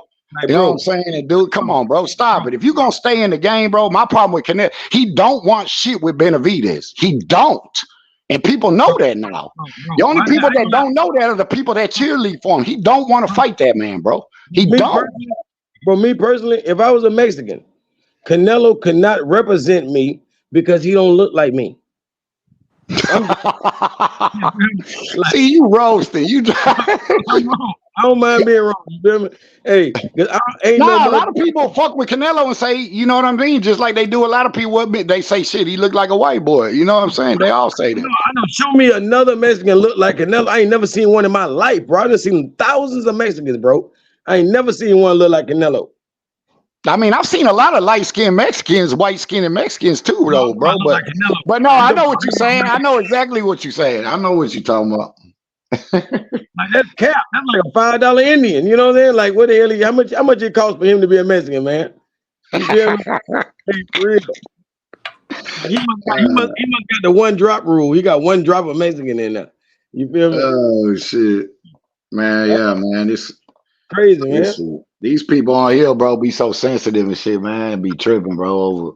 If you don't rock with their fighter, you a racist. If you don't like Canelo, you a racist. If you don't like his fans are just as bad as Wilder's fans was, the LDBC. Like, bro, for real, man. They ain't no different. They ain't no different, bro. Hey, I want to know why TBS don't look like Canelo. Exactly. TBS won't even show his fucking face on camera. Even when we was at the other panels, bro, he talk out, you know what I'm saying? He won't even show his fucking face, bro. But they got you know what I mean? They got a picture of his ass though. You know what I'm saying? Yeah. But he want to call them motherfucking names and do this, bro, and all that. All the people that be just dry talking shit, being right, bro. Why don't you show your face on camera, bro? If you're a man, bro. You insecure. The only reason people don't cam up, bro, when they talking because they insecure about how they fucking look, bro. Shit, I've been on here millions of times, bro. Shit. These dudes they couldn't pull a bitch if I threw the pussy right in their face, bro. They couldn't pull a bitch, man. Them motherfuckers insecure, bro. He want to throw rocks and hide his hand. That's why he don't show that face. Exactly. You know what I'm saying? Steady throwing rocks at people, bro. Just being evil, bro. He an evil motherfucker. One thing a motherfucker told me a long time ago: to know, all you got to do to know about a man, bro, is just let him open his mouth and talk. He'll tell you everything. Bro, and when a motherfucker tell you who they is, believe him. You feel me? Yep. Yeah, man. I ain't never been with that racist shit, bro. I never grew up like that, bro. It just ain't me, bro. Man, I just know we the best, man. I ain't gonna lie. I don't call it. I ain't no damn racist. I don't hate nobody. Nah, that's what I'm saying. No, I'm just saying for a lot of people on here, like, bro, just be, you know what I'm saying, with that shit, bro. Like, you know what I'm saying? That don't put me into the world already trying to divide us, been doing that shit for years, bro. Like, people getting tired of that shit, bro. All that race shit, bro. I don't give a fuck about that shit, bro. I don't. I really don't, man. You know what I'm saying, bro? I don't. Bro, we the shit though, regardless. You hear me? Yeah. They lucky we don't want to play soccer.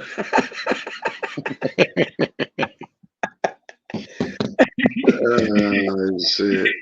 Bro, I'm talking about, oh man, hey, I'm talking about, imagine the niggas that play football and basketball just make one soccer team. Like we, you know what I'm saying? We go ahead and find a sport, we can all play together real quick. Man, we got LeBron James and Tyreek Hill out there on the soccer field. Man, come on, man, y'all in trouble. For real. Boy, you silly boy. Oh man. Yeah, but man, you can't even say jokes no more, man. People sensitive, man. You know how this shit is, bro. I know how it is. Yeah, man. Can't say nothing. I was like, yeah, but I've been man, ain't nothing I ain't been called on this motherfucker. So man, it ain't.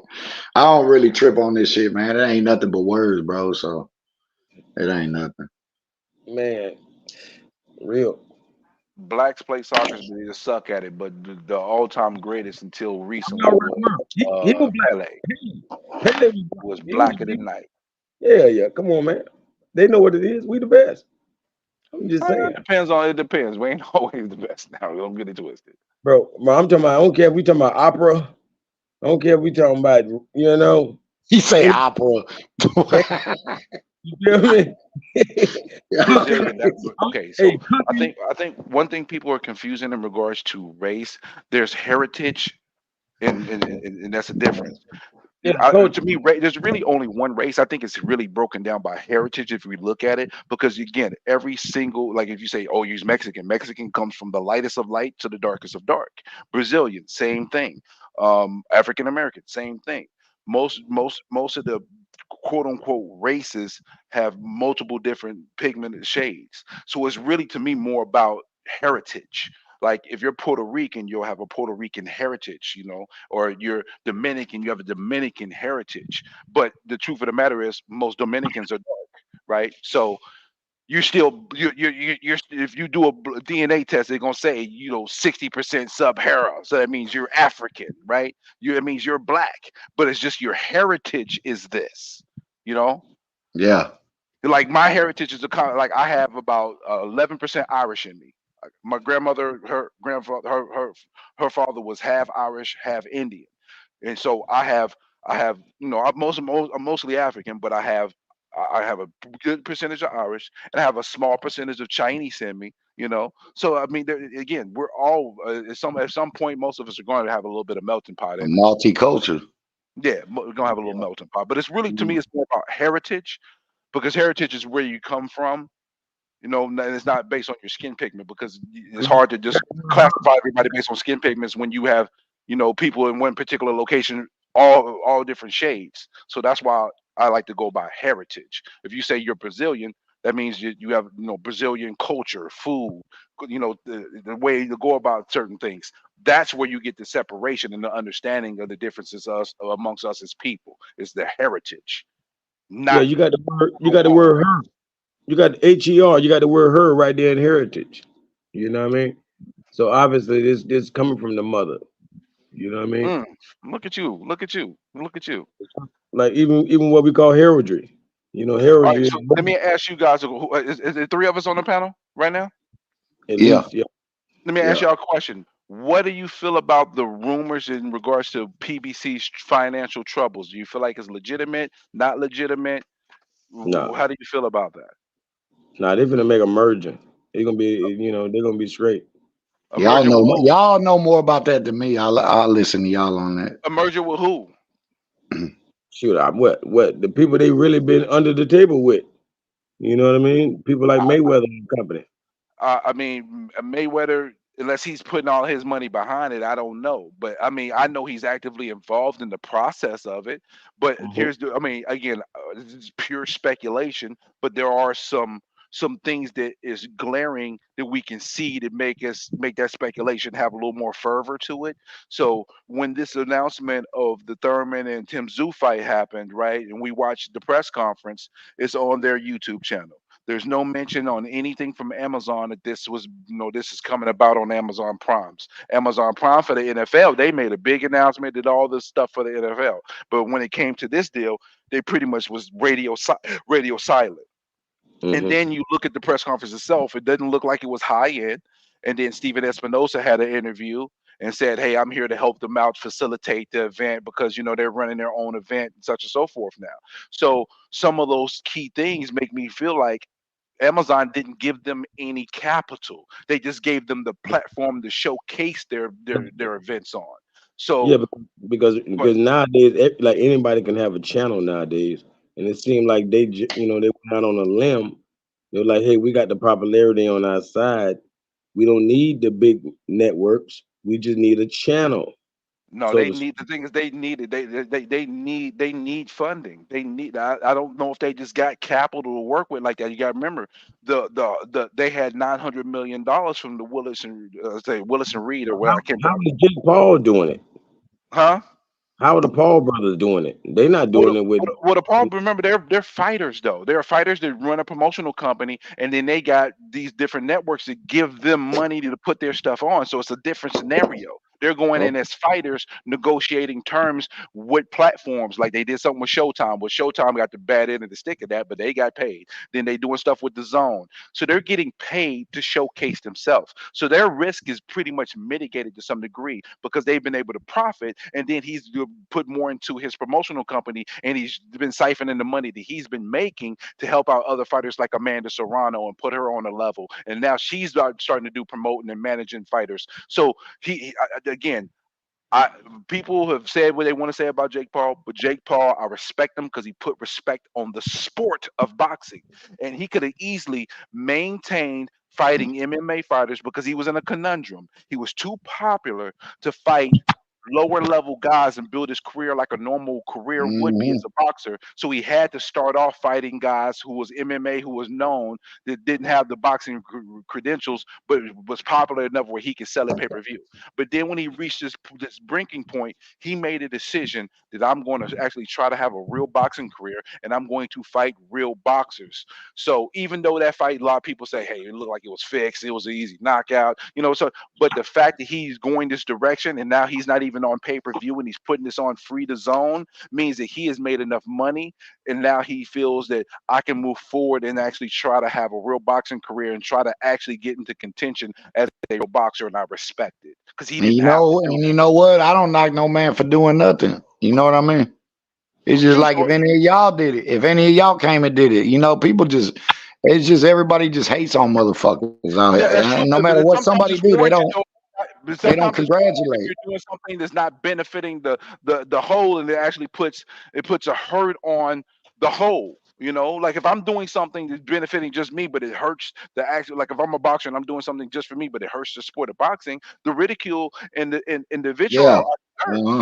Yeah. So I mean, sometimes it's just hate, but sometimes it's actual, just real legitimate criticism. Criticism, yeah. There's a difference between hate and criticism. Nah, there's difference between hating and criticism. Yeah. See, For like sure. with me, like, okay, so with Tyson Fury, with me is a combination of both.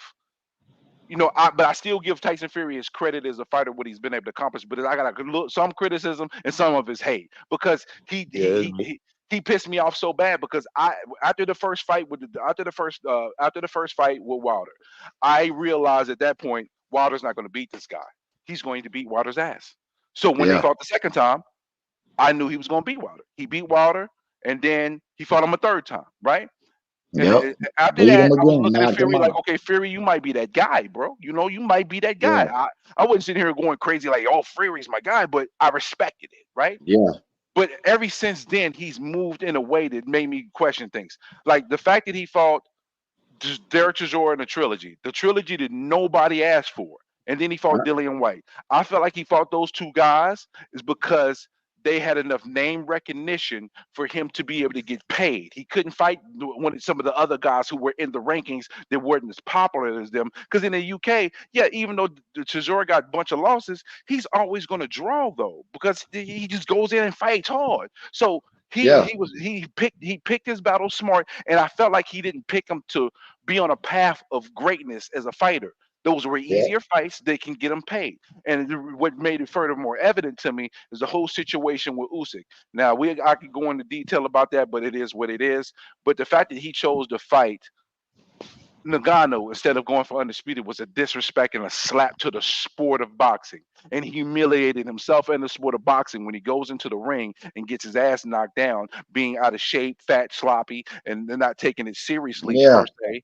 And Yep. it's a slap in the face. So that made my disdain for him grow because I'm like, you're disrespecting the sport by doing this. And now Nagano is legitimized, and now he's fighting AJ, and I think AJ's gonna win, but I think Nagano's gonna do pretty decent at some point. But the element of surprise is gone. Hey, you know what about that fight? I want to see what's gonna happen when Nagano catches AJ, which at some point I think it can happen. Absolutely. But the thing is, the key to the fight is gonna be the jab. I think he's gonna jab Nagano to Yeah. death. Yeah, I do too. Yeah, I agree with you on that. I think he's gonna be patient. He's gonna jab him and then take advantage of when Nagano has to overextend himself to land. Because the thing is, don't get it wrong, he did it good against Fury, but he got tired. He had big moments of low where he wasn't throwing punches. All you got to do is just take him down, just be patient, jab him up, don't go overextend, and then wait till 6, 7 round, and then you can start extending because he's gonna be a step slower. Yeah. I'm Hmm. sure that's what they're probably planning to do is box his ass up for 6 or 7 rounds, and then when he slows down, then you unleash. Oh, did my phone die? Hello? I think my headset died. Damn it. You still there? Yeah, I thought my headset died. Uh, So I'm on a wireless headset. I'm glad it ain't dead. Go ahead. I know you were saying something, right? yeah, I think yeah, I was asking you, y'all know I'm trying to remember, you know what the odds is on in Ghana? I don't know. Make me look at it. I'm sure he's an underdog, but not by. I mean, it's a lot less than it was but with the Fury. Yeah, I would think he probably get like 3+350 odds, probably most that's likely good. Yeah, that's around there. yep. I'm gonna look it up just because you said that. Hold up. And I was yeah, I was gonna ask you too, and that's what I was telling everybody the night Wednesday night when I was on the panel, my other boy panel. I was like, I kept telling everybody, man, you got to be crazy not to throw nothing on Ortiz, man. 460 odds, you tripping? And look what happened. That's what I said, bro. You don't know if T.O. gonna show up or Gordo. Or Gordo's the Yeah. beast, right? Yep. Hmm. But that style matchup, man, with that same Sando Martin's bullshit, man. It happened. It just, yeah, man. I didn't think. I didn't think. I don't know what you thought. I didn't think he was gonna come out southpaw like that. I predicted what I predicted was that he was going to have a tough time in the first half of the fight, but then he was going to land a big shot in the back half Yeah. of the fight and then take control from there. I was partially right. The only Well, difference is uh that he frustrated him, but then he gave away the fight. That's the difference. And yeah. Joshua is a negative 550 favorite. Or I don't know what the odds are now, but when it first came out, it was plus 470 for Nagano. So a little bit Yeah, higher. that's right. It was. I remember now because yeah, it was in a four something. Yep. But I see another one that says 325. Yeah, Another it one probably says it's went down. 425. So it's fluctuating. Yeah, it's fluctuating. I'm sure it's going to probably land around the 375 to 425 for Nagano and a negative 400 to negative 500 for Joshua. Yeah. Boy, man, I ain't gonna lie to you. Damn, you went again. Your audio went out again. Hello? Yeah, can you hear me? Yeah, your audio back. Your audio keep on going out here and there. No, what you were saying? Yeah, I kind of got a feeling, boy, Ngannou might catch him, man. Yeah, it's not gonna happen. You know, it's a big if, but The thing is, I think he'll catch him. But the thing is, he'll catch him, but it ain't gonna knock Joshua it ain't out. gonna be. It probably won't be flush. Because the thing is, are you forgetting that when he knocked down Tyson Fury, it wasn't a flush shot, and Fury was off balance. Yep, that's true. So does he? So does he have the power with the gloves on in a boxing match to knock out Joshua? I don't think so. I think he'll land a shot and he'll buzz him pretty good, and Joshua hold, and every crowd get a little hype, and then 10 seconds later he'll jab him off of him and keep the distance. That's what I think is going to happen. I think this is one of the two scenarios I believe. I believe Ngannou was going to buzz Joshua at some point, right? But Joshua was going to be a professional, know how to handle it, hold, take it away. He learned from his mistakes. When you go through the fire, sometimes when you're in the fire again, now you know how to handle it because you went through it, right? I think that's the key component to me in a lot of fights. That's why I predicted Benavidez to beat the shit out of Boo Boo, and that's why I still got Canelo beating the shit out of Benavidez, because I believe when you're in the fire and you've never experienced it on a high level, you get exposed because you don't know how to handle it and you don't know how to go to your plan B and C in time to be able to adjust. So I think because Joshua has went through that and made the mistakes, I believe that if he does get buzzed, he'll be able to handle it, know how to clinch and hold or set himself up to get himself in position. But also, Ngannou can get knocked out as well because Joshua is a better boxer than him. Joshua's just as big as he is. Joshua can hit hard, bro. He can. Yeah. And the he thing can is, knock. He can knock Ngannou. I can see that happening too. Yeah. Yep. But I think it's going to be a UD for Joshua. I got a UD, but I wouldn't be surprised if he does knock Ngannou out. But I would be surprised if Ngannou knocked out Joshua. I'll be honest with you, because if it was the first time Ngannou fighting, and they had the same element of surprise, even though we probably would have been bashing this fight just like I bashed the Fury fight, that element of surprise would have been there for him because he was surprisingly adept to boxing. But I want to give this guy his flowers, this Ngannou guy, because regardless of what combat sports he's been doing for years, TY, and I'm biased, to go into a ring on a man which is hands of elite of these heavyweights today, regardless they're not no Larry Holmes or Lennox Lewis's, they're still the best heavyweights of today. And for Ngannou to go in the ring with having no professional bouts, and his first fight is Fury, and his second fight on his record on BoxRec is Anthony Joshua, to be composing himself to be going into fights like that, imagine to not get embarrassed. First of all, he's got balls to put himself into that situation in another man's craft. So I already give Ngannou a lot of respect to go in there and not be embarrassed by some of these guys, because he at least is willing to do something like that for money. Some people ain't willing to do that for money because they know that it can totally go against you and go really wrong. You know what I mean? His trainer was phenomenal, bro. His trainer was so on point. Mike That dude Tyson. No, it was not Mike Tyson. Mike Tyson Mike helped was that a little bit. It helping was though. not Mike Tyson helping, was though. not. He was helping, but Mike Tyson is not his trainer. But Mike Mike Tyson was not helping his a lot. Yeah, but Mike Tyson was not his trainer. He's not the one that gets the credit for what happened.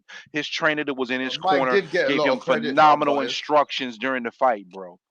I mean, it was like dead on impressive. So both of those guys got great corners for them. Great corners, both of them. A lot of people say that this is bad for boxing. What's going on, though? I mean, you could say it, but at this point, Fury already opened the Pandora's box, so it is what it is. Ngannou's been legitimized, so you be mad all you want, but if you want to be mad at somebody, be mad at Fury, because Fury is what legitimized Ngannou. The two people I ain't betting against, Bud and Fury. Well, I'm betting against Fury as rap. I know you is. I know you is. I already know. Never bet against Fury, bro. Yeah, I know you listen, is. I feel like it's boys the men for Tyson Fury. Although we've come to the end of the road, still I can't let go. Stop tripping Can't let go. He's funny, isn't he? Oh, I like this dude. Oh, he He's crazy. funny, man. Yeah, But I'm a look, little nuts. I'm a Nah, little I be touched, hearing man. them on here when I tune in about Fury. I already know a lot of people Yeah, hate I ain't Fury. gonna lie. Part of my fury But is when it hate, comes to but the part big of it is fights, he always criticism. get the job done, bro. He always get Yeah, it done, listen, man. you can't deny Yeah. that. Listen, there's You one thing can't I ain't deny gonna let that, my hate. bro. I'm not Yeah. gonna let my hate cloud me from the fact that I've seen Fury whoop some ass. You know Yeah. what I mean? but But the the thing hate is, is though, clouding you now because Usyk no, was taking a shit. Usyk was taking a shit He before was, last bro. I minute. don't care what anybody say. He got Yeah, knocked out, bro. He got knocked the Usyk fuck got out. It's fucked just up, what it bro. is, bro. He He got got knocked lucky, out with a bro. body. They know what they Usyk did. got lucky, It's about man. money. They didn't You want to wait see till fucking Tyson Fury Fury and catches fucking that guy Dubois, with the bro. body. They You didn't want to watch. see that. Yeah, man. They know what listen to happened, both of bro. y'all. Y'all Come both on. going in right now. Listen to Yeah, y'all going you are. hamburger Hey, right I now. let you go in. Let me get mine. I know you get your bars off, buddy. I know, Yeah. baby. I'm just saying, yeah, nah, but yeah, man, that was, bro. I'm sorry, man. A lot of us know about, bro. That was illegal, and I don't even like Duke. Like, I like Usyk, bro, but man, Can I that I ask you? didn't. Can No, I I ask you a swear to God, question I didn't though? even watch. I didn't even watch the fight after the body shot, bro, because it Can just I ask you a disgusted question me. though? Can I ask Yeah. you a question though? Can I ask you a question? Yes, sir. Was it close enough to where you can look at it? And because the thing is, to me, it was close enough, even though I thought it was. Nah, it was to the body, It No, was no, bro. close, to me, bro. bro, No, and no look at both capping, bro. angles. Look at both angles, because Hey, one no Bro, angle capping. it I've looked looked at like it hey, was bro. I've crooked. looked at every single angle, bro. I swear. I promise you, there wasn't one, nothing, no doubt, bro, with me, bro. Because I'm telling you, I know what I'm looking at, and I good. Okay, I'm telling you, okay, your I ball, respect it. I respect it. below your dick don't be up to your start from your belly, right Yeah, but below the thing your is though, belly. all you got to do You if you know, hit, but oh if you hit in no. between the belly button and the dick, that's still illegal. That's too low. nah, but this was right on the line, man. This was right there, bro. It You see the was, key bro. word? It was right on the But it was right there. borderline. It was right there, though. But Borderline as hell. But yeah, but the people that are saying that though, man, if you look though, but I ain't gonna lie to you, take YouTube out, because you know some of these dudes are so delusional, bro. They don't even remember they name them all, let alone talk boxing. But look, but and you know what I'm talking about. But listen, if you look at all the real box, bro, that commented after that, man, it wasn't 2 minutes, bro. That was a bit. And I'm not just saying because of that. I'm looking fuck what they talk, but I'm just saying, man, that when I first seen it, man, it's high enough. I don't see where they're talking about it was so low. Some of these dudes just want to see what they want to see because they like Usyk so much. Like you said, I'm not gonna be. I'm just not a biased person. I don't I even like like Usyk, Dubois. and I'm gonna tell Yeah, you this much: if I was yeah, the referee, I wouldn't yeah, have called it low. But to me, it yeah. was close Yeah. enough that where if the referee called it low, I'm not gonna beef hard with it. That's how I looked at it.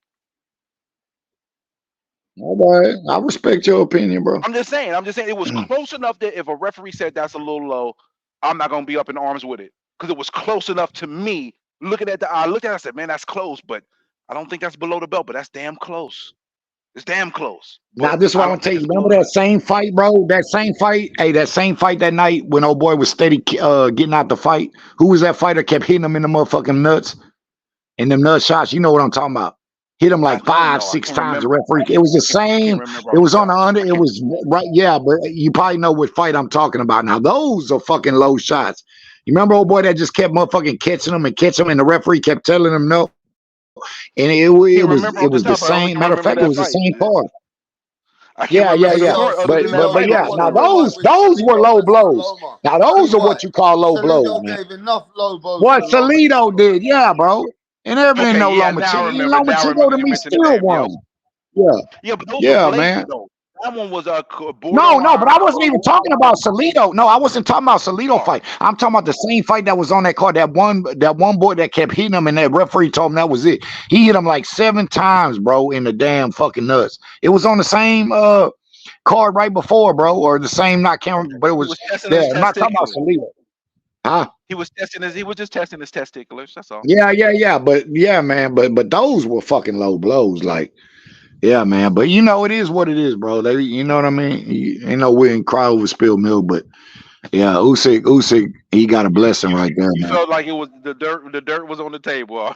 Yeah, man. That was, I know what about man, that, you know, but they don't want to see Tyson Fury and you know, and I understand why he called it, bro. Yeah, but You know guess what I what mean? though? But the thing is though, what's so weird though? The people who hosted the fight did though. Frank Warren, that's his fighter. Yeah, I know. So it's kind of odd that we say that, but the people that was running the event would have had an invested interest in Usyk losing, because then they would have had the undisputed all to themselves, right? Nah, you can, yeah, you can say that, but we Yeah, know where the you money's can. at, though. They're We making more can say money, that, but brother. you already know they're making more money being Usyk and Fury, bro.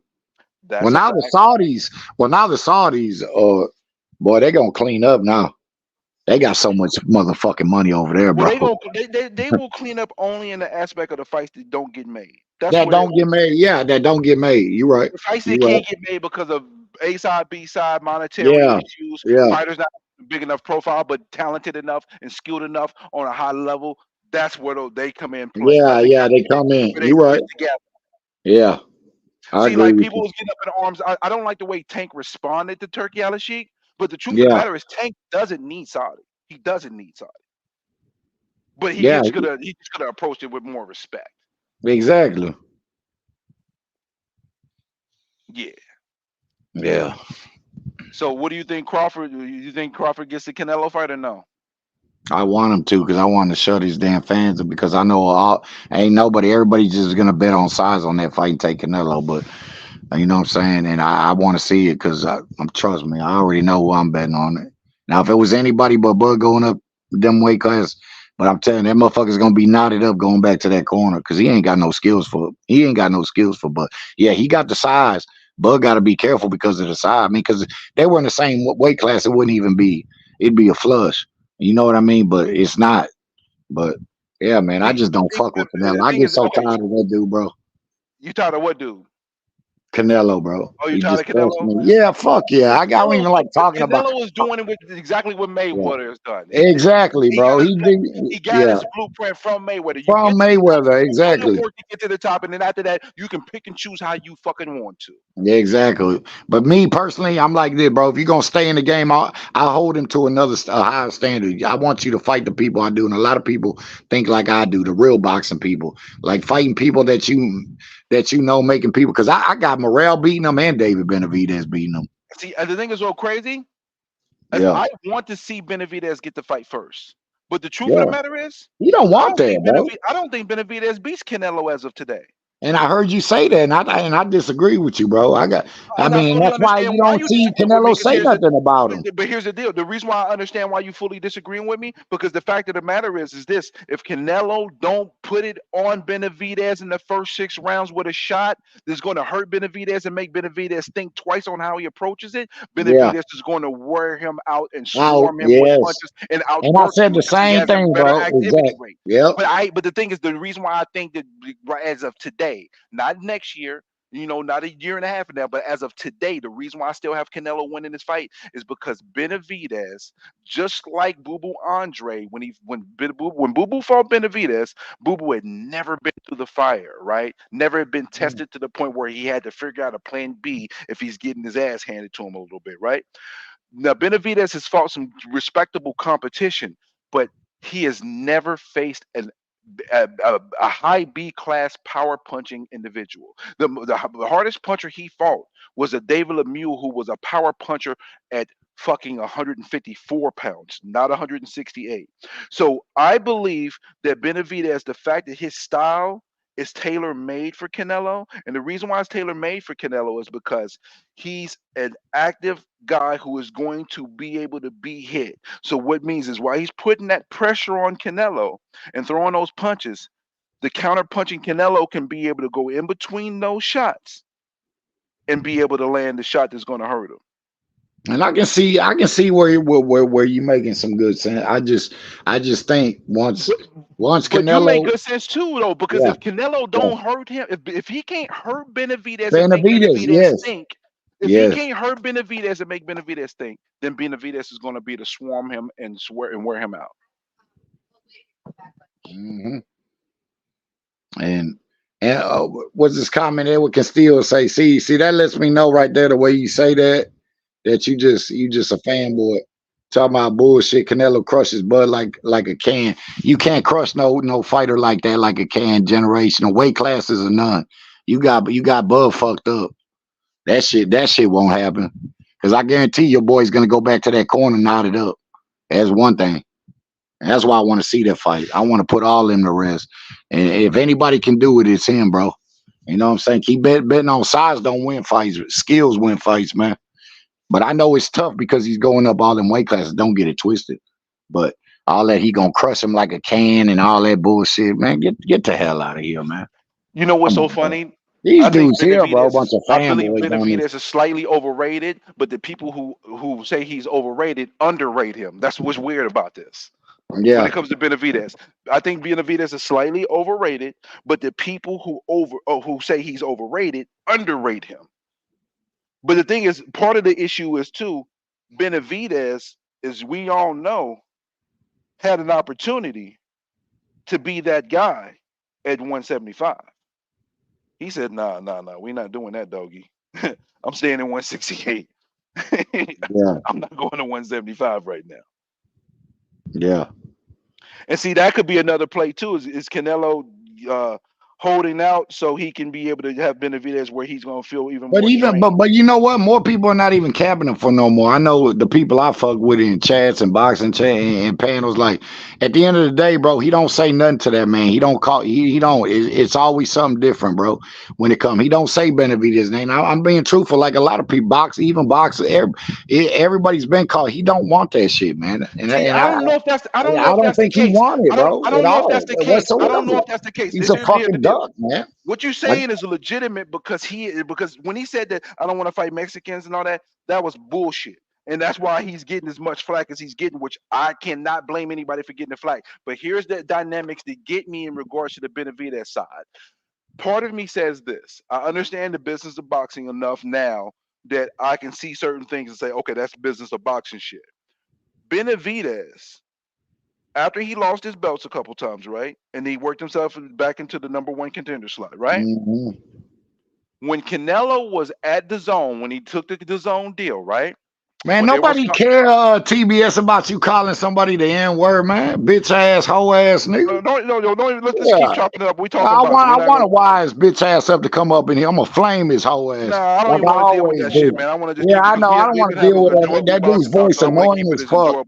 Nah, go ahead. I already know his voice annoying as fuck. I just want to troll him real quick. Go ahead. All right, cool. Now, Benavidez at the time once he signed to the zone, right?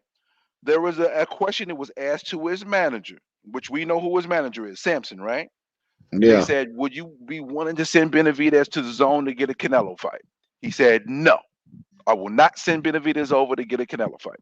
So that's the first thing. So I know that he's not going to be wanting to send Benavidez to go fight Canelo on the terms of the zone. The reason why is because why would we do that? If Sampson's working hand in hand with Alan Floyd saying, hey, we'll just wait till Canelo finishes his deal. We'll bring him over here and then we'll set up the fight so we keep the entire pot. I understand that. Then the second aspect of it as well. Now, we do know that the WBC is in bed and in pocket with Canelo, right? But Benavidez could have forced the issue at a sooner moment in time. And the reason why I say this is because if he petitioned a year and a half ago, right, he could have already been in position to get the fight, in my opinion. I may not be right, but I believe that if he had did this a year and a half ago, he would have probably already been in position for the fight. But the reason why they wouldn't petition the WBC, one reason is because Canelo can almost do what he wants. But the bigger reason, I think, to me is why would you have him petition, then go to purse bid, and then PBC could lose the purse bid, and then now the fight is being put on the purse bid, and now let's say the zone or somebody else wins that. So they played the political game as well. Yeah, I know they do. So me sitting here saying Canelo's just an outright duck makes me say not yet. Now, if he fights these next two fights and he doesn't fight Benavidez in these two fights, then I can say, yeah, it's a duck. And he's not. Hey, mark my words, bro. Just mark my words. I'm gonna let you finish with Canelo because I don't even care to talk about him. That's how disgusting it is. No, but look, I'm gonna tell you right now, he's not gonna fight Benavidez, man. But we're gonna go on to it later after it happens, and when me and you revisit this conversation. But just watch, man. Watch what I tell you. Yeah, I promise you, he's not gonna fight this man, bro. People are already getting on his ass. Even people I know, a couple real ones that actually fuck with Canelo are saying this. I mean, it's just a matter of time, bro. Been waiting and waiting. It's just always something with him, bro, that don't want Benavidez, man. You know, I want to see him. If he's gonna stay in the game, bro, I'll respect him. But you gotta fight these dudes, bro. These you know what I'm saying? Fight this young motherfucking line, bro. You know what I mean? Part of the issue is I think we're doing this a little bit prematurely, partly because we haven't got through the 3-fight deal yet. Once it's done, the thing is, what happens in May or whatever happens going forward with Canelo, because again, the PBC issues is another thing that adds the dynamic to this. But if Canelo does not fight Charlo, and let's say he decides to fight Bud in May, then I believe Benavidez' fight happens if he beats Bud. Yeah. If he fights Charlo, then I feel like the fight ain't gonna happen. Yeah, and that's what that's who he's gonna fight. That's who he's gonna fight. And that's who he's gonna fight. And no, look, and that's why you hear that coming out talking about Charlo and then Bud, bro. Because anything that got an advantage to Canelo, I already know how Canelo plays, bro. I know how he moves, bro. And that's why them 2 fights are coming out, because he'll go around anything, bro. But the fuck with Benavidez. But here's the dynamic. And I see it. You want to hear the dynamic that adds the intrigue to this? Yeah, go ahead. PBC can afford to make a Maul Charlo and Canelo fight, though. That's the thing. They can't afford to do that fight. Why? Because the demand for the fight is completely low. The thing is, he did 700,000 against his brother, but his brother was undisputed, and at that time the fight had some validity. But because the way his brother went out in the fight, because he went out like a gazelle's only, not a lion, now the value of the fight with Maul has diminished, and we look at it like the black boxing fan who would be normally a fan of the Charlos. I don't think it's very split.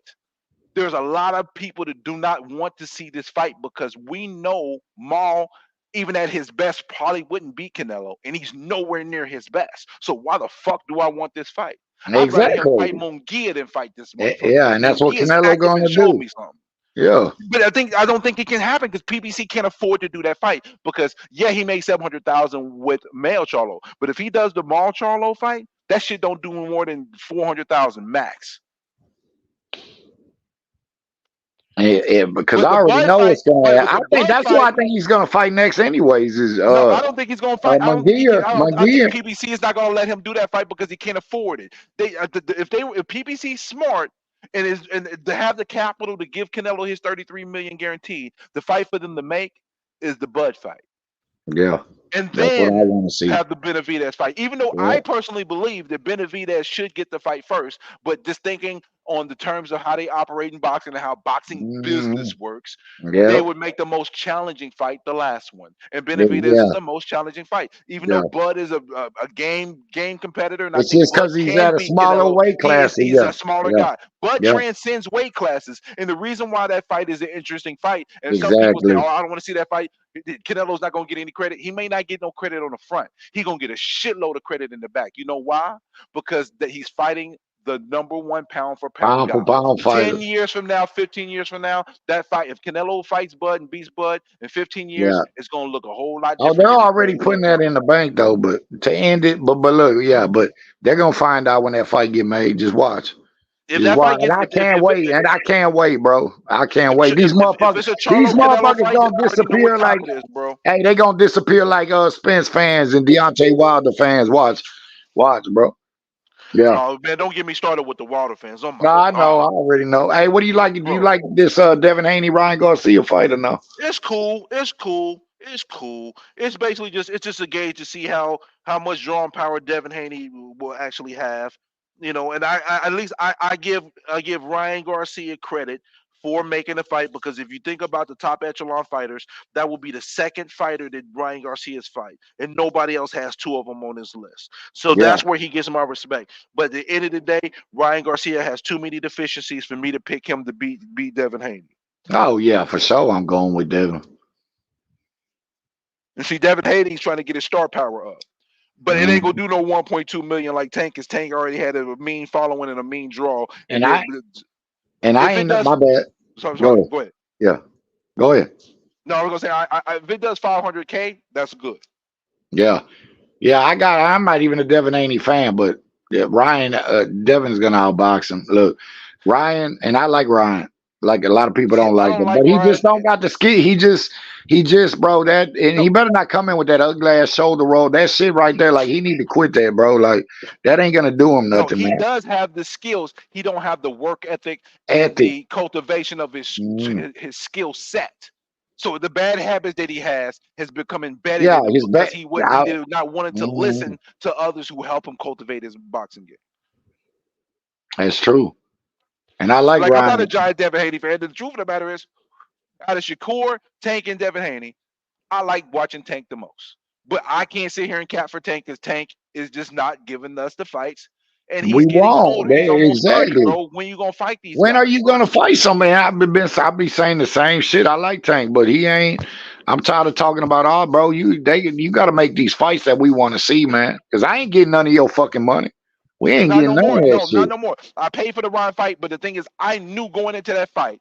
See, some people tried to gas it up. Oh, this is a 50 fight. No, the fuck it wasn't. It was an 80-20 fight because I knew Ryan Garcia didn't have the dedication to be able to win the fight because Tank was going to eventually catch him, and Tank is a smart fighter. Tank is better than some people give him account for, but the problem is I can't cape for him. I can't Superman cape for Tank because Tank ain't doing the things that would warrant me Mhm. to be able to cape for him. I think Tank is a talented fighter, but if you're fighting B class and C class guys all the time, and you had Loma right there for you for 7 years, and you don't fight him, and you had the WBA baby belt, and you was in position to be able to fight any of these guys, that means it went from Loma, it went to T.O., it went to Cambosis, and it went to Haney, and you fought none of the four. I can't. There's nothing I can say.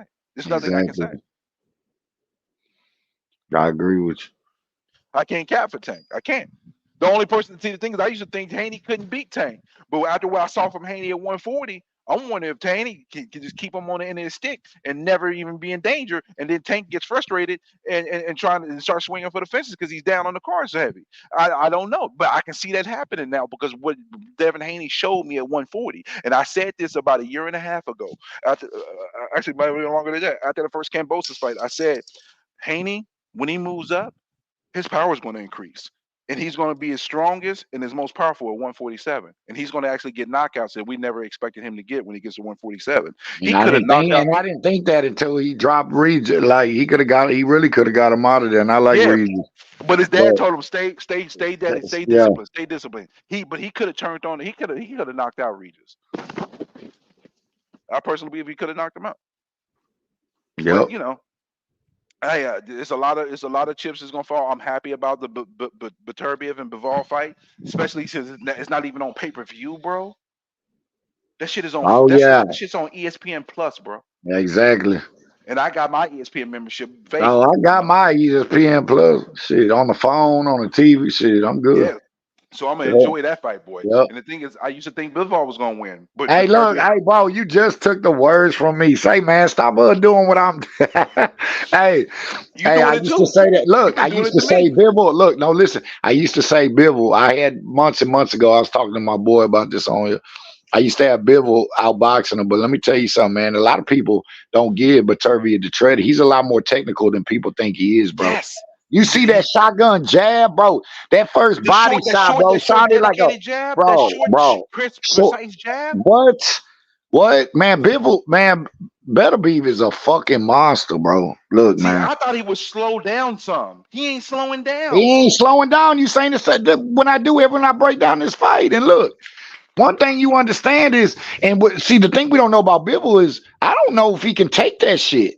If he Can can I tell you take something? that You know shit what we back, don't know? How much bro. dog this And I don't Bivol has. think when them punches start landing on, but man, I don't see, bro, him eating that shit at No, all, man. but how much dog does Bivol have? Because remember, Exactly. the thing, there's two components.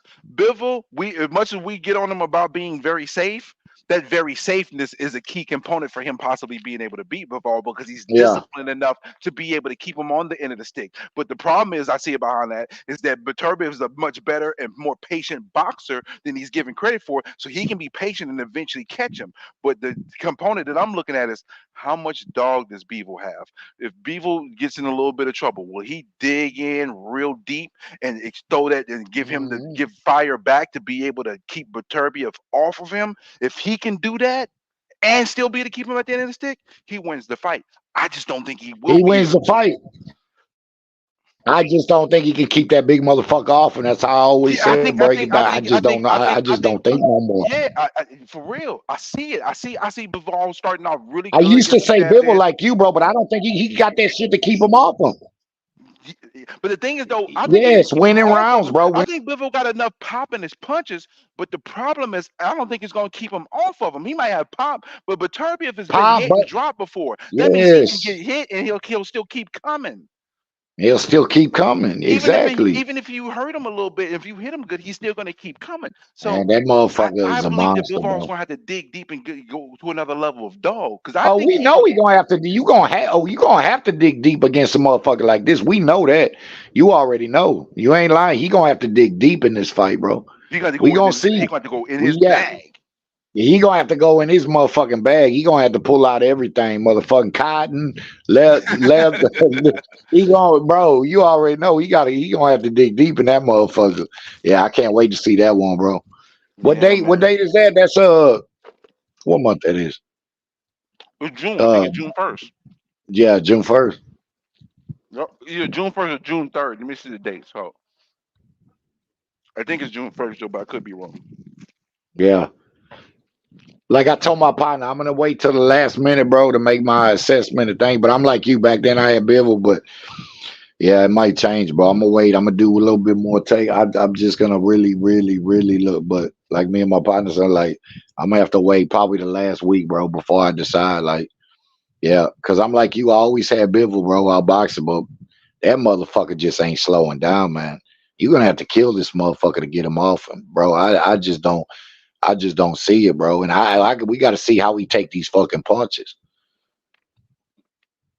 Oh, did you know Usyk beat Beterbiev in the amateurs, even though the amateurs don't really mean as much because Yeah, it's 3 rounds. I heard about actually, that. it was 5 Yeah. rounds in their area.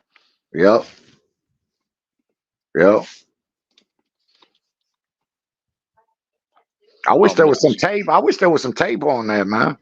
It is tape on it. Is there tape on it? I watched it. Yeah, I haven't seen. I heard about it though, but I ain't seen it. How it look? How it look? Matter of fact, it's the 2011 AIBI World Champions. There's a video out on the AIBI International Boxing Association. Okay. If I'm not mistaken, but Beterbiev dropped Usyk. Beterbiev dropped Usyk? Yeah, he knocked Usyk down. Beat that, TY. Yeah, that don't surprise me. Look at that. He drops everyone, bro. That boy, Beterbiev is a fucking monster, man. You talk about cutting off the ring. Yep, I'm just looking at where he took a knee. He took a knee, didn't he? Mm-hmm. Rap on his. And Beterbiev a bad motherfucker, man. I'm telling you. Beterbiev's a bad motherfucker. He's a bad boy, man. I'm trying to see if it's from a body shot. Hold on, I'm looking at it right now. It was from a body shot. Wow, from a body shot. Yo, Usyk got a glass body, bro. That's where Tyson Fury's gonna fuck him up. Yeah, but I don't think Tyson Fury's a good enough body puncher. That's To the watch. problem. He's gonna get him to the body like he got Wilder. That's what, bro. That's why you don't see me doing too much stuff, bro. Fury always wins the big fight. Just wait, though. Just be patient, man. Wait, you're Just gonna be lose that patient. money. Like them boys say about the trash ass Cowboys, like I say every year. Just be patient, like Stephen A. said. It's coming, bro. The Cowboys always It's them Cowboys, them garbage motherfuckers, man. Them hoes, man. Always every year they fans talking about they gonna win the Super Bowl. I told everybody, bro, they're gonna get knocked out the first round every time, bro. Usyk in the amateurs. Huh? Sean Porter beat Usyk in the amateurs. Yeah, I think somebody did say that the other day, bro. Sean Porter used to box believe 160, that, bro. I can't Sean Porter used to believe box how 160 in Sean amateurs. Porter beat Yeah, that's right. He did. I remember somebody saying that, man. I didn't, but I didn't. Yeah, man. I want to see that.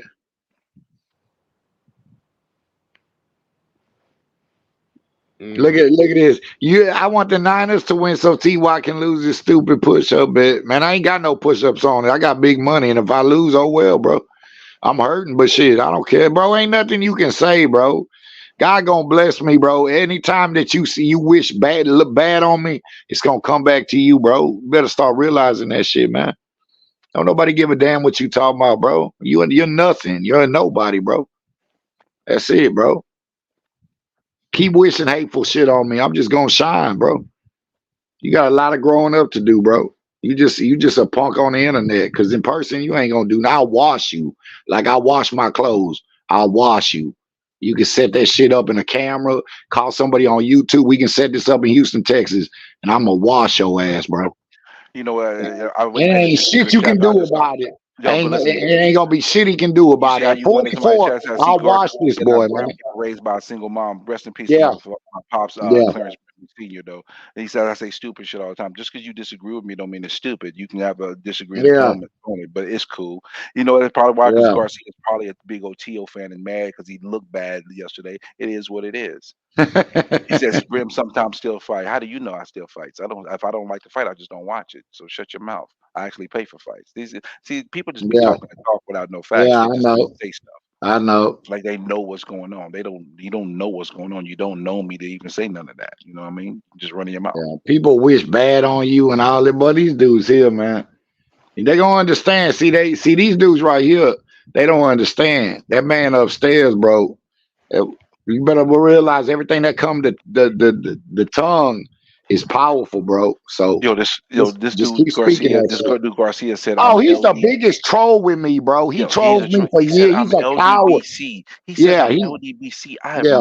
listen. First and foremost, I don't even pay attention to most of those cats, and the ones that I actually ever did, I got disrespected to the eighth power. I'm not going to mention that person's name on somebody else's platform, and plus, I don't want to mention him at all because he's not worth mentioning. Yeah. But no, I don't pay attention. I don't subscribe to their train of thought. I don't pay. I mean, I'm not going to sit here and just bash them and say F them or nothing like that. But it's just not something that, for me as a boxing fan, is something that I would watch and feel a common ground with, because I don't watch boxing based on you being black. I watch boxing based on the sport of boxing. So when you have a thing where you're capping for Wilder, and Fury had egg waging, and I'm not hearing that. Yeah. I don't hear it. I'm not. TBS, go watch like Larry said, go watch some soccer or some shit, bro. You'll be all right. Go drink your tequila and watch some soccer, bro. You'll be all right. Oh yeah. Oh, since Rap's not here, shout out to Pound for Pound King with the $7.99 Yeah. Australia money. Say hit the like button if you haven't yet. This is going to put pause on Thurman. Oh, Tim's going to put pause on Thurman. Yeah, I think Tim is going to put pause on Thurman. Yeah. I do. That's a long time, bro. You're talking about 25 months, man.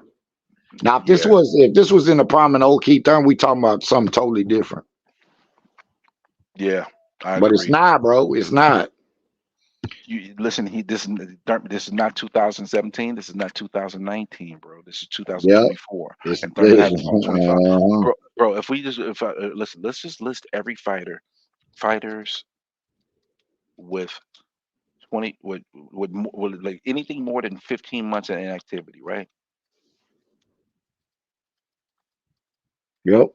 First one. Let's just go through some of them. Go through them. Mel Charlo, fought to survive. Yep. Spence, knocked out. Taylor, knocked out. Knocked out. not knocked out, Beat but up. beaten No, bad. beat up.